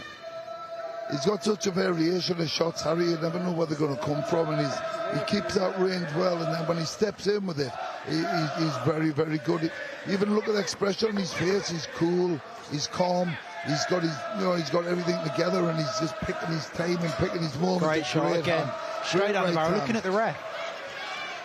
I'm not sure what the opponent is moaning for, because they're great shots. They are. Finding the range perfectly. It's all in one motion, isn't it, Duke? Well, maybe he's looking for a bit of assistance. Maybe he wants the referee to help him up, because he's not thrown a shot back in anger yet. He's just getting picked apart. He's getting picked apart. I think he's looking for the referee for a stoppage, I think, because he's taking a bit of punishment out there. Harry's totally in control. It's only a matter of time, I think, before he lands that perfect shot. I think that right eye is starting to shut on Mitchell's face. Yes, the left eye from that right hand. Sorry, it's the left eye then, yeah. Looks like it's closing up. But it just shows Harry's power, because even though he had his guard up, he put it straight through his guard and knocked his hands out the way, which is a great attribute to have. Lovely right uppercut there from Mitchell. Nothing to go home about, but yeah, it's nice to see him throwing something out of the corner. You can hear Curtis shouting, just chip away, you know, take your time, chip away, and that's what he's doing. But the look on his face, he's very cool and very calm. A little bit of a wild one there, just outside that. That was a great right hand. That was a great right hand. Yeah. He's very calm. He's not rushing anything. Again, that's a marked improvement on his last fight. I think Harry, he's getting better with every fight. You know, I see them spar, and I managed to, you know, get a lot of footage sent across to us, and he's just getting better and better and better. He's going places, Harry really is. Mitchell looks very, very frustrated in that corner. He's not getting his shots on target. He's pretty much a sitting target right now. He needs to move his head more. He needs to get some urgency in his work, or else he's going to get ground down. Yeah, I think you're right, Duke. I think one big thing that Harry's doing, Harry's keeping it in range. And when he's keeping it range against a shorter guy, there's not much they can do to get in, because when he's trying to move his feet in and come towards Harry's just pivoting out the way and catching him. You know, he's keeping him there with his jab, and it's, you know, it's very good so far. It's hard, I suppose it's hard as well to not be frustrated when you just picked apart by speed and length. Well, you know, that's what they say in boxing, speed kills. Yeah. It cancels out quite a lot. Seconds out, round 3. He does hit hard, you know, he twists right into it. You can see him twisting his hips into it. And he throws a punch, he really throws a punch. And of course, this bout is brought to you by Powell Packaging. That jab is so demoralising. It is. Mitchell can't get out of the way of it. He's just he's not moving his head, and he's not blocking them jabs. No, Harry's so snappy. He's just, and again, his range from head to body. You're not sure where he's going to go. And if you watch, Harry will go to the body, then he'll whip it upstairs. You know, he's just so quick. He's very fast hands. How would you combat that speed, Duke? Being the shorter man as well. Oh, you step on his toe, hit him with a low blow, and then put the nut on him. That's one way of doing it. And legally? Well, listen, he's got to try and counteract that if he can. Mitchell's got to try and get on the inside. He's got to move his head. He's got to try and roll on the inside and then get to work from there. Because all the time he stands off, he's just going to get picked apart. You're almost waiting to be hit, aren't you? Almost waiting to be hit. Yeah, but if you notice, every time he does try to close the gap, Harry just puts his guard out, gets his range, finds his range, and steps back or pivots off. It's very good. It is, and it's something that we saw from Malachy Durkin, where he was looking for the finish, but Harry Powell, he's biding his time. He's taking these shots intelligently, and it looks like a cleaner performance. Again, it's a marked improvement from his last fight, so he's learning. You know, obviously he's learning on the job, but this is it's a good performance, because obviously you can say this is a better class of opponent. It is, and when you're sparring with the likes of Adrian on a you know, every few days, and you're in that gym working on things, you know, Adrian's not a little lad, he's a big lad, he can hit, and when he's sparring against the likes of him, you know, it's going to stand you in good stead when you come against somebody who's short and a bit heavier, because he's fighting somebody who's 6'3". He's in the gym with him on a day-to-day basis, and he's having to work hard to get in with Adrian, because Adrian can move as well. I don't know how much more Mitchell's going to be able to take it is, because he's getting picked apart systematically. It almost looks demoralising, doesn't it? That's exactly what's happening. He's getting demoralised. It is, and that's exactly what Harry's all about. He's about chipping away. And then, again, there, just throwing that backhand when you least expect it. He comes with some shots. He's got some artillery in there.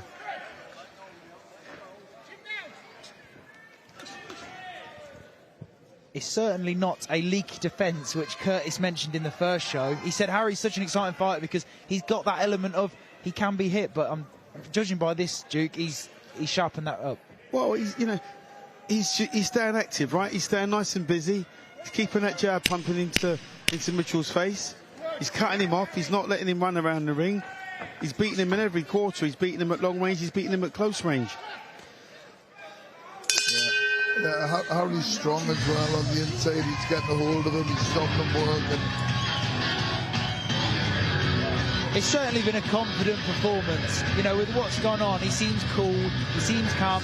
And, you know, me and Drew, we were speaking before, we would have expected to see leaning on the chest, making a lot of that heavy weight, but he can't get close. He's not allowing Mitchell to get close, because every time Mitchell takes a step forward, he's met with that jab right in his face, and that knocks him off centre. And then what he does then, he puts the right hand over and he mixes up nice little uppercuts.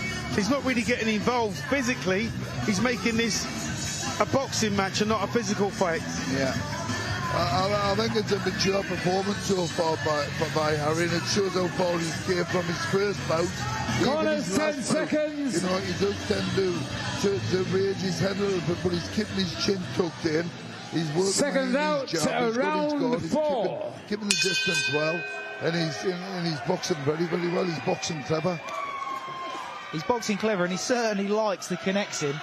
Out of his 6 professional fights, 4 here. Yeah, he does. It's his hometown, you know. Harry the Source, you know, HB Harry the Source, and he wants to be Hull's top boy, and that's what his nickname is, Hull's top boy. You know, there's a lot of good fighters from Hull, but Harry wants to be the first one to bring an English title to the Hull area, you know, and with performances like this, he's going in the right direction. Well, and he switched his attack now, because he's really hooking them shots in to the body. He's really sinking them shots. He's bending on that front knee and looking for that shot, and they're hurtful punches. He's slowly but surely grinding Mitchell down to a standstill. Yeah. There's only so much he can take at this, Mitchell, and to be fair, he's kept going, but, you know, he's carrying a bit extra weight, and he's able to take some of them punches, but I think it's only a matter of time before that's 2 lovely uppercuts there. That's a great shot. All came from the body shots, though. Yeah. All came from the body shots. You know, not understanding where he's going to go, head, body, head, and then you connect with 2 great uppercuts that follow. Yeah. All come from the body shots. He's hitting about 4 or 5 good left hooks and straight rights to the body, which brought his hands down, and he just whipped that beautiful uppercut in. Yeah. He's using, even there when he's shoving him off with his shoulder, you know, he's a strong lad, you know. Them uppercuts are so effective as well. Another one. And I suppose it's performances like this as well, Duke, where when you know there's that not much of a threat coming back, you can experiment. You can enjoy yourself. That's called confidence. He's in a confident position. You know, he can do pretty much what he wants, because there's not a lot coming back, because he's almost punched Mitchell to a standstill. You can, but you've still got to be aware of everything that's going on, because all that it takes is from one big hit, and Harry's not concentrating. But I think it's only a matter of time now. Well, the referee's taking a good look at him, because there's nothing coming back. You can hear the referee. He's definitely taking a look, speaking to Leon Mitchell. It might be over. He's gassed as well. He's took a lot of punishment there tonight off Harry. Harry's looked very, very, very confident. The best I've seen him by far.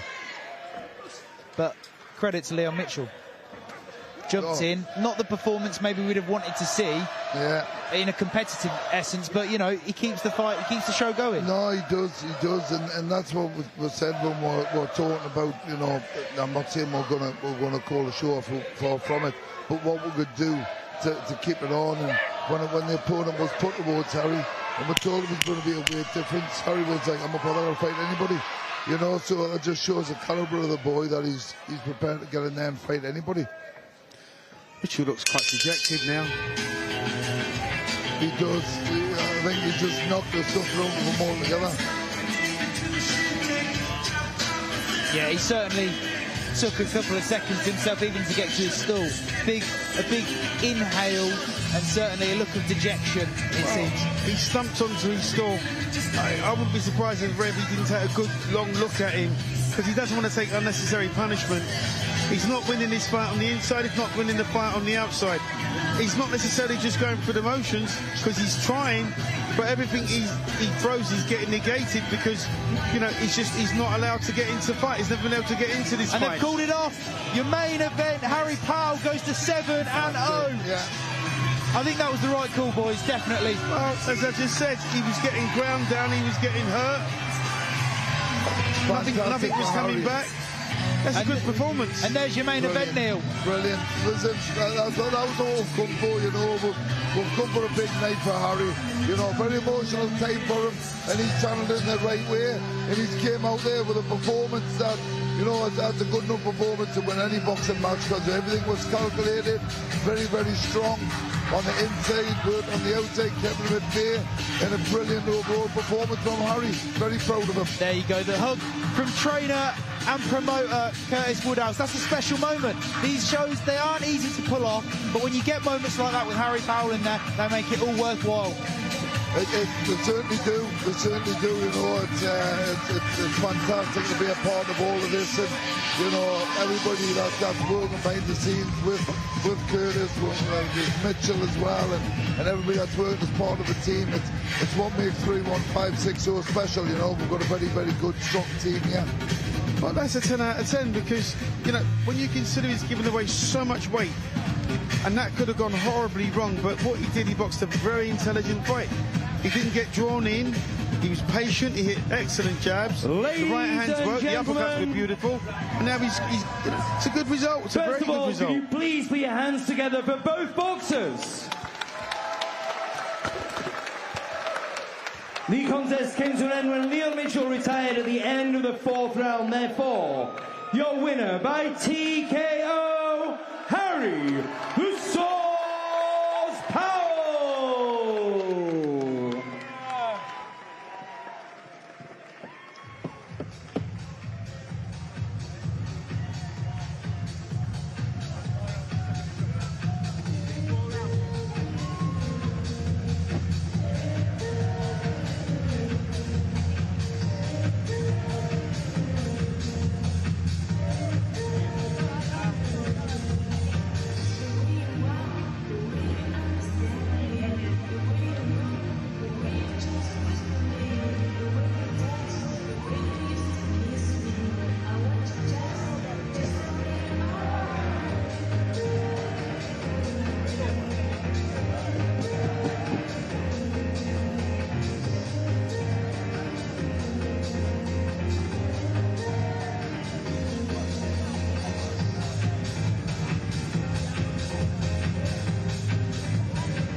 Well, I am with your main event winner, Harry Powell. Harry, join me. Congratulations. That was some performance, especially with what you've gone through for the last week. You had a fight, you didn't have a fight. You've had a fight and you've stopped him. How do you assess your performance? Oh, mate, I'm speechless, really. With everything that's gone on, I didn't think I was fighting. Then I was, then I wasn't. So there's a lot of like mixed emotions, but I'm happy I got in there. And luckily, I've got the best trainer, promoter in the world, sorting me out. So yeah, I'm grateful. You gave up a lot of weight in there tonight. but it didn't seem it. You picked your shots brilliantly, very intelligent performance. Was that what you were learning in camp, albeit there wasn't the weight difference? No, yeah, I'm in training all the time. I'm working all the time. I'm training my ass off all the time. So I'm in the gym 24/7, and especially with this month that's gone on. It's all right. Everyone in the connection, I want you to understand that Harry Powell, unfortunately, his granddad passed away this last month. So it is a credit to our main event that he's even here standing today. So I want everyone to give Harry Powell a round of applause. Well done, mate. I want to say a big thank you to my mum and dad, my beautiful girlfriend Daisy, just everyone, man. Well, you deserve that performance. You deserve the fight. Very well done. Condolences about your grandfather. Curtis, I want to bring you in. That was a brilliant performance. Even though we had the struggles with fight week, how happy were you that he was out? I'm so proud of this young man. I honestly can't explain how proud I am. He's been through hell in training camp.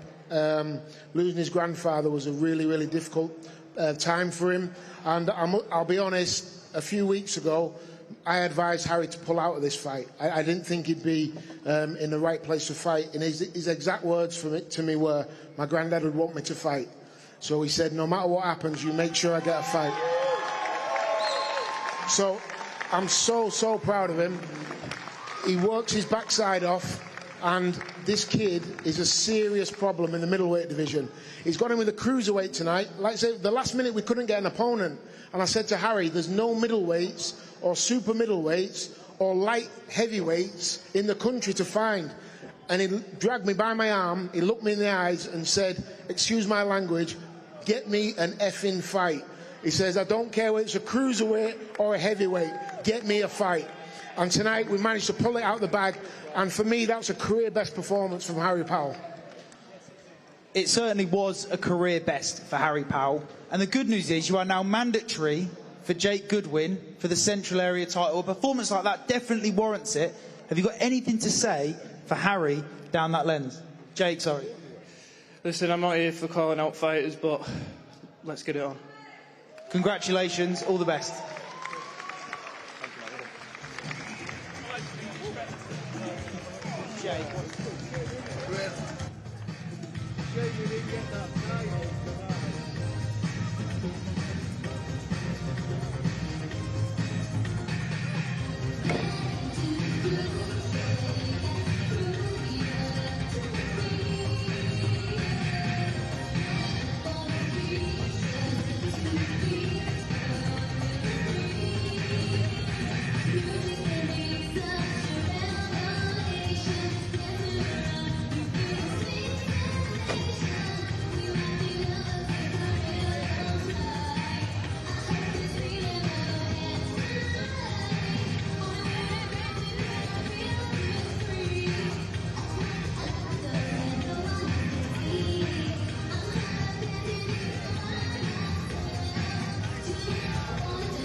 And now he comes the final bout of the evening. Curtis Woodhouse for 3156 Boxing, kindly sponsored by RTH Chauffeurs, Flamery, Shelved, and Deuce Boxing, proudly present a special middleweight contest scheduled for 4 3-minute rounds.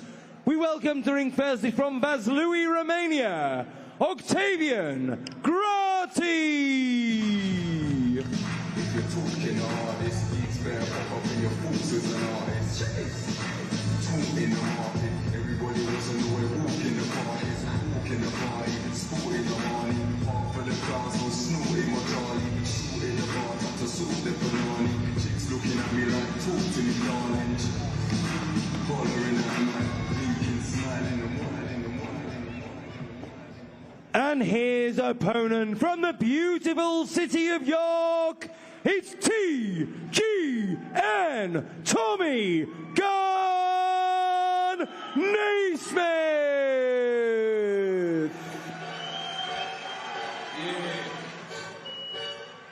When I'm out in them wild boys, blunts and fillets. When I'm out in them lane boys, raps and switches. I'm not wrong to this. I'm not wrong to this. I go wrong, racing with this fast to keep. I'm not wrong to this.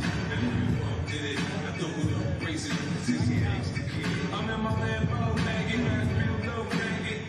Doors lift up, I might go, gadgets, see the shit I got on. Homie, I ain't doing Teflon on, but my brother made me shoot.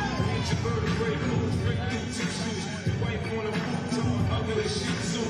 Homie, do tricks, I like feminine ways. Heard you got 4 lips and bleed for 7 days. I got 4 pips and bananas on the days. And got more whips than a runaway slave. Me and Dale go back, that's some hot top days. When I made 50 mil, M got paid when I made 60 mil.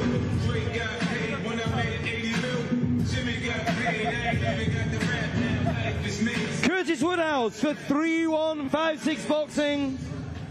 Curtis Woodhouse for 3156 Boxing proudly presents a middleweight contest scheduled for 4 3-minute rounds. Your timekeeper at the bell is Chris Hancock of Doncaster. Your referee is Howard Foster, also of Doncaster. It's time now to meet the boxers. We begin in the blue corner. Wearing camouflage trunks, he weighed in 11 stone 6 pounds 4 ounces. His professional record boasts 8 wins and 4 draws, 4 wins coming by way of knockout. From Vaslui, Romania, Octavian Grati. His opponent across the ring in the red corner, wearing black trunks trimmed with gold, he weighed in at 11 stone 5 pounds 2 ounces. This evening he makes his eagerly awaited professional debut. Hailing from York, it's TGN Tommy Gunn Naismith. Referee Howard Foster will give both boxers their final instructions.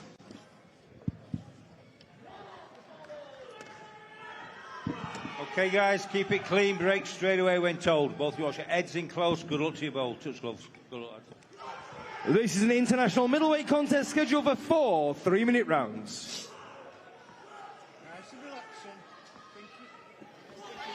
Round 1. Well, your final fight of the night, 3-1-5-6. It's been a fun one, hasn't it, Duke? It certainly has been a fun one. I like these 4-round fights and 6-round fights. You know, boxers don't really have too much time to plot or plan what they're going to do. They have to be instinctive. They've got to get at the starting blocks quick, which is precisely what we're seeing in this fight. Got to get at the starting blocks really quickly. What I like about shows like this is that you see the amateurs coming through with debuts. Tommy Naismith is one of them. No knockdown. But yeah, sparred with the likes of Callum Smith, Troy Williamson, and he gets to show what he can do on a good stage after the main event. Yeah, no, listen, Naismith is a bit of a stylist. You know, he looks like he's a good boxer. You know, he's got snappy punches. Now, we've seen Grati before. Short, diminutive, stocky. Throws looping shots around the houses. Shots you don't normally see coming. So this would be quite interesting. This experience against youth. It is experience, especially. That's a big roar from the crowd there. But 624 rounds. That's incredible. Grati has 624. That is experience that you just can't get anywhere else. Yeah, it's insane, really. It really is. But credit to that man. You know, the rings that he's been in, the rounds that he's shared, the different opponents that he's fought, you know, and he's still plugging away. At 34 years old. At 34, you know, where he gets the desire and the willpower from, it's beyond me. But I'd say all credit to him. You know, has to be considered to be a journeyman of the sport. This is obviously Naismith. This is his first fight against a very seasoned professional.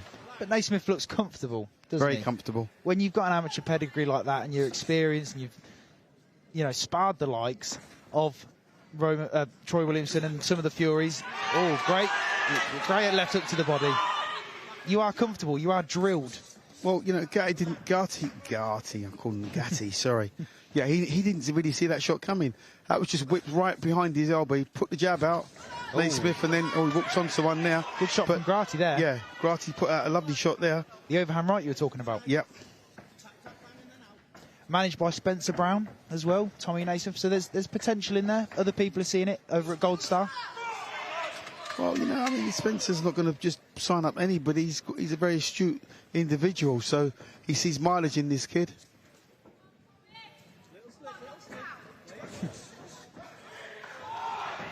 And this is where you've got to earn your stripes, I suppose. Fighting against people like this, show off what you can do, keep the jab going. Like we mentioned earlier, it's all about the pace. Well, yeah, it's a 4-round fight, so you would expect him to fight at pace. He looks nasty, Naismith, doesn't he? He's got quick hands, if that's what you mean. He's got very quick hands. Like, even in the way he throws his punches, there's a bit of spite to his facial expressions. Bit of venom there, yeah.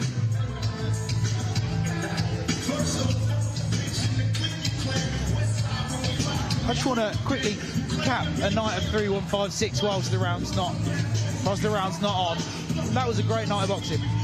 You know, all the fights tonight have been very evenly matched. As I said before, it's not like all of the home fighters were winning. They weren't. But, you know, they've all been very evenly matched. And everybody that's won tonight, with the exception of the stoppages, obviously, have had to work for their victory. You know, 4 rounds, 6 rounds. They're short distances, and you have to get out the starting blocks quickly. You haven't got time. Well, we're going to see Tommy Naismith in his second round as a professional. I'd say won the first round. Yeah, so he's off to a good start in his professional career. He won that very comfortably. Like I say, he's a bit of a stylist. You know, with the black and gold. Black and gold shorts. Yeah, he's a bit of a stylist. He's, you know, got quick hands, got nice balance. He's obviously well schooled from his vast amateur pedigree and looking to make a mark in the professional ranks. And the amateur game, although that's where you learn your craft, it's such a different game, isn't it? Yeah, one's a sport, the other's a business, so you have to become more sort of business-minded when you step between these ropes for the professional game.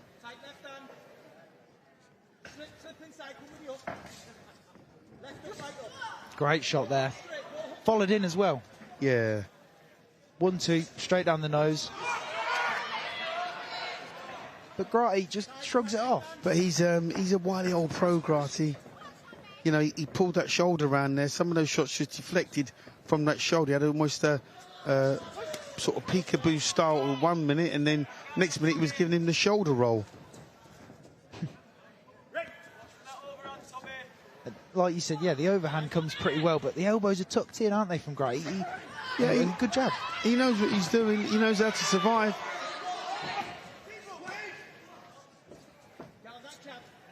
He's almost urging him on. No, he said keep the shots up, sorry. That was him to keep the shots up. That was a little bit low, like borderline, I think, that shot.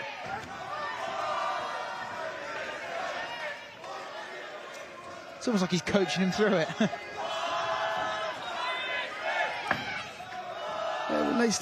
He's doing a good job of just, you know, trying to pick his punches, trying to vary the jab, trying not to rush his punches. It's hard to make that transition from the amateurs to the pro game for some guys. He's still got that sort of amateur pedigree, that amateur style almost, Naismith. But as time will tell, over a period of time, he'll learn to sit down on his punches more. They'll become more hurtful. Still throw these punches really, really quick. He's not giving them time to land. It's all about keeping busy, isn't it? I suppose with these 4 rounds, you haven't got long to impress, but with a good flurry of punches and a nice pace set. Oh, that was very quick. That was it. As I said, every now and again,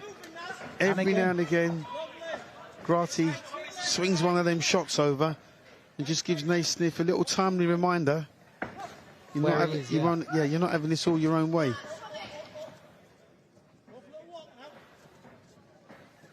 Ten seconds of your second round.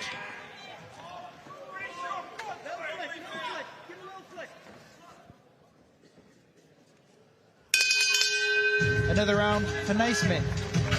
Yeah, he's not losing anything. Well, considering he's after the main event, he's got a decent group with him as well. Yeah, like I say, he brought a little crowd with him. He's looks happy enough. Just taking instructions from his corner. How important is that not necessarily going off instinct sometimes, and understanding and trusting that coach. Well, you know, your coach will see a completely different fight to what you do. Obviously, being in there, trying to execute what your coach has told you to do. So, if you listen to the coach, he gets the result. Sometimes you can't fight your own fight, and against a wily opponent like this, Grati, he's got to listen to his coach, because his coach will be seeing the openings and where he can possibly land punches and get through with shots. Seconds out. Round 3. Your penultimate round of tonight starts with Tommy Naismith. Good double jab. And again, lowering the shot. Hit the elbow, but it's the good idea with the variation. He pumps the jab really well.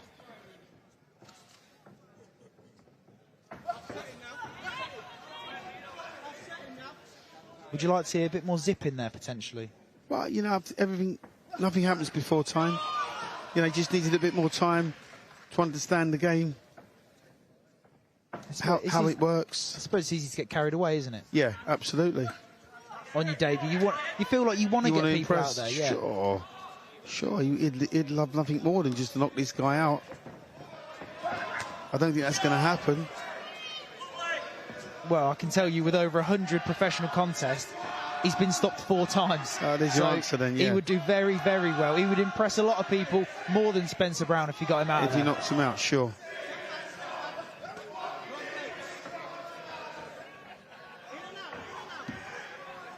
Another Yorkshire boy on the show, though.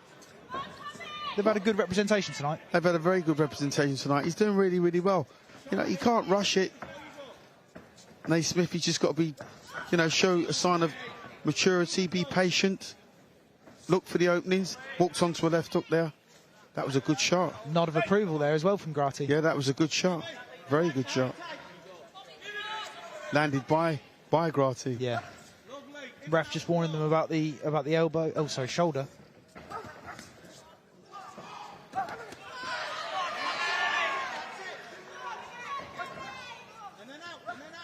See, Grati's not going to win anything because he's not busy enough. You know, one good shot per round isn't going to win you the fight. No. If he's hoping he gets lucky with that shot, obviously that would win him the fight. But all the time he's thinking about it, he's getting outworked. Yeah, his head movement's very intelligent, very clever, very experienced. But if you're not coming back with anything, I don't think Tommy Naismith has got too much to lose sleep about. Not at the moment, he hasn't.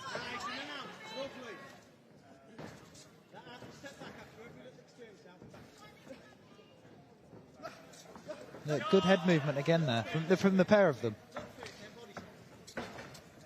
Level change as well, always thinking about something more. Well, he's trying, you know.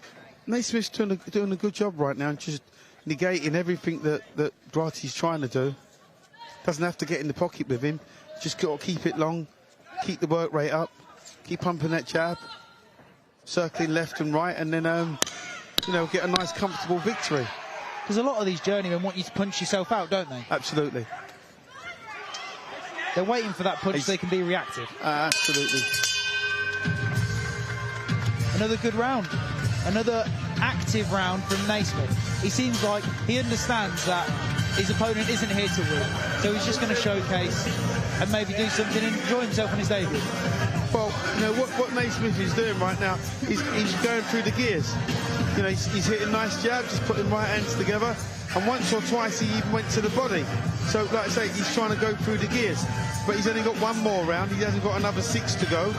So I expect another dominant round from him. Yeah, I agree. I want to come back to the Callum Smith. You know, there's always going to be sparring stories. You're always going to battle with better people in the gym. Iron sharpens iron, we know that. How important is it to have people like that in your gym, or at least going to visit? 10 seconds, well, corners. You know, in terms of confidence, does your confidence the world of good. Callum Smith's world Seconds class, out so for your fourth kind of speaks for itself. final round. Your final round of tonight. Hull back on top with Curtis Woodhouse and 3156 boxing.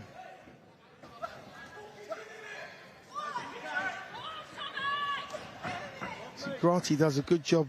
He's very diminutive, but he moves his head really well. I mean, look how low his knees go to the ground. Yeah, almost hit the ground there, yeah. He does a good job of rolling from the waist, hips and shoulders. Yes, very loose it seems. If only he would throw punches in punches, back, he would be a bit more successful, I feel. Exactly, yeah. Well, he's got great left hook. Yeah, he's got the moves. He's got some really good moves, but he's just not letting his hands go. Feels like he's almost got nothing to lose in this last round, which is a tad annoying because I'd have liked to seen him throw more shots. Absolutely, yeah. It seems like he knows it's the 4th round, so he can come out of his shell a bit. Exactly, he'll have a go because he knows this is the last round. Yeah. And when you're 3-0 down, or so we think. Yeah, he's not, listen, Kraty's not winning these rounds. He's making it competitive. Yeah. But he's not winning the rounds. Good shot there, 1-2 and the left hook.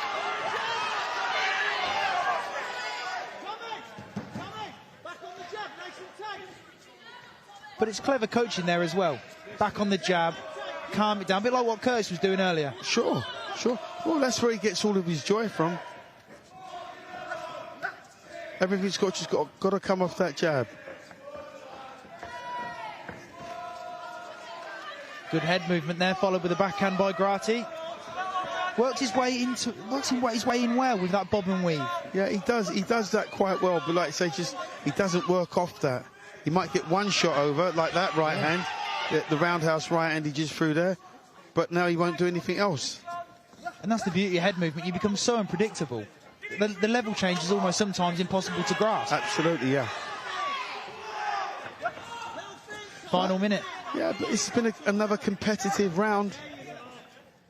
This has been the best round of the fight, I believe, yeah. Another competitive round, but a round that Naismith's winning.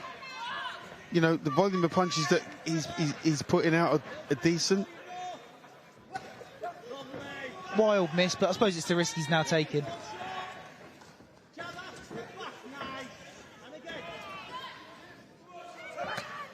Good body shot. Maybe blocked by the elbows, but the intent was there.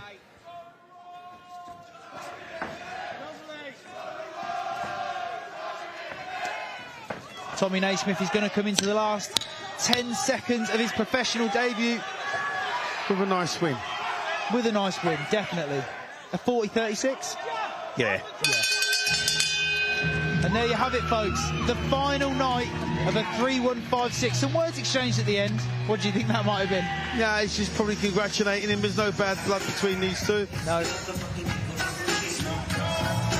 But I enjoyed that. That was a nice round off to a great night of boxing. Very competitive, competitive fight.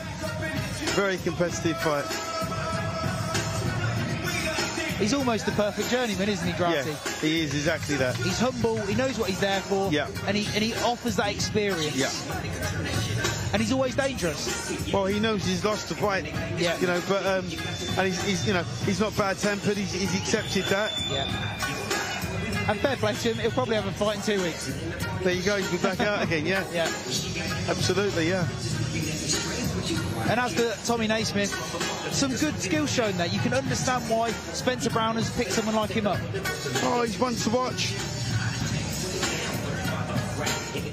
Ladies and gentlemen, before we announce the result, could you please put your hands together for both boxers? After 4 rounds of action, we go to referee Howard Foster's scorecard. He scores the contest 40 points to 36 points in favour of your winner. On debut, TGN Tommy Gunn Naismith.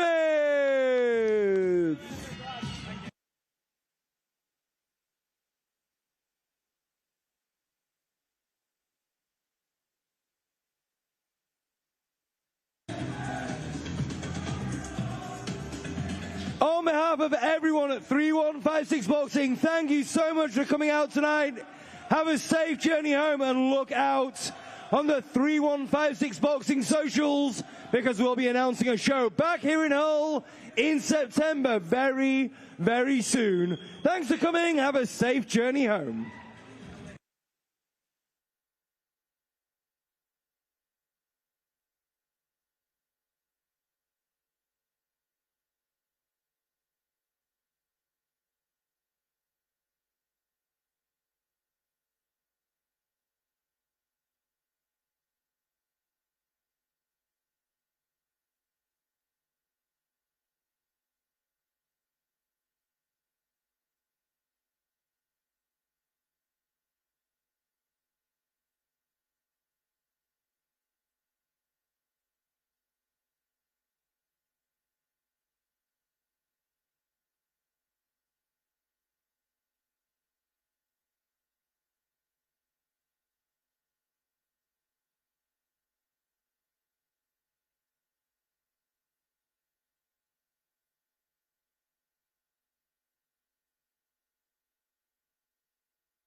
Well, what a finish to a brilliant card in Hull. Hull back on top, and it truly is Curtis Woodhouse. Yeah, an amazing show. Like I said, it's been a nightmare 4 or 5 days, if I'm going to be honest. But then when you see it all come together, it's far surpassed in my head what I thought tonight was going to be. We've really put on a brilliant show, and I'm super proud. You have put on a brilliant show, and a credit to the fighters as well. Like you said, I know it's a nightmare for promoters, but with the added stress of going for a training camp, for them all to show up and show out, it's a credit to them. Absolutely. I was just saying to Duke then, the most impressive people this evening, I thought, were the away corner. Yeah. I thought the away corner were brilliant. They all came and had a go. There was no kind of gimmies in there, and it made the home fighters really earn their victories. And like I said, we got a bit of an upset in the first fight with Jake Pollard getting a draw against Harry Edgecombe. So obviously disappointing for Harry, but we want the away corner to come and give the fans value for money, and they did that tonight. Well, your away corner was your fight of the night, wasn't it, with Angelica? She was pretty exceptional, and I do think you've done a great show tonight because, like I say, it wasn't a given. Everyone's had to work for their victory, which you don't normally see on small hall shows. So, listen, more credit to you, mate. Well done. My pleasure. And listen, we're looking forward to getting back here in September. In our head, we've got 3 title fights that we're going to go with in September, so we're looking for a fantastic show. Thank you to you guys coming down. We appreciate talkSPORT getting behind us and taking this to the masses. So yeah, we're looking to build and build and build. And like I said, we ain't stopping until we get Hull's first British champion. Well, there you have it. The end to a brilliant night of boxing. Hull back on top with 3-1-5-6 boxing and Curtis Woodhouse. Thank you to talkSPORT, thank you to the fighters, and thank you to those who came.